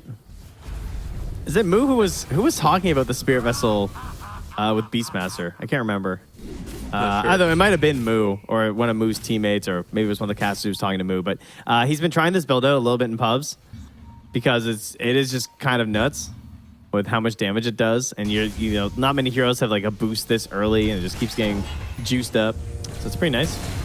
That's another hook shot. That's Kadaro. Gonna go down now, and no follow-up. I mean, this is really, really unfortunate here. You expend that Arena trying to save somebody, and then you can't go in for the fight, which means now they kind of, like, they need to find a dream pickoff of somebody just alone AFK, or they just need to chill for another How however about long. It's this pick off? Lelis, Spidey sense? No. Nah, he's not getting him. He did go to the same place again, though. He knew. Jeez. It feels bad, man. Do you know what's truly insane is that it's only a 74% win chance right now on Dota Plus. Really? That seems way too low. That's super interesting. I wonder Gaben why. believes in the PA. Apparently. Yeah, that's just a fake hype graph. That's all. It's coded is in. under attack. Wait, this is a big pickoff. They find him completely alone. Dream pickoff. Somebody AFK. The They did it. 24%. Dude. Tower is under All right, Hector's going to give the tip to Denny. He's like, all right, you got me. You got me. That's huge. Everybody just Delta splitted like crazy, but that's, you know, the first 3 picks that they took. This is the combo. All right, we just have to do that like 15 more times. Back in Right. the game. Yeah, I mean, they need so much at this point. There's no doubt about that. It's gonna be so hard to just get these other 2 cores in the game. Like Denny's doing his thing with the blink and the stun, but you got Mars trying to find his way to a blink dagger. That would be awesome. Maybe even a point in bulwark someday. But this is what his life looks like. He doesn't have 4 armor anymore. He's 5. No. Which still not very good versus Solar Crest. Oh, God. And they just keep dying. Lelis is soloing this one. Kadaro does manage to get away. TP's out right in front of him. Nicely played, nicely played. But, yeah, Stonebank going down there needs, 500 more gold about to finish off his Blink Dagger. We're getting close to the Echo Saber being done on Dendy. And, of course, for PA, it's just all about that BKB as soon as possible. They need to kill Hector again, just randomly. They didn't T-ward that one ward. I think their plan is that they're just going to farm Moo up to get the extra points in the Inner Beast right now, and they're just going to play until 20 minutes, take the 20-minute Aegis down bottom, and then just push and bot. That would be my guess from Nouns right now. Just a chill couple of minutes. Everyone finish up an item, get ready to go Aegis, and then we'll poke and prod high ground. No need to hard commit, but Right. they're probably feeling like they could probably safely Radiant's bottom push it. tower is under attack. A interesting little play there. Spirit Vessel charge was used on an illusion. They didn't realize that it was not the real Tiny that was sent in. But not a big deal. Still has 2 more charges on it for that Beastmaster. And still sitting on a 13,000 gold lead, in spite of, as you said, only a 78% chance of winning. It's Nouns very much in control of this one. Lelis hunting. Party hat on. Finds one. Kadaro. Hook shot in. Caught. Mystic Flare on top of him. But Lelis only down to half HP, and then he's fine. Yamson shows up. Fights Stallman. Al Dendi just has to leave his other support for dead. No way to get him out of that one. Just tickling through that Glimmer Cape. Yeah. The middle tower is under attack. Just doing nothing. When you get 300 damage just completely removed, feels pretty good. 19 minutes, and still Nouns holding on to this impressive lead that they built up. And for Bait, I don't even know where everything went wrong. It all fell apart so quickly. I think a lot of it definitely traces back to top lane. I think that the essentially just becomes lane bleed of Nature's Prophet. It's just another situation where they don't have any way to contest the Terror Blade, and that means that the support doesn't have to do a whole lot of work, so the support becomes freed up. Maybe also the prep going into the lane. Perhaps if he went for earlier rings or something, or if they played it a certain way versus the NP and got mega aggressive earlier or something on, I'm not sure, but that spear, it gets him right back. But it wasn't a stun, but he is very alone, so. Yeah. Had a ward there too, which I think scouted a couple of them moving over, but still, Lelis a bit too far forward, and yeah, a kill that actually gives them a decent amount of gold. Every little bit is definitely helpful, and I think that's going to be a completed BKB for PA flying out right now. Well, and that death means they're not actively setting up quite yet for that Roche, and maybe Bait want to go for it since it is Radiant's side. They see him. At least They have see buybacks. Hector on the ward, looking for the hunt down. V-Tune gets vision, fogged away, and jumped but can't go for it. Now V-Tune in far. Lelis has the hook shot in 8 seconds. Chasing, looking. Can they get there in time? Dendi, Kadaro, he's the one that's found instead. So they'll leave one behind. Can Lelis hit this hook shot? Doesn't decide to go for it as Stonebank just dies too. Yeah, feels pretty rough right now. Radiant's bottom I guess he tried to go, I don't even know what he was trying to do, scanning. but he ran to Gunner. All right, is it time to finally Roche here? NP has like it. TP up, can just come down with the Solar Crest. And playing this nice and easy. Oh yeah. 3 points up in that inner beast aura as the Aegis is going to be claimed. We'll see who decides to take it. Gunner, obviously a really good hero to pick up that Aegis on that Lesh.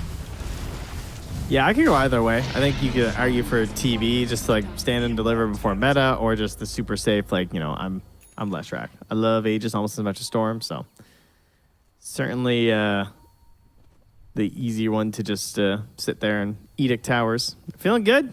Dire's Dude. middle tower is under Yamsun is so huge. He has Greaves. He's higher net worth than everybody except for PA on Yeah. that team. He quickly became a core. Yeah, very quickly. Wow.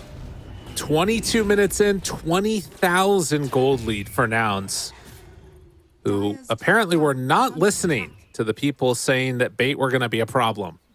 Or they were listening and just building up power. tower is under attack. Yeah, just growing their strength here. So we got our first Guardian Greaves of the tournament so far. For Nature's Prophet. Yeah. Yes, yeah. Not for all of them. We did have one last game, I believe. Well. And ready to start heading down a lane again. Scanning. Bait, I mean, are they going to be close to anything at all? V-Tune is what? About 1,300 gold away from a Deso? You would love to be able to have that item, but I mean, they'll at least be able to hold out for a little bit here on high ground, killing waves. Maybe a smidge. The gold turnaround that you get from these types of kills, if they can manage to find a couple pickoffs, is huge. But It's not easy to get him. They have one here. Toss back one, finding him. Spear, connection. In trouble, Lelis gone. V2 now trying to back away. They immediately blow up Kadaro as V2 is trying to escape, has another jump. BKBs gets away. Gunner thinking about chasing, not going for any more. So 1 for 1. Just chasing Denny on the left-hand side of that fight as well the whole time too. So making sure he couldn't blink in or make a play, make a save on someone. But unfortunately, Moon not able to lock him down either for the kill. But now they're high ground. They still have Roar sitting here. They have the Spirit Vessel. They have a Leshrac who's low on mana, so might be time to YOLO in a little bit. Thinking about it. They're trying to delay this as much as possible. The other item that we hadn't talked about much is Grimstroke.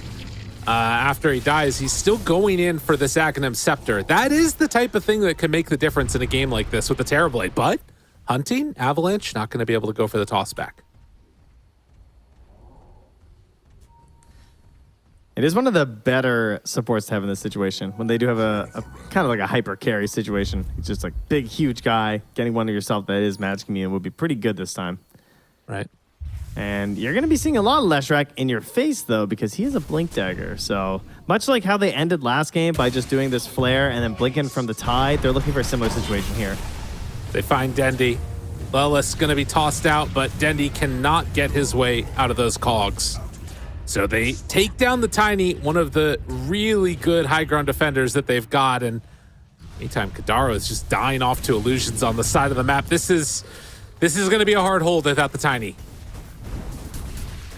Stonebank doing what he can, throwing out that spear.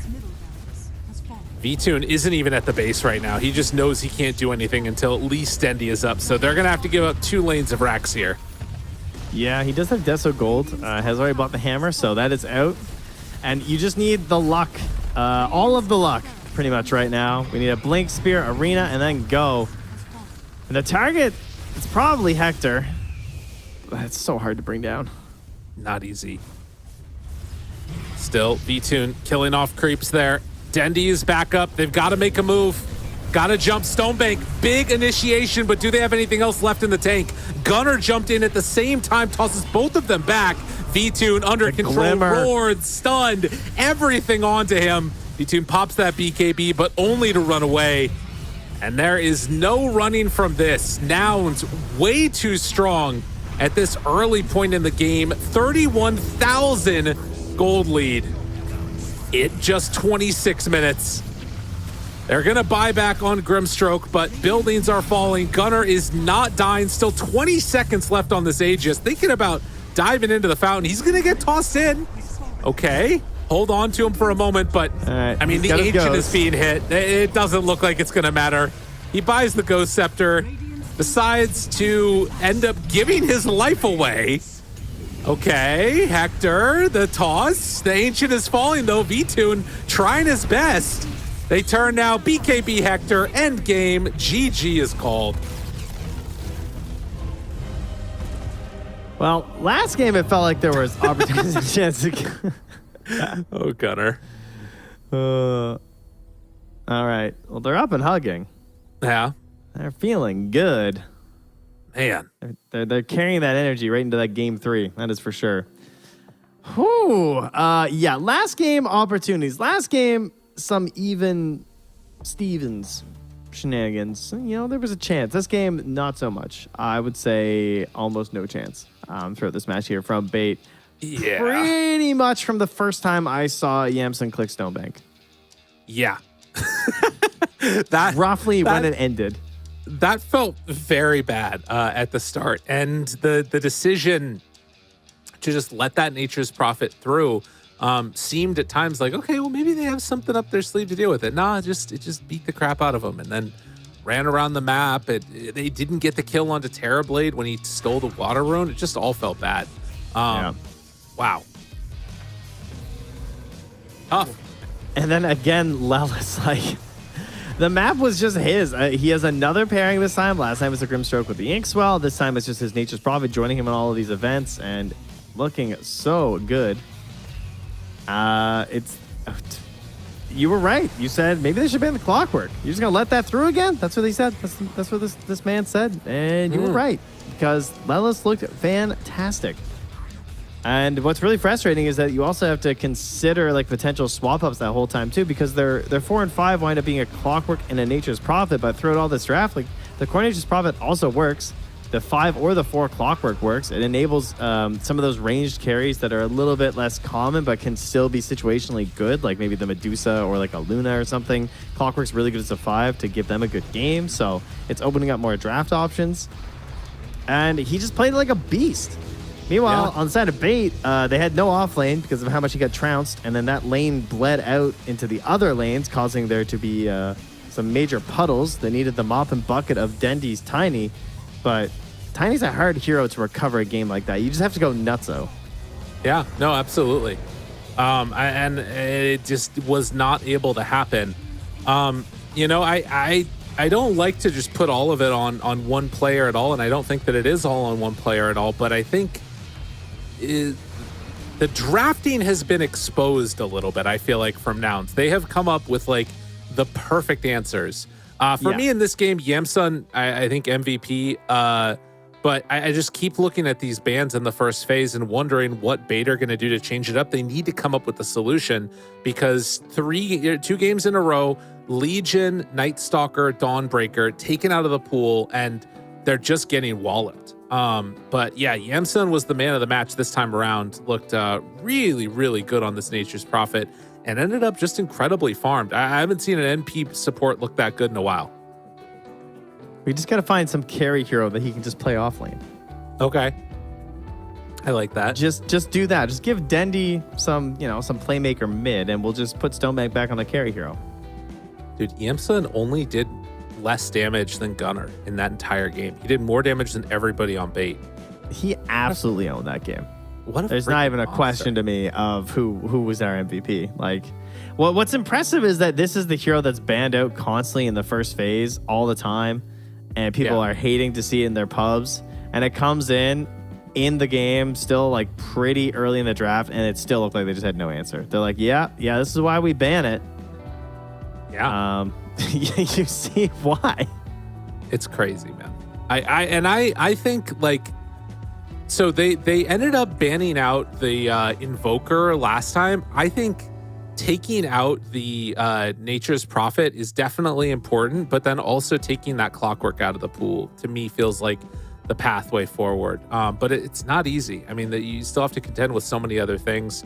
What a performance, though. 2 games in a row. Nouns making this look easy. We'll see if it can happen.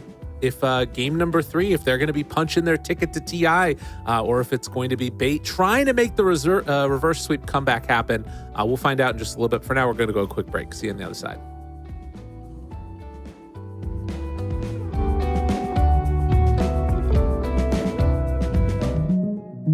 Every day for 3 years, a secret team met across Europe to hack one of the most technologically advanced cars in the world. Meet the Deloitte cybersecurity team that developed new state-of-the-art automotive software defenses, making the world safer for drivers, passengers, and pedestrians.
Welcome back, everybody, and welcome to what could be the final game for the NA qualifiers for TI. Trent, that was a very morbid fact that I saw there on the screen right before it. I don't know if you saw it, but it said, Snapfire trusts Clinks to keep her cookie recipe safe until she's gone. Grandma's cookie recipe. That's scary. That's sad. But he's dead. Well, I know, but well, I don't know. Who's he going to tell? We Who's all having must cookies face with our own Clinks? mortality at some point, Trent. I won't. As well, Bait might need to pretty soon here as we're getting into this draft for game number 3. And it's gone! Get him out of here. I love it. They did it. Dude, I actually think there's a chance. All right, copium levels out the wazoo, but they're like, okay, you're going to ban our heroes? You're going to take away Stonebanks? We're taking away Lelis. Play something other than Clockwork. I dare you. Yeah. And Yamsun, get a new hero. Yeah.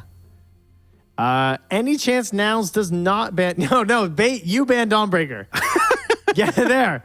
That's the play. Get in their head. You need to do something. Oh, okay. They're going to take the Naga out of the pool. And then the Beastmaster. Interesting. So they're taking away a lot of things that have been annoying, but they leave the TB in. They give them Dawnbreaker. They're taking Dawnbreaker. They're taking it. Oh, my God. It stings.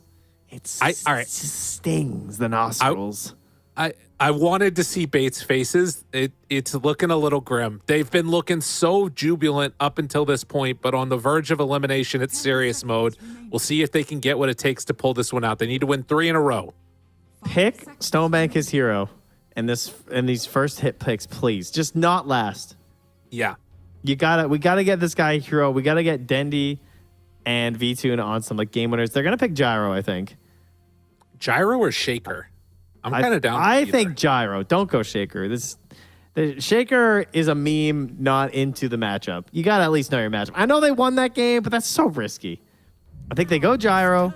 They wait for their other pick. Okay, that's fine. I'll take it. I'll take it. Just get it out of the way, clear our brains, and open up the picks. Because, yes, it's the same hero. So you can argue, well, how's this any different? You just played Mars again, and it didn't go that well. Well, the difference is now we can actually pick better heroes for V-Tune and Dendy. They took a piece of tape off the wall. That's what the tape is. It's how many wins they need. Ooh, I like it. Down to the wire. This all makes sense now. It's all coming together, Trent. What was the other tape for, though, on the bottom? Is that how many more losses they could have had? Because that doesn't make any sense. I don't know. They've removed the tape. They're 1 away. We're going to have to ask Gunnar. That's a boom. Man, nailed it. Good interviews. Next question. I mean, we'll see. If Gunnar has a really important point. He turned around. Yeah, it's true. Guys, listen to me. Hold up. What was the player? I feel like I was a player in the China region I said looked like Gunnar. It's Lul. Lul looks like Gunnar. That's something that I was going to mention. Yeah. I don't think I've seen him before. He's going to TI. Maybe the twinsies will be able to be together there. Maybe they'll face off. That's right. Spoiler alert, everybody. Azure Ray going to TI. Pretty cool.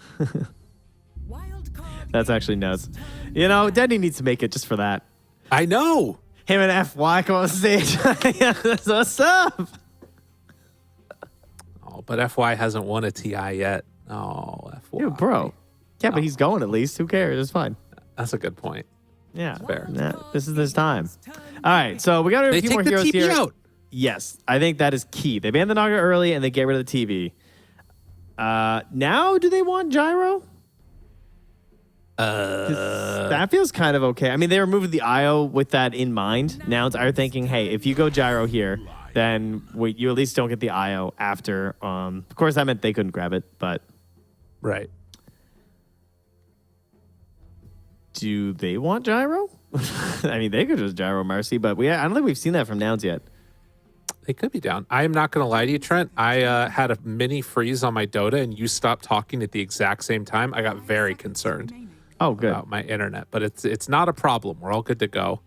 Lion gets taken. Yeah, I like the idea of the Gyro here. That'd be pretty cool for Nouns. I don't know if they have to, though.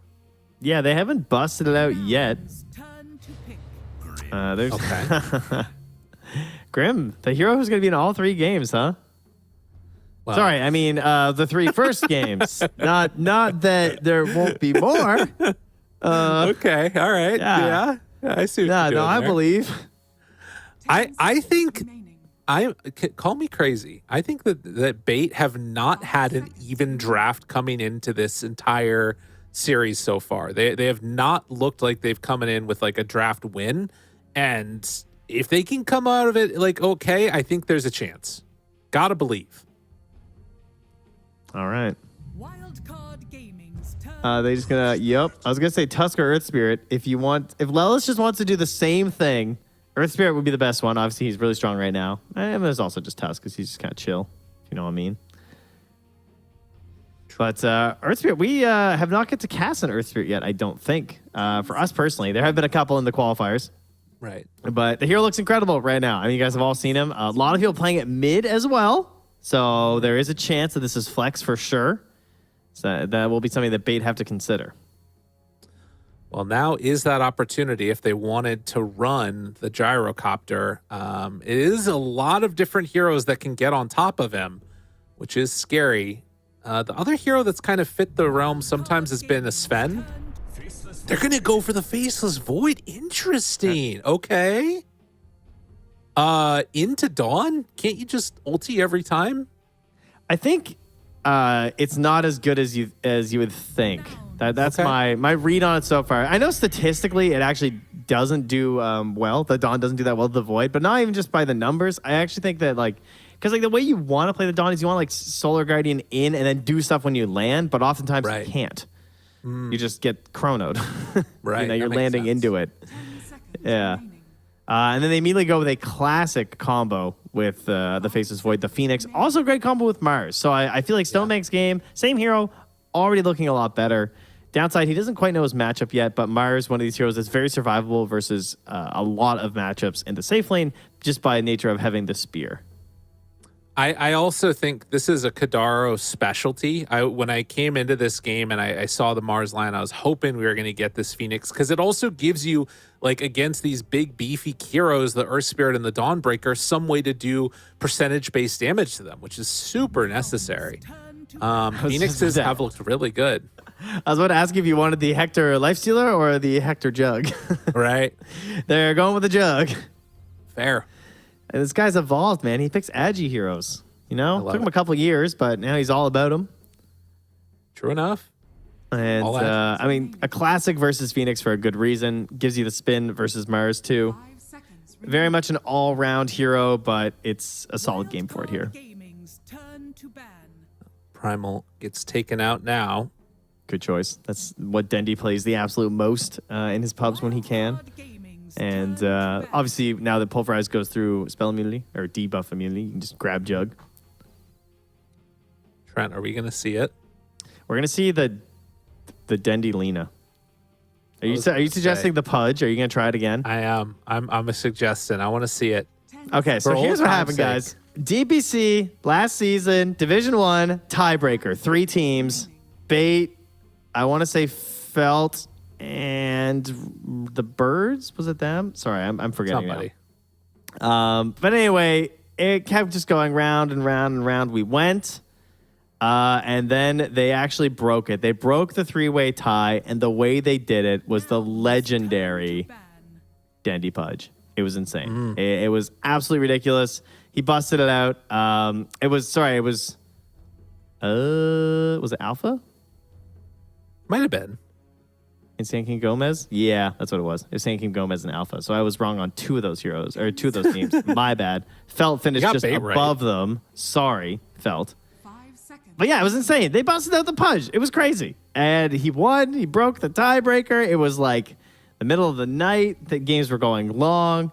It was extremely impressive. So I don't think he's going to do it again, though. I think we're going to real Okay. hero. Fair enough. Well, right Although now, I am feeling a hard carry out of the mid. I don't know if I'm feeling a Primal Beast style. I'm feeling a more, maybe not a hard carry, but a little more middle of the pack. Maybe like the Lena or something. Wildcard Gaming's turn. Ooh, Noun's trying to end this early, taking that Lycan for pushdown. Ooh, where's that even going? Who's doing what here? I think They safe got lane Dawn. flex. Oh wait, what am I talking about? Safe lane Dawn? No, mid Dawn. 10 Surely, seconds remaining.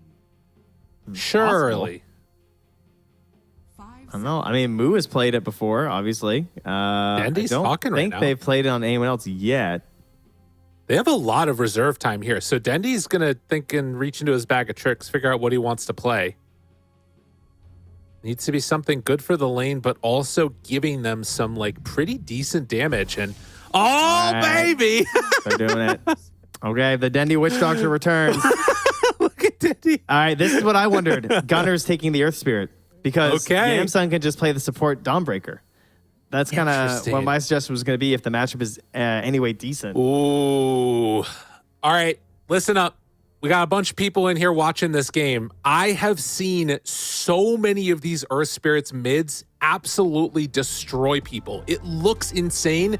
Gunner, one of the better core Earth Spirit players in the world, facing off against Dendy playing on the Witch Doctor. Who would have thought it? 2 previous supports being played out of the mid. Let's see how it goes. We were blessed with the Dendy Witch Doctor once. It was not in a victory, though. He did hit some insane plays with the Aghanim Scepter. It was kind of ridiculous, but they did still lose. So we'll see if it goes a little bit better for him. That game, the rest of the draft was kind of weird. They had the off-lane Pudge. They had the safe lane TA. It wasn't as balanced as this, and it wasn't as good at setup for the ulti. In fact, it was quite horrendous setup. It was... He just had to YOLO these ulti. Oh, no, they had to get Ags on Nature's Prophet. That's what it was. Yeah. And they were rooting everyone, and then he was throwing down the Death Ward. Now he has Chrono and Arena to work with. These are far more successful spells.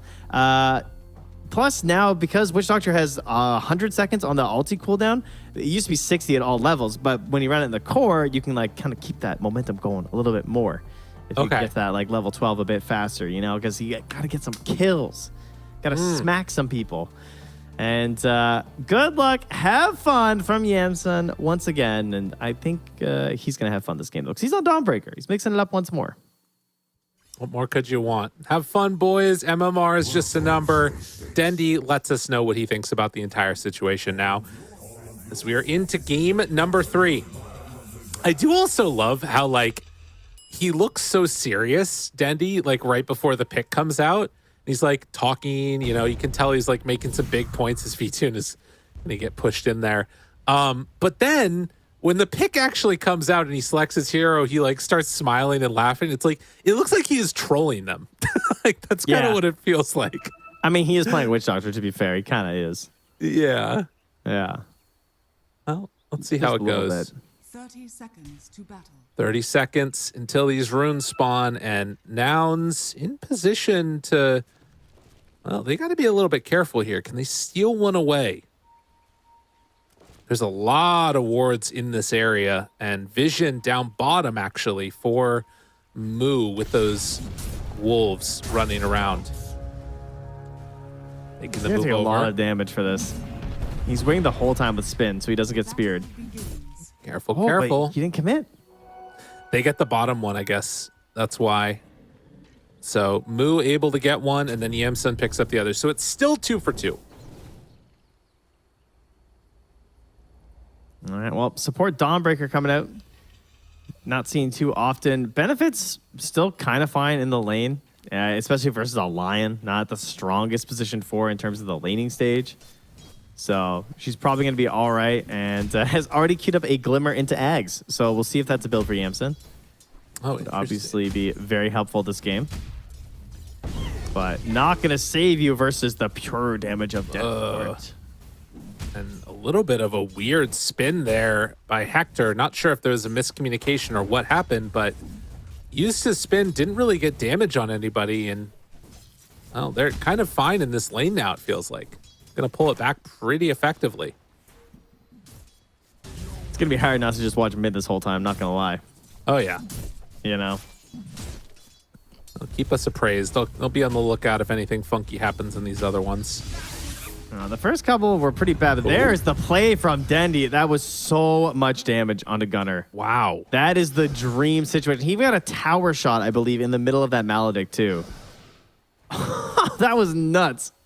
We saw a lot of problems last time Dendy did this. He never hit that when we watched it. He did not get a lucky bounce at all. He tried it a couple times.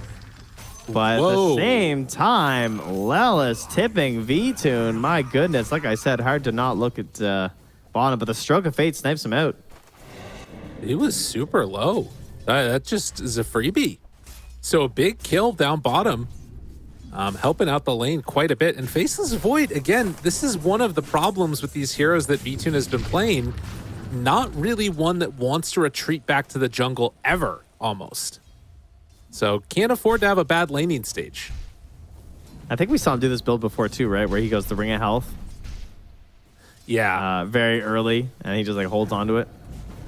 Just the casual Ring of Health, which again feels kind of rough these days. 4.5 HP regen, but got to do something to stay in the lane, especially when you're not in the old Mighty Mine, so you can keep jungling it up. Absolutely. The Well-Wisher on that Radiant side. Hey, oh, we got a replay here. Thank you. Nice. Glorious PGL. Oh, yeah. Oh. Just walked on the wrong side of that creep wave. Got the bonus damage on it. Forgot about how that worked for a second, you know? It's like, Uh-oh. right. Moving Echo Slam. Oh, no, they're going to be fine. Gunner took another Maledict, and then I think it was only one cask bounce, thankfully, for him. But getting some harassment out. Still Gunner off to a good start in terms of the CS, as you would expect. Higher damage with that Quelling Blade ready. I think one problem is that if Gunner hits... Well, not even if he hits 6 first. I wonder when he takes Geomagnetic Grip, I guess, would be my question. Like, do you have to take a point at 5 to make sure that you don't just die it to 6? Oh, yeah. That's a good Because, like, point. you could just save it, right?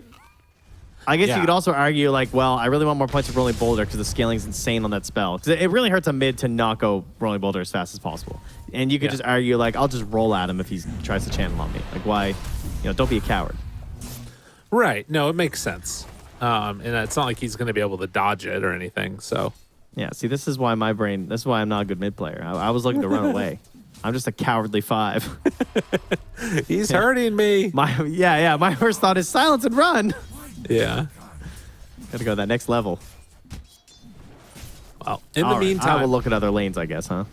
Yeah, I mean, there's not a whole heck of a lot going on. Only been that one kill on the Grimstroke getting the snipe. They're rotating towards mid now on Lelis, too, as you can see up top there, trying to get some pulls off. Is going to be able to secure that water rune, roll in. Ooh, Gunner steals it, but Lelis going to take the other one. An instance where even theoretically the untargetable and vulnerable might have affected you, because like you could have been rolling before and you could throw the cast so it hits him when he lands, maybe. Yeah, But that's a good point. Not possible anymore. Yeah, kind of funny. And already has the urn up, so the Spirit Vessel, a key item on Earth Spirit, support or core. Got a bit cheaper. And still has more attributes than it did before it got mega nerfed. And Dendy again getting unlucky on the coin flip of that bounce, but up top the damage. Ooh. Gone. Yeah, that is really nice. And already you can see across the CS in this game, the lane's going significantly better for Bait than they did in the both previous series. So what you want to see from them down bottom, Kadaro taking some hits, got hit with the Inkswell on the Wolves, something that we're going to need to watch out for in this one too. Yeah, Stoneman playing really well there too, like keeping the trade going all the way to the end there on the Yamsun, trying to whittle down to that Dawnbreaker stuff before he returns back to the base. You know what would be great? Getting Wisdom Runes, because that was a struggle. Oh yeah. I think might be something to keep an eye on for Bait. Perhaps even Kadaro could try and go for something because you are playing Phoenix, but Lelis, he's thinking of something. He's thinking, I want their Wisdom Rune. Maybe going to go for a little gank up top here, get some damage. Perhaps go camp it afterwards. He's got some time. Now rolling through this area. Lion hasn't TP'd back as of yet, while Gunner just gets brought down in the mid lane by Dendy. Crazy. And also Kadaro in trouble down bottom, squaring up against Moo. Able to find him, needs a bash, but V-Tune can't go for it. Instead, he's going to get chased down now. Lelis makes the move over. They get a long duration stud, the blood grenade too. And the swipe, is it going to be enough to kill him off? Actually, it is.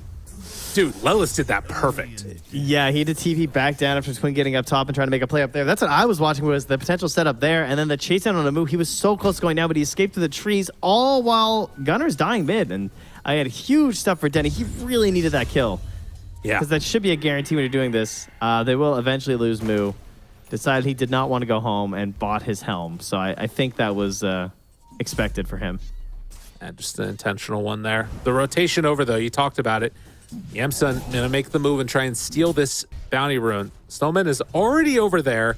It's not going to be an easy steal by any stretch of the imagination. No, I guess if he can force the early Earth Spike, right? Because then you could still grab while you're hexed. I don't know if there's any way to do that, though. Well, not with Dendy coming, that's for sure. And now you're just dead. Yeah. Cask. Oh, the DD. Dendy cometh. Yeah, he doesn't have ulti back yet. My bad. I thought it was back by now, but there's still another 5 seconds now, so gets to survive until he meets Stonebank. Done, done, done.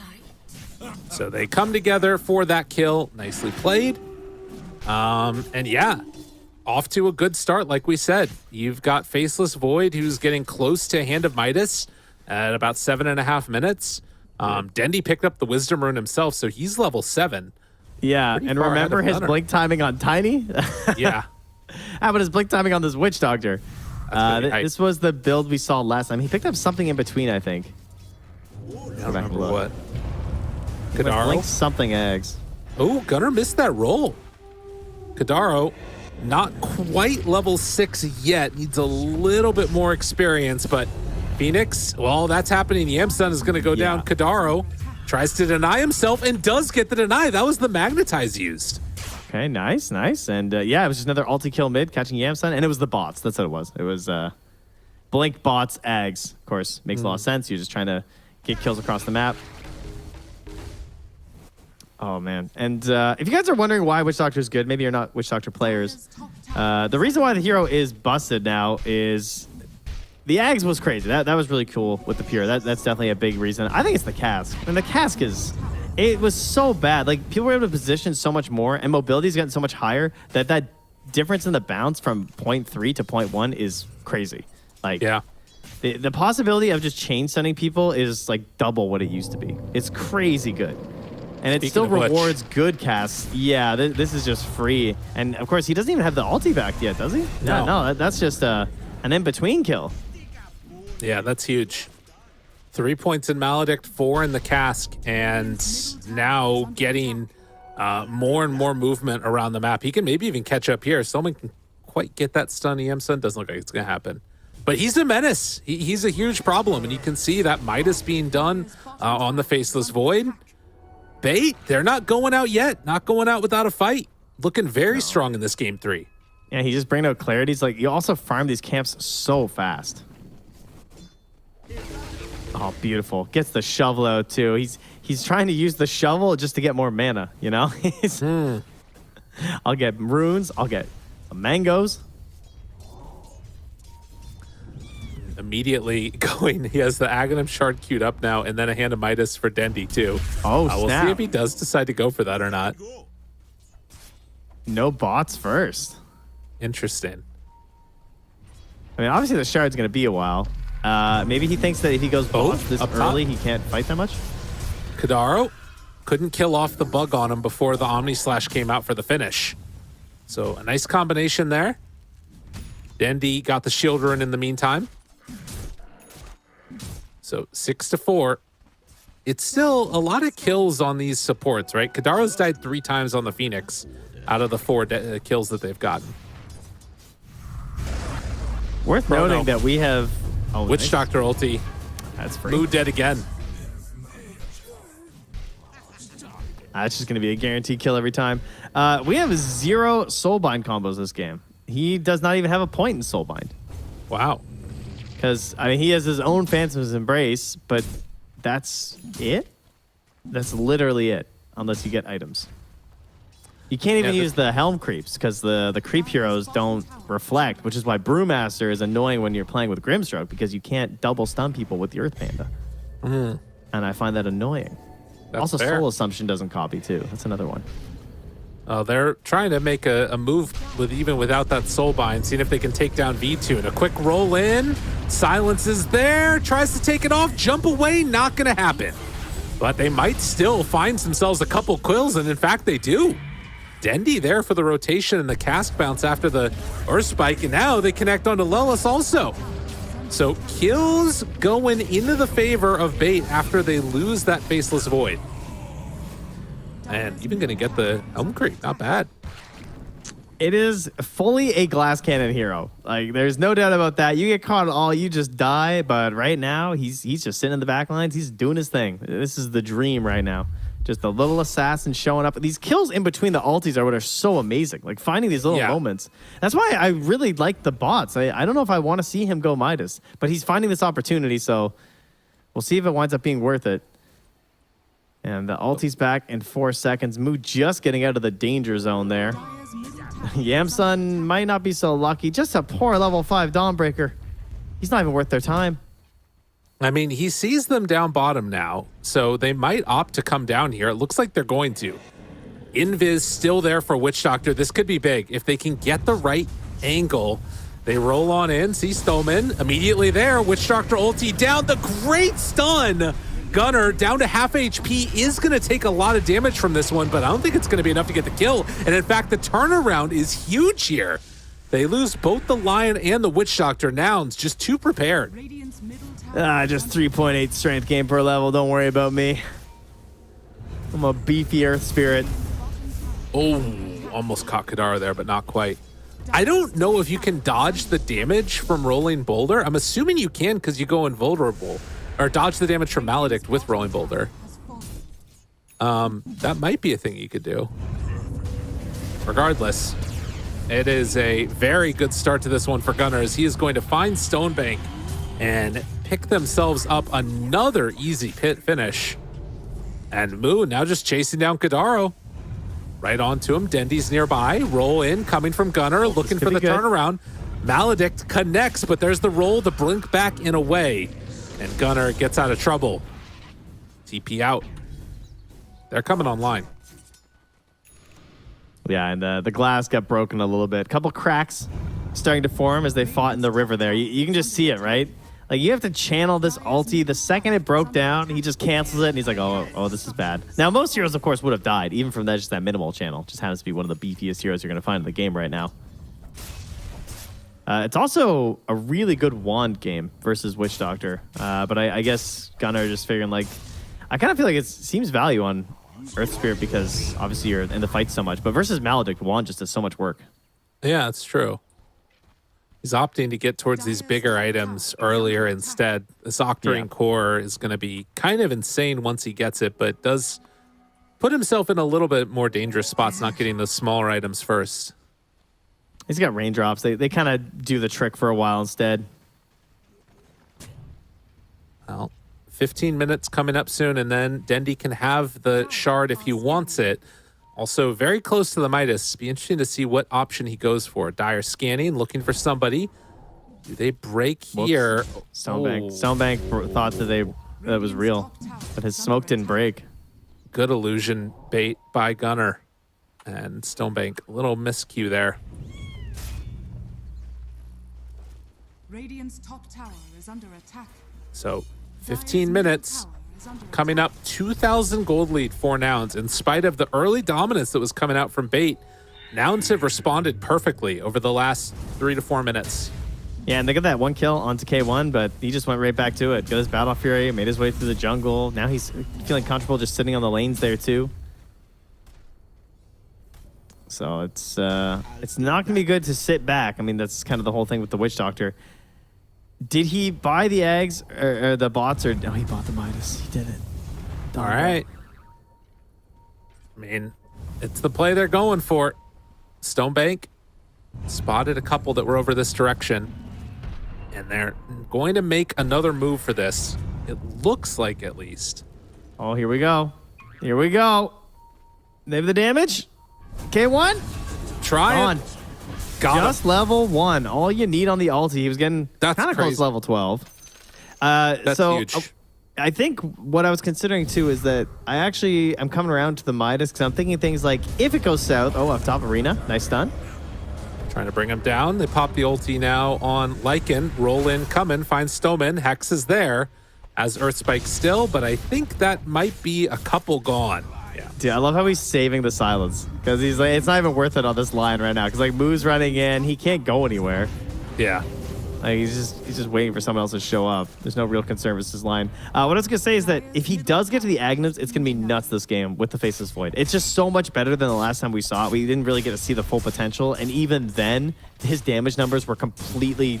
He was just out damaging the entire enemy team.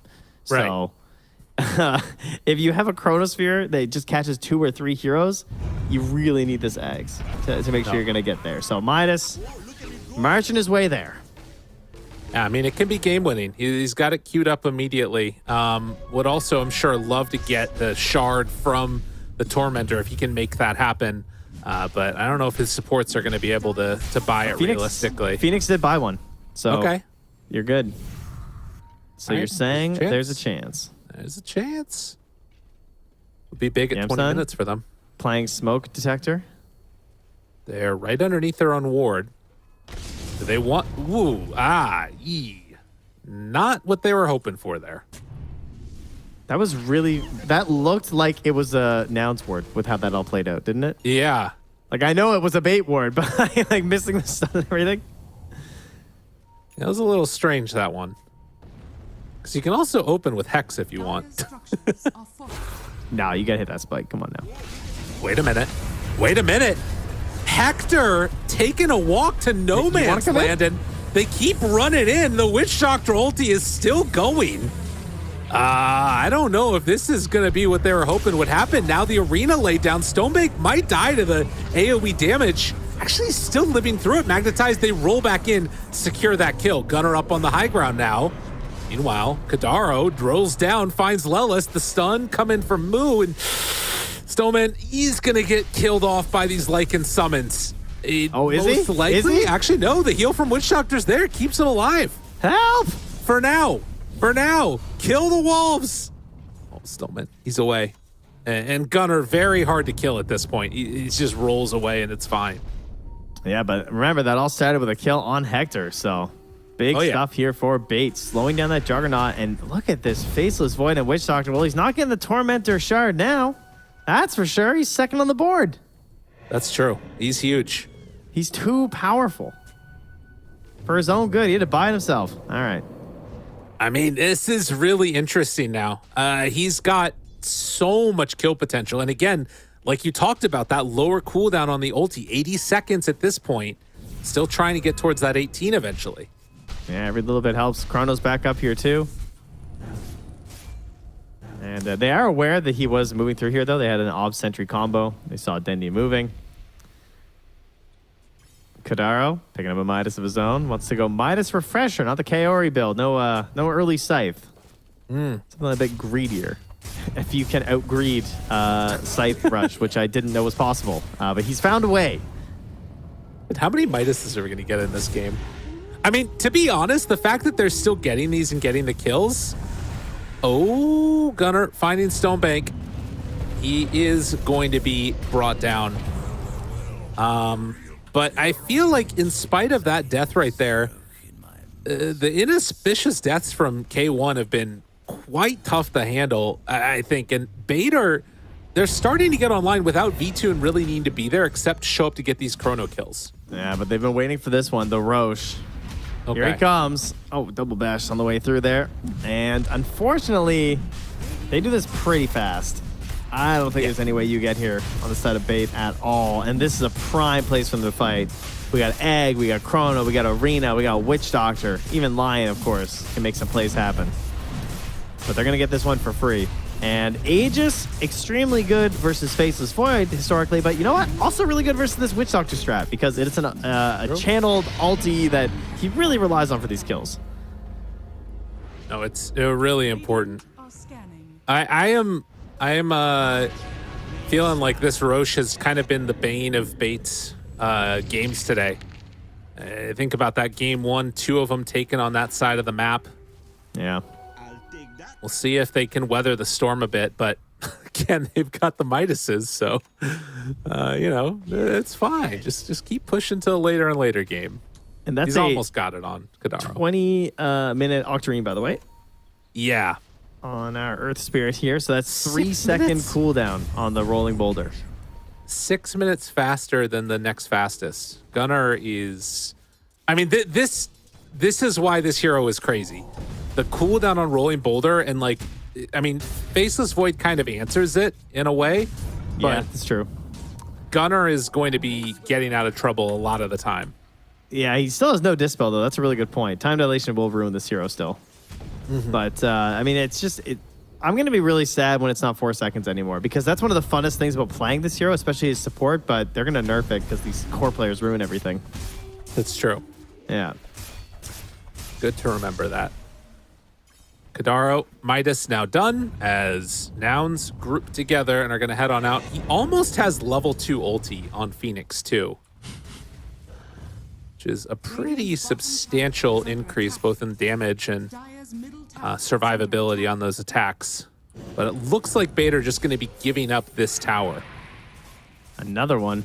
You know, it's easier to chrono all 5 of them on your high ground. So True. give up the tier 2 so that you can win all the other fights when you have this Aghanim's Witch Doctor, which he is starting to sell some items for. He's trying to take a bounty. Oh, he got a Kobold. All right, nice. Dendi is farming.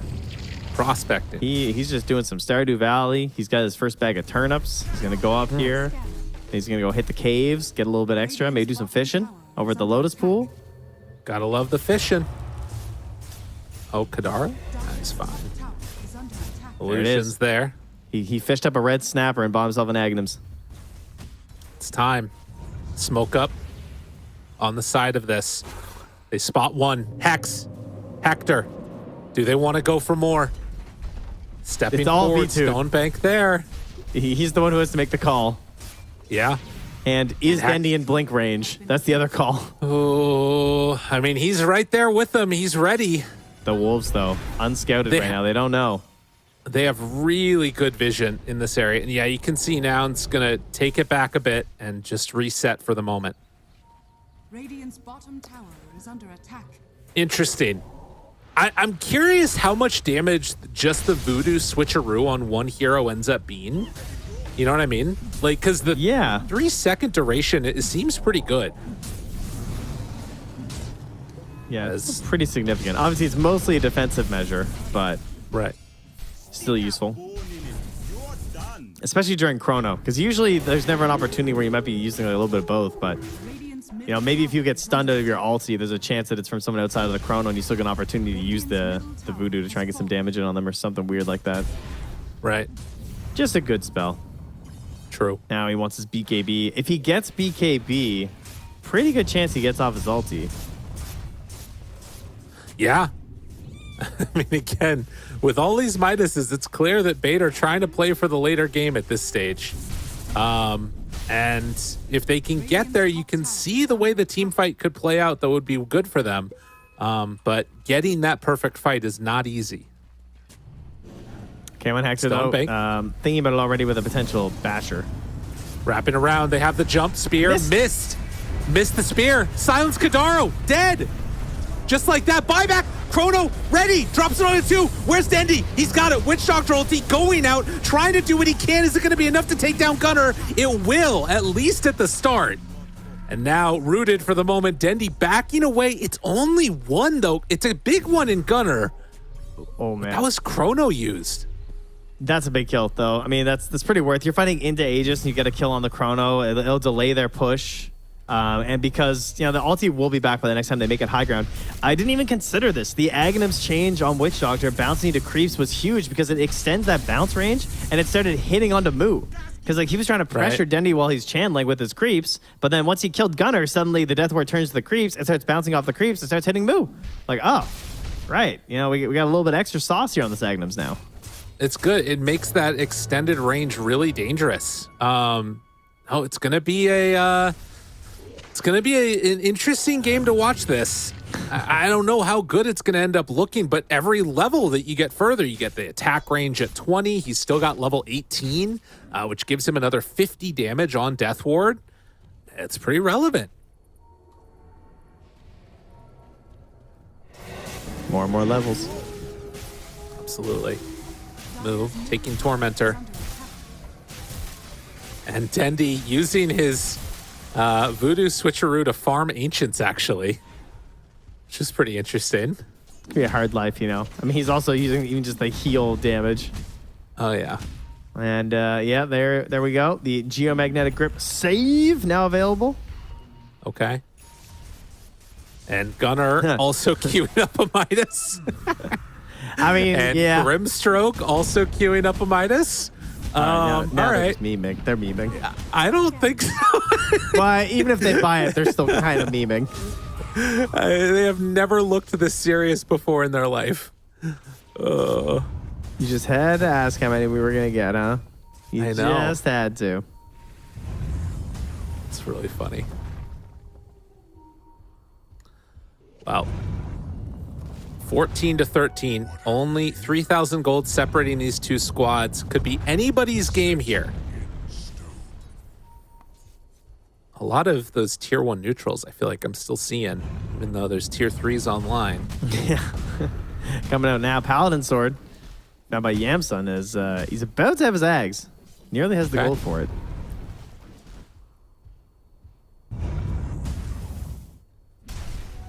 And not really feeling Nouns like they want to make another big push or any move, at least for a little bit here.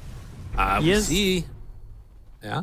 Oh, sorry. I was going to say he is 2.1 second rolling when he is arcane. That is so ridiculous.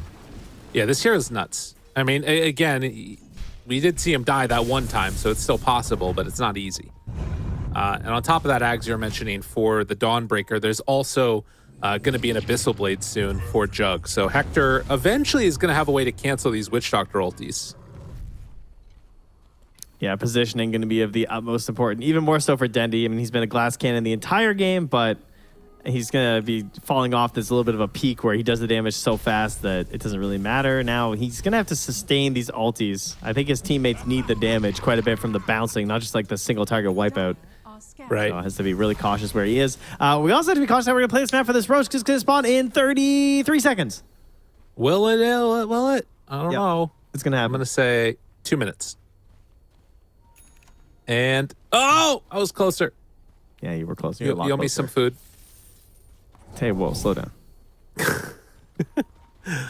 Still make win for a Deso. Not what I was anticipating this late into the game. Would have been better with the old Death Ward. True.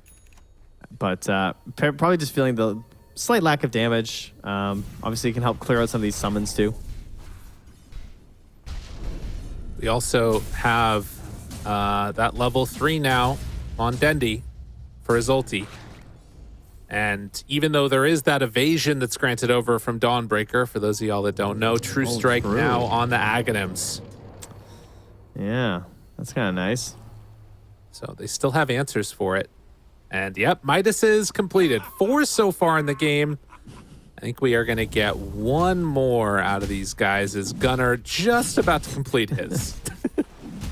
Oh, first time buying it on right. Grim. Nice. Oh, that's nice. That's nice. So, what do you think? Welcome to Tier NA 5 Dota. neutrals.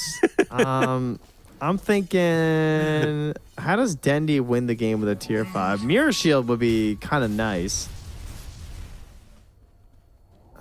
Seer Stone could be crazy. Yeah. Also, you could just get Pirate Hat and you keep digging up bounty runes. Yeah, so it's like another Midas. That's good. Is under attack. Yep, double Midas. Yep. All right, cool. Oh, for now, Nouns, after taking a nice little break to farm up their Midases, are now ready to fight. And who are they going to run to? Oh my god, V-Tune. V-Tune. They break smoke on Gunner. He's invis. They don't know. He doesn't know. Jump away. They have a sentry on Gunner. the high ground. He thought about going for it, decides not to. Scary situation. Oh, Jump for it, Dendy. Chrono! He got him! Dendy! No, he put it it's in inside! the Chrono! It's in the Chrono! Oh god, that's not what it was meant to be, but they still He's get it too out old. afterwards, but the stun is out! He is so old. Witch Doctor ulti still doing some good damage, actually, with that Supernova. It's not enough to take down Hector. As soon as that Witch Doctor ulti dropped in the Chrono, they had to bail. no. 4 dead. Oh no! Dendy, he last went to TI at TI 6. Back then, it worked in Chrono. Oh, he obviously knew about that, but just Yeah. right on the edge. B-Tune's going to jump away now, but that one hurt. Yeah. Oh, that one hurt. Slight misclick. He was clearly trying to put it just like close enough on the outside, but just clicked inside instead. That is pain, dude. Oh, Wow. they needed that I so mean, bad. If They're you just look at the dependent fight on it. recap, if you look at the fight recap, he still did the most damage in that fight by a wide margin, but didn't matter. Yeah. Oh, well, it's not too the late. As we replay. see the Oh, replay. not again. Don't make me watch it again. It's so close, dude. Look at I that. wonder. I think he clicked on that tree, and maybe that's what it was. And the collision put it kind of inside instead of like on the outside where he thought it was gonna go. Right. I mean, the cast range isn't that far, you know? Maybe he's just playing support where he doesn't have the Aether. Ah, it hurts, it hurts, it hurts, it hurts.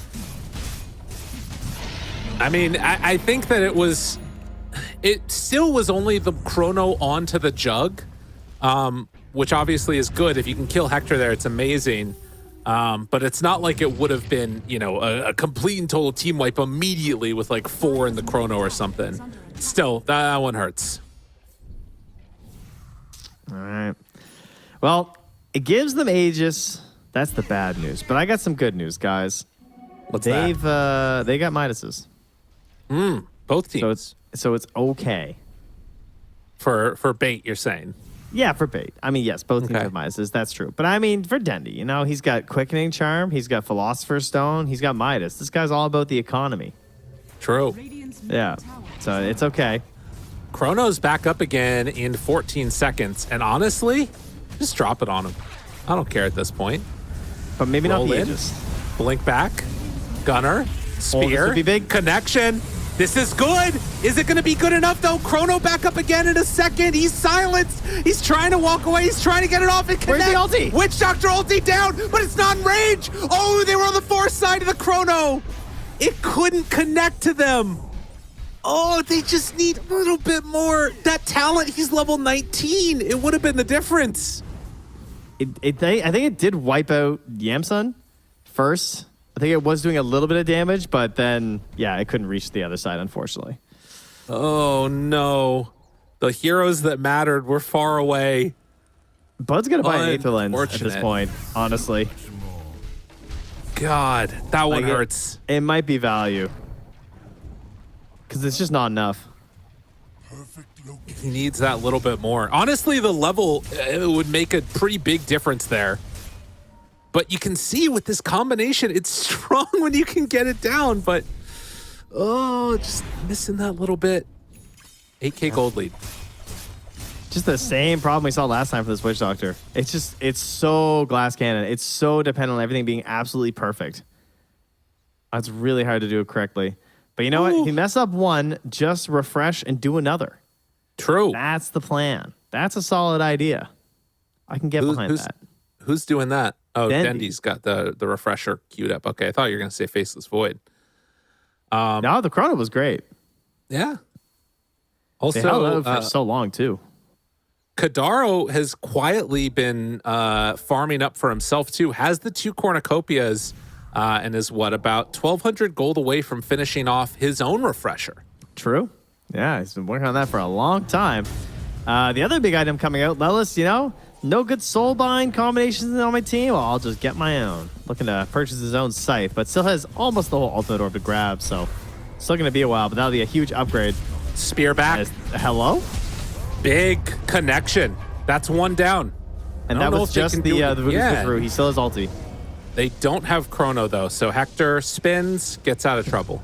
Ogre Still. steals his way out. Aegis down with 2 minutes left on it. Not bad.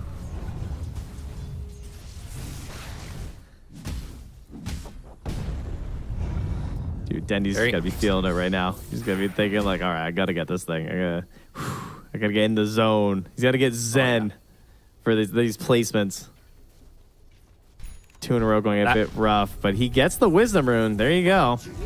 Yeah, I think that's the 3rd Wisdom Rune he's taken. And so we'll have that attack range now ready. And I think that this, again, we've been waiting for the one big opportunity. They've had 2 of them now. If they can get another, it's going to go even better. but they continue to lose out when they don't have it working everything in perfect concert. Now it becomes that slight bit easier. And for Nouns, just easy peasy. Keep the pressure going, take down buildings slowly, and continue to build up this net worth lead they've taken. Yeah, there's really not a lot of rush for them. You know, one thing they're definitely lacking this time compared to how they won their previous first 2 games was this initiation onto the high ground. They would constantly go for this like support scout into big core jump. They don't have that at all this game. I mean, they have Gunner, obviously, can do like the big roll in, but it's hard for the follow up there from Hector. So kind of anticipating maybe like the blink later on would be kind of cool for him. I guess he's the Ogre Seal Toto, which has looked pretty successful so far. Right. Absolutely. But it's kind of hard to break high ground. So I'm not looking for a big rush right now. 37 minutes. Up in a second is going to be that next round of neutrals, and they will get them quickly. They will get them very fast. Yeah. At the very least, you know, you can look back now as Bait and be like, okay, we kind of stabilized things. And we're grabbing a tier 1 tower. Let's go. They didn't get a lane, right? Our high ground is still fine right now. We've succeeded and survived into the next lull period where we're going to get close to this Aegis. They're going to try to take a fight in this 3-minute window. This is a really good time to fight because if you lose this fight as Bait, your spells are all back up for the actual Roche. Guaranteed. Right. Even if it's an instant spawn. Love the V-Tune, like stunned animation that he's got going right now. Oh, yeah. Just basking in it. Just mind flaring all over the place right now.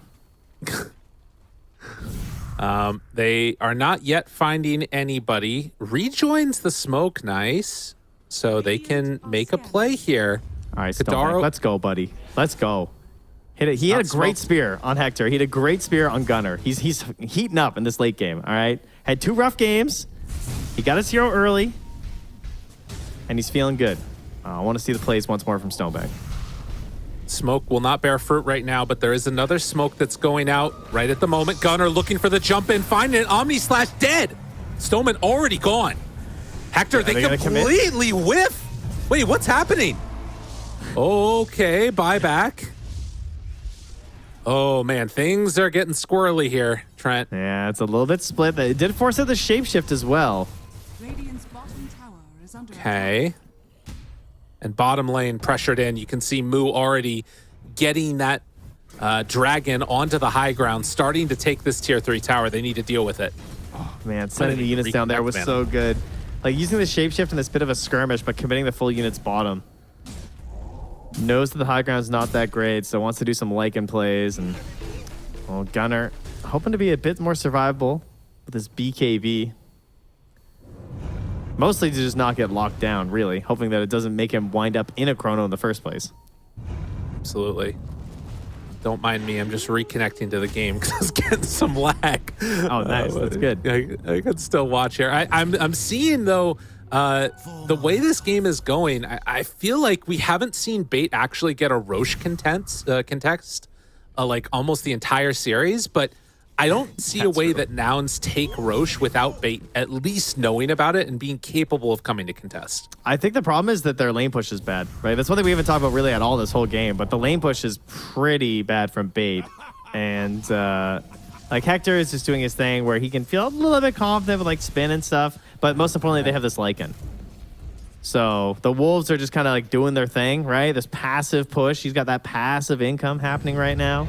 He saw a couple ads on the internet. Turned out they were right for once. So he clicked some links and he's rich. Yeah. But they're setting up now, so this is good. So lane's not in the best spot. It means that Kadaro has to chill there. But a Radiant Roche means Kadaro can push waves and still TP in for this fight with his 2 Supernovas and Sunrays. He's also close to level 18. Oh, the Wolves, they scouted it. They're right nearby. Stonebank. The roll. What's he gonna do? Away. Kadaro, like you said, not quite with them yet. They're pushing in mid with, again, the illusions and the big golem. So somebody needs to come deal with this because otherwise it's going to be taking their base. And 2.5 minutes on Roche. Oh, it's a long respawn. No. They're going to get so much split push going. Good call. Good call. Get out of there. Dendi, he went for the telescope. Recently watched famous content creator BSJ. I believe he put this in the C tier. Okay. Maybe B tier. Was not a high tier for him. But, you know, carry players. True. But, yeah, obviously, we've seen the issues for Dendy. He's having some cast range issues. He's going to help with his friends there, too. Lion, very, very much appreciating that, I'm sure, if he happens to be in range. But we're just trying to get some good death wards off right now. A lot of net worth being floated at the moment for Radiant. About 5,000 gold on Dendy. Almost has a refresher coming out. Use that gem. The wolves coming through. It's so annoying when the wolves run through your gem. Nobody's back to deal with Jug. Hector is just taking this. They don't have anybody to come back for this. They don't have TPs even. No TPs available. He's going to get so much right here. The tier 3 tower goes down. Thankfully, it's a long Roche, so Bait can come back to defend it. But yeah, Hector doing a lot of work here. It's going to be so hard for them to ever contest this Roche. I think that might have been their last chance. The lanes are just in such a bad spot. They have to run together. Dendy, of course, still no bots, right? Like, he is the keystone to these team fights. Usually gets the earlier bots on this build, but has been forgoing them so far. Wants to get this refresher. Where's his courier? Is it just off to the side somewhere? Yeah, I'm not sure. Oh, it's back in the base. He has both the cornucopias. Okay, that is confirmed. Well, they re-smoke up with the ninja gear, at least, for Stonebank. And because this Roche was such a long spawn, they haven't been able to take it onto Nouns. This is one thing to be a little bit, I'm sure, annoyed by them. But they should still be able to get the Aegis. Eventually. Yeah, there's just no way. Bait just can't get there. They cannot contest this wave push. He bought it. Faceless Void just buys the refresher. Oh, Void. Oh, wow. Void and Witch Doctor then. All right, yeah, so they're going for the high ground fight. That's what that is. Okay. You have Aegis, I have Refresher, right? And we'll double Refresher. Guarantee get the kills. Do we have any more Abyssals or ways to stop the Witch Doctor? We don't, right? It's only Abyssal? Yeah. Just Hector at this point. Now, Aghanim Scepter could give this to Moo. Also, Gunner, I think actually might be a pretty clutch pickup. Yeah, I was thinking a lot about that Ags, actually. I kept expecting him to queue it up. I like it on the Jug, though, because of how they have to go high ground. I think Hector would be nice. Oh, Gunner takes it. Yes, we got Gunner, though. I mean, that's the funnest I'm happy one, about for sure. that. Yeah, we want to see the Remnant. Should also mention the level 25 talents coming out. They have it on Faceless Void. He takes the backtrack. Don't probably even want the Chronosphere AoE talent at this point. And then Hector gets the healing wards, extra hits required. So we'll be a little bit tankier on that one. Make sure that you can get it off and survive through it. But 25,000 gold lead after giving over that Aghanim Scepter to Gunner. And Nouns, I mean, the percentage chance win probability has stayed at around the same mark for a while now. Doesn't change that much. The big percentage chance is just if they hit their spells on Bait, they can kill the entire team. It's simple. I mean, just don't miss your spells. Yeah. Dota, I guess, is always that easy. True. Jump in, tries to break it on Hector in the mid lane, but he gets the spin away before they can get the Lincoln's pop Hex. They see the roll from Gunner. Jump up, Hex, spear, connected, damage out, Chrono used, immediately Dawnbreaker ulti, Witch Doctor ultimate. It's going to connect. They actually managed to break it, okay. They have that refresher ready to go, but the silence is there. BKB ready. Do they get it off in time? Leash up, connect on it too, and another one. Dendy's outside, Witch Doctor ultimate, hitting into him. That is exactly what they needed, but can they do it again? Backing away, Moo onto one. Stoneman is completely gone. Hector, after dying once, can try and run at them with all these abilities on cooldown.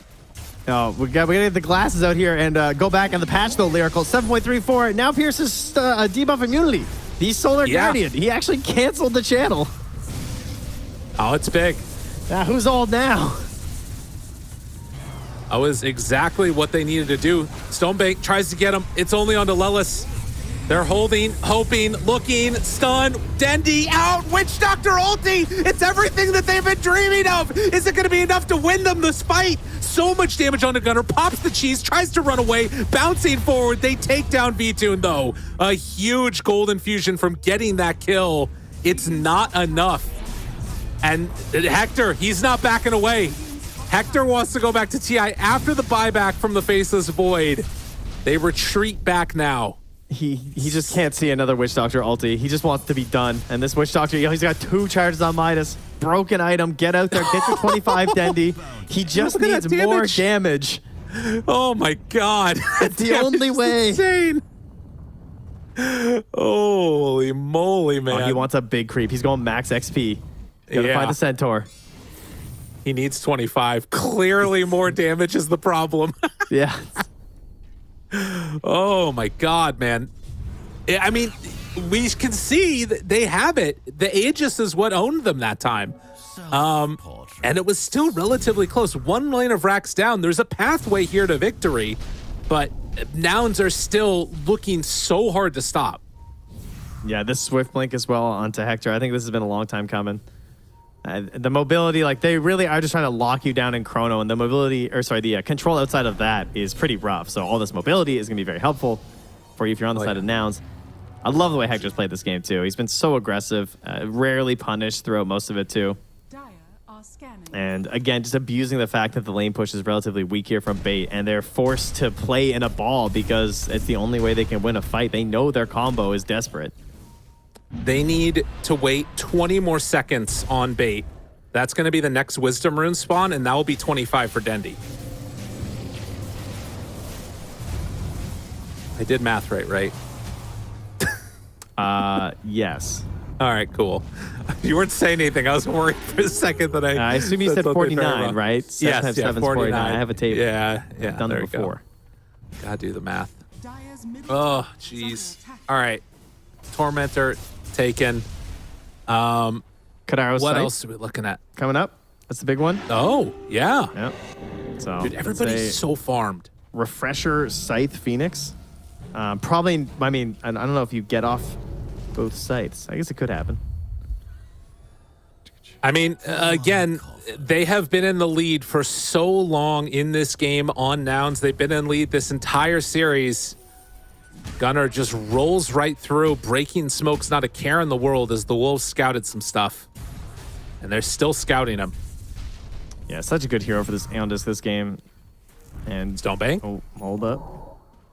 Looking. I mean, you're not going to kill Gunner. This guy has 4,500 HP. I mean, Scythe Spear? Pull him back to the team? Maybe. If they commit. Yeah. It just feels so hard to kill them even in their, like, unless they chrono. Yeah. Because he has BKB Enchant Remnant too, right? Like, oh, Dendi, here it is. Just feels impossible. All right, here it is. Wisdom Rune up. Go get it, Dendi. Your time to shine. Or maybe he's going to save it for somebody else since he's close to 25. Yeah, they gave it to a Kadaro. Oh, dude, he's if so they close. fight without it, I'll be so sad. Oh, my God. He is 133 experience away. This is it. It's coming up right now. He gets it. Dude. Gunner runs in. They see him. Thinking about going. All right. Level 25 Witch Doctor. Jump. Here we go. Hex. Arena down. It's going to break it. Dendi. Voodoo Switcheroo backs away. That's 1 round of ultis down. He only has 1 more to go. Soulbind there. The jump in. He's gone. Oh, they got him instantly. V-Tune ready, though. Chrono onto 2. Second Dawnbreaker ulti connecting. V-Tune refresher. Second round. They don't have the damage. They do not have the damage. Witch Doctor trying to get here in time desperately. But Dendi cannot get there while this fight is going on. Hector is taking buildings. Spin, TP, getting out of trouble. Unbelievable. The all-in play for Dendi, but wait a minute. They actually don't have... Wait, hold on a second. Yeah. Hector's in trouble. He's gone. They don't have buyback on either of those other heroes either. Hector does have it, but how much can they get out of this? Bait buybacks. coming away with a win on that fight. Oh, they have so much to get through. And unfortunately, not a Roche. I mean, maybe on the later ends, it could perhaps force a buyback on Jug if it spawns immediately. This is so risky feeling, though. I mean, you're going to think they have it, right? Like, I guess Gunner, they know if they've been keeping track. It's been a pretty chaotic game. Yeah. But Moo, you're going to assume he has it.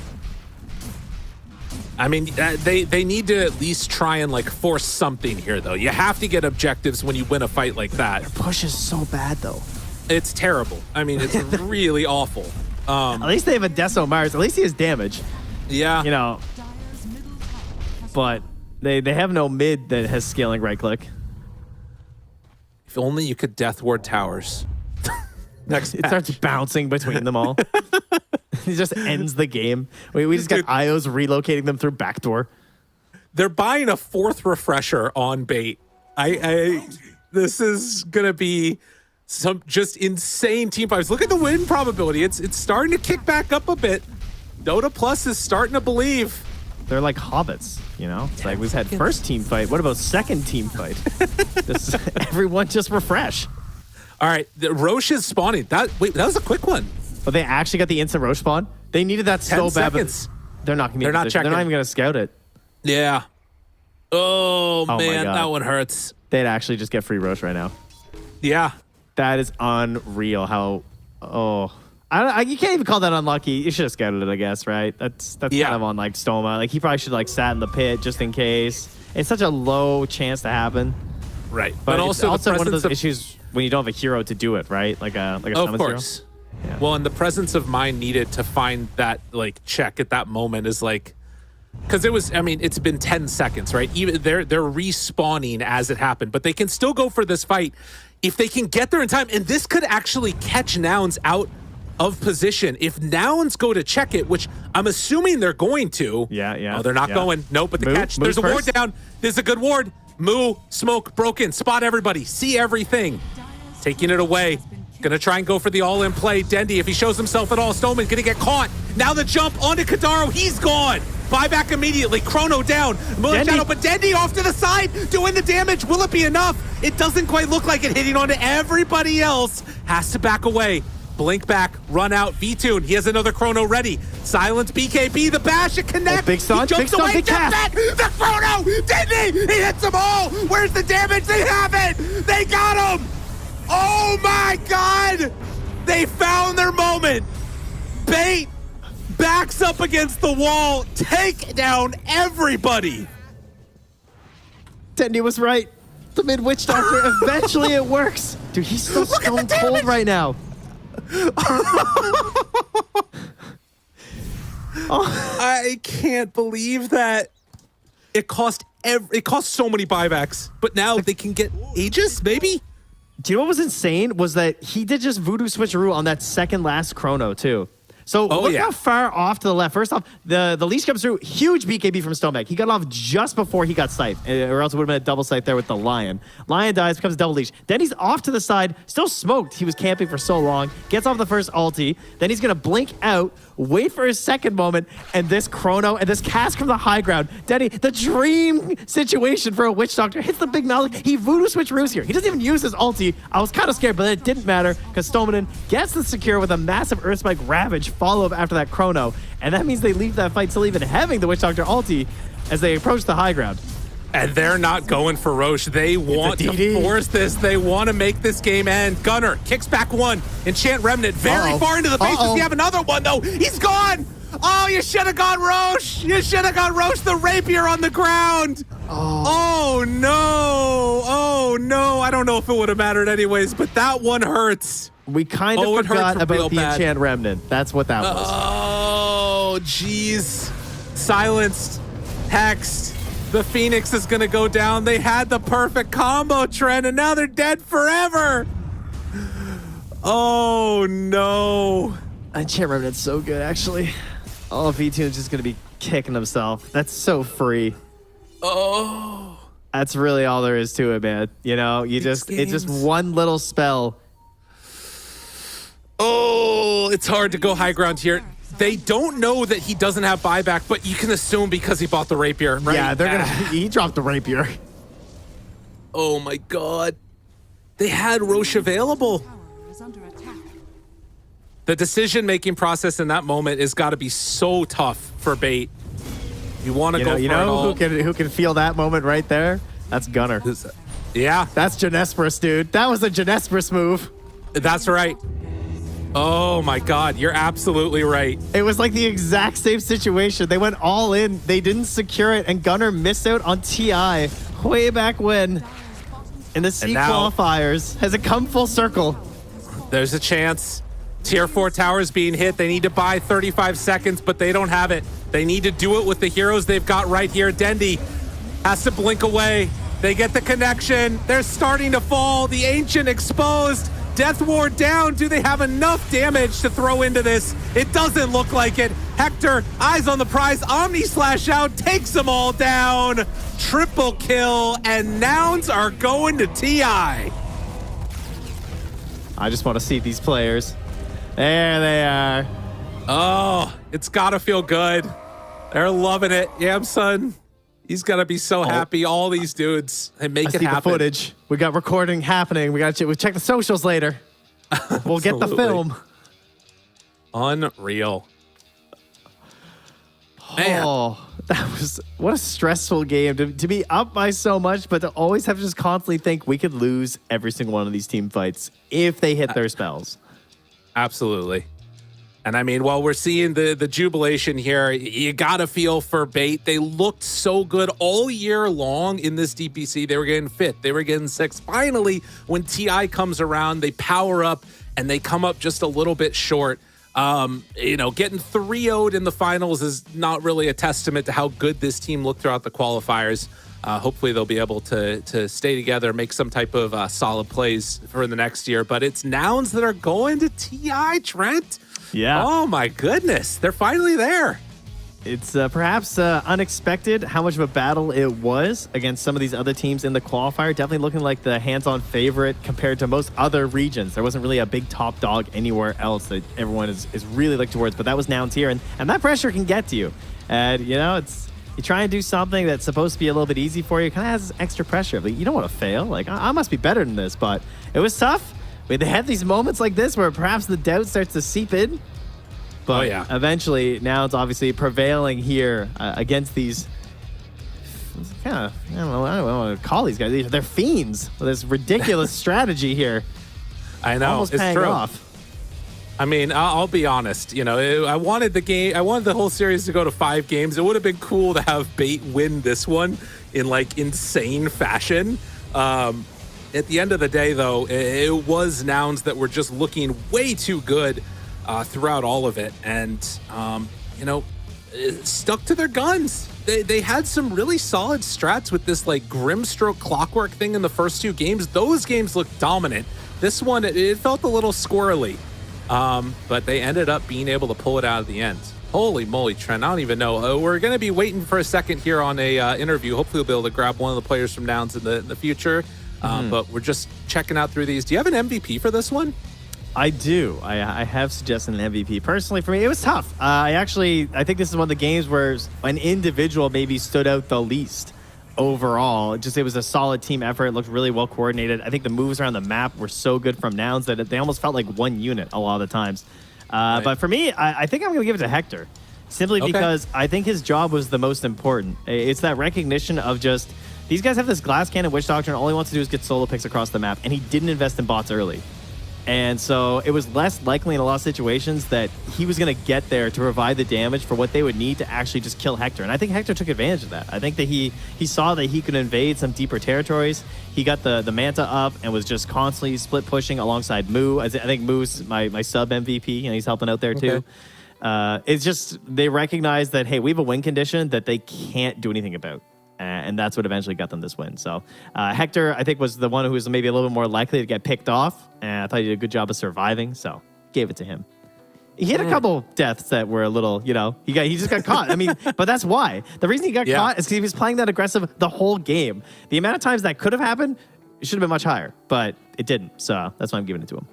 That's fair enough. Yeah, and you saw right at the beginning in the draft when we saw that Phoenix pick, you mentioned like, all right, is it going to be Lifestealer or Jug? He knew what his job was. Get in there, if he needs to at some point kill the egg, but also survive the laning stage, which was a very strong laning stage coming from Stonebake and Kadaro.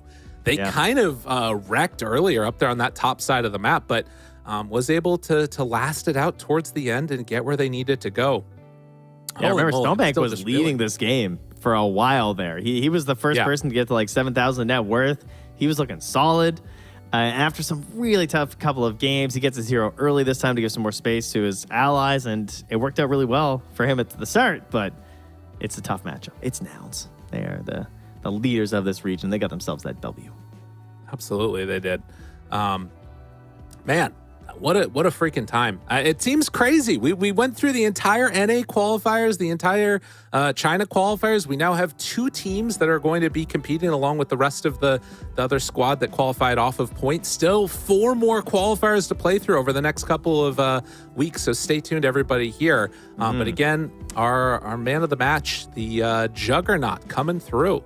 Love to see that one. Yeah, I'm giving it to him. He's the free agent extraordinaire.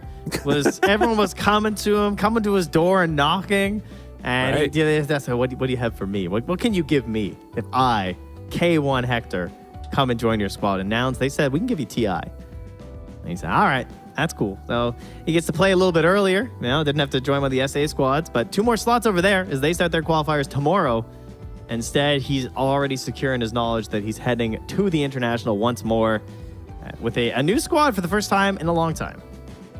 Oh, yeah. No, I mean, and that's the thing that's going to be really interesting to watch is going to be, okay, what's this team going to look like when TI actually comes around? Because we still have some time, right? Like, there's still a decent amount of fill before the whole tournament actually takes place. I would imagine that there's going to be more growth for this squad over in between now and then as scrims get played and all the rest of it. And I don't think that you can fully come up with a team identity in the period of time between Bali and these qualifiers. Well, you know what? What's up? I have really good news for them. What's that? Okay, this is the best situation because they need a lot of scrims. All right. Yeah. But what are they? They're an NA team, guys. So any team that comes early to TI, we're here already. We're already here. They don't got the jet lag issues, as long as most of them are staying around in NA. They just get to slowly make their way over to Seattle and hopefully start making some quick scrim friends. That's right. Yeah, I mean, it's the sort of benefit of playing on home territory there. Absolutely. Pubs are going to be so good. Yeah, they are going to be awesome. I can't wait. Well, we do have one person here that we're going to get to chat with. So congratulations and welcome to the call, Senor Gunner, who has qualified the TI. How's it going, man? It's good. I can get second place 3 years in a row, but not 4. Let it be known to the public. That's perfect. I wanted to start with this because, a lot of people will know you from your stream, your working as casters with us lovely folks as well. And sad that we won't be seeing you there, but, seeing you in another way, holding up that Aegis, hopefully. But anyways, in the first year that you were playing in the qualifiers, you played in Southeast Asia. You came in at the very end. You were 1 game away, so close to making it, and then it fell apart. The next year came in second place. Next year came in second place. Now that you're finally here, I guess a combination of how do you feel and how do you feel looking back on those times and where you're at now? What's going through your head?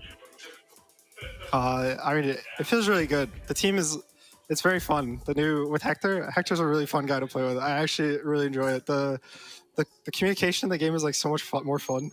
It's compared to a lot of the teams I've been on. Because he just says some crazy stuff sometimes, and he'll be like, guys, just buy me a pipe, just use everything on me, I'll carry everything, and he just keeps yelling about solar me, pipe me, force me, just everything we need to do. And so it's he'll be like, buy arcane boots, I need mana, and then Yamsen's nature's prophet, okay, I will buy arcane boots so I can TP across the map to give you mana. It's just so fun. This is the Stinger and Schofield effect right here. Now I understand. Yeah. I get it now. Yeah. That's awesome. Well, cool. It's good to have clear directions, I guess, in a team as far as what you need. And yeah. That's great. I love that. Trent, go to you for a second. I here. totally forget what we were going to ask him. I know we had a bunch of different questions. Yeah, we had lined some up, really and good then never mind. questions. We had some super solid ones. So I have one real quickly because Trent pointed it out in the game. Obviously a different situation, but they're all in push at the end baits. At the end, were you have any flashbacks to your experience in Genespris when you guys went all in? No, I did not there. I had flashbacks because I played Earth Spirit Pub 2 days ago, and then I played, or 3 days ago. Okay. I played Earth Spirit like 2 days ago, and all 3 games would go to like 50 minutes, and I won the game by abducting them. And I played with Lelis in the pub and obviously in the games. And so this game, I'm like, wait, I can abduct him. And Lelis, she's like, yeah, go, abduct him. And then so it's like, we just got the rapier for free. And then that was all I was thinking about. I wasn't really having any PTSD. Nice. That's great. Feeling about, you knew what you needed to accomplish and then went straight in for it. That's awesome. Love it. So I guess for now, what is the plan for you guys? I mean, I know it's early, but have you discussed at all like ideas about like heading into TI? Like what sort of a prep situation are you guys in? We have IESF, so we're flying to Romania tomorrow. So we're Team USA for that, except for Hector. But right, we got Speed there, so Speed will be our Hector replacement. Okay. So yeah, we're gonna do that for like 2 weeks, and then we're gonna take like a week off or 10 days off, and then it's just TI boot camp. That would have been a long flight if you guys hadn't won here. So congrats on that. Very happy for you in that regard. I guess another question that I had just about sort of your mentality coming into this, and obviously the team has sort of been pulled together from all over the place. Some players switched out and all the rest of it. How do you feel like your team is sort of fully grown at this point? Do you see that there's going to be like more areas that are already going to change a lot? Or do you think the dynamics that you have in the team right now are pretty much what they're going to be at this stage in terms of like how you play with each other? Yeah, I think this tournament was like a huge learning experience because we didn't really get much time to scrim. Because it's kind of hard to scrim with Hector when he's in Peru because we usually only play European teams. So we had to wait till we could fly him to like the US so we could scrim together. So we didn't really have that many days of scrims. So a lot of the learning kind of happened here, which I think if you kind of watch our run, it gets like, it was really sloppy at the start, I think. And every day it was just a little better. So yeah, I think there's a lot to grow. I think Yamson, I think he's like really good, but I think he needs more like time. I think if we give him like till TI, he'll work on like laning and just like confidence, I guess. Because I think he's really good. Yeah. So, and just even like talking with Hector and like working together, like sometimes there'll be points where it's like miscommunication, like go back, go forward, like very quick things. And so I would say this is, I don't think this is close to the peak, hopefully. I think we have a lot to improve, and I think it's also easy to know what we have to improve. Is it still weird playing against Dendi mid and then just fighting Dendi for a TI qualifier spot in North America? It was, yeah. Before, when we saw them in the finals, the first thing Gibson said was, "Bro, imagine if it was 13-year-old me and you told me you got to beat Dendi to go to TI." And I was like, if it was 13-year-old me, I'd be quaking in my boots, honestly. So it was cool. We were all yelling "Super Mita" when we were watching them when they were owning. So. And much love to them. Nice. They had some fun games, so it was a fun time. That's good to hear. I guess one last question that I want to leave off on. I don't know if you have more, Trent, but let him go party. In terms of your team's experience and your experience as well, you guys had like you've sort of, I feel like, been on the outside looking in of these slots that are there where the rest of the North American teams have gone on to these other tournaments. Some players have gone on to other regions. Both, what is it that made you want to keep staying in NA? What is it that you sort of were leaning on? And then what do you have to both say to your fans and then also the other people that might be looking at you guys as inspiration to make it further as well in the international scene? This is the eventual end up of the Four Zoomers roster we made like 3 years ago. So it was pretty cool, kind of just the whole evolution of it. Like we got a sponsor and we kind of like changed players, and it's kind of ended up like hopefully this is where it clicks. It feels very good to play on this team right now, and it feels like kind of like a project kind of thing because like I've been on the same team, quote unquote, for like so long now, and I can feel improving for myself, from my teammates. And yeah, I like to shout out all my teammates. I think Hector owned. I think Yamson owned. I think everyone owned. Astini, I think he cooked up some nice drafts, and it was nice because in the draft sometimes people would be stressed and there's a lot of talking, and then Yamson always be like, guys, just let Astini cook, please. Like let him do what he has to do. Shout out to Double-A, the Double-A diff, you know, great manager. Okay, and then shout out to Edward. There's Double-A, and then shout out to Edward. He's our sports psychologist, and I think he's also helped us a lot. So. Yeah, and then shout out to all the fans. It's a pleasure. Hopefully, we give you more enjoying games. I know this qualifier, our games were pretty enjoyable, so I hope they're more enjoyable in a less sloppy way. All right, you guys did great. Congratulations and good luck at TI, sir. Have a good one. Go party. I'll have a good one. Thank you. All right. That was Gunnar. That still is Gunnar. Look at him. He's so glorious. Going to TI. Man, Trent, what a qualifier. It happened. It's done. No, it's crazy. You know, he likes casting with us so much that he just qualified to make sure he'll be there. This is smart. I like this guy, you know? Yeah, nailed it. Well, we'll have to get him between his games since he'll, make it all the way to the final, which makes a lot of sense. Exactly. But that was awesome. What a way to end this qualifier. It was a 3-0, but it was close, as they say, and parts of it at least. And we got a very exciting game 3. So thank you everyone for tuning into North America. I can't believe that we're just getting started on the road to TI. That's just 2 regions done. We still got 4 to go. We got more slots in those other regions as well. Some places you're duking out. You got 2 slots SA. We got 1 slot Eastern Europe. And those are the next 2 regions that we'll be doing. They start tomorrow. Absolutely. Yeah, that's crazy. It all starts tomorrow, and then we're ending off with, God, what's left over after that? Southeast Asia and Western Europe. Whoo, man, a lot of Dota still to be played. I don't know if we have a graphic up for the teams that are qualified or if we're just going to try and end it right now. This is my subtle way of asking our producer a question in the He said, the middle skip the graphic. Perfect. So that's what we're going to do. All right, so we're going to be back tomorrow for the beginning of the rest of the qualifiers. So have a good one, everybody. And until then, just go give shout-outs to Azure, Ray, and Nouns. 2 more teams going to TI. We'll see you all tomorrow.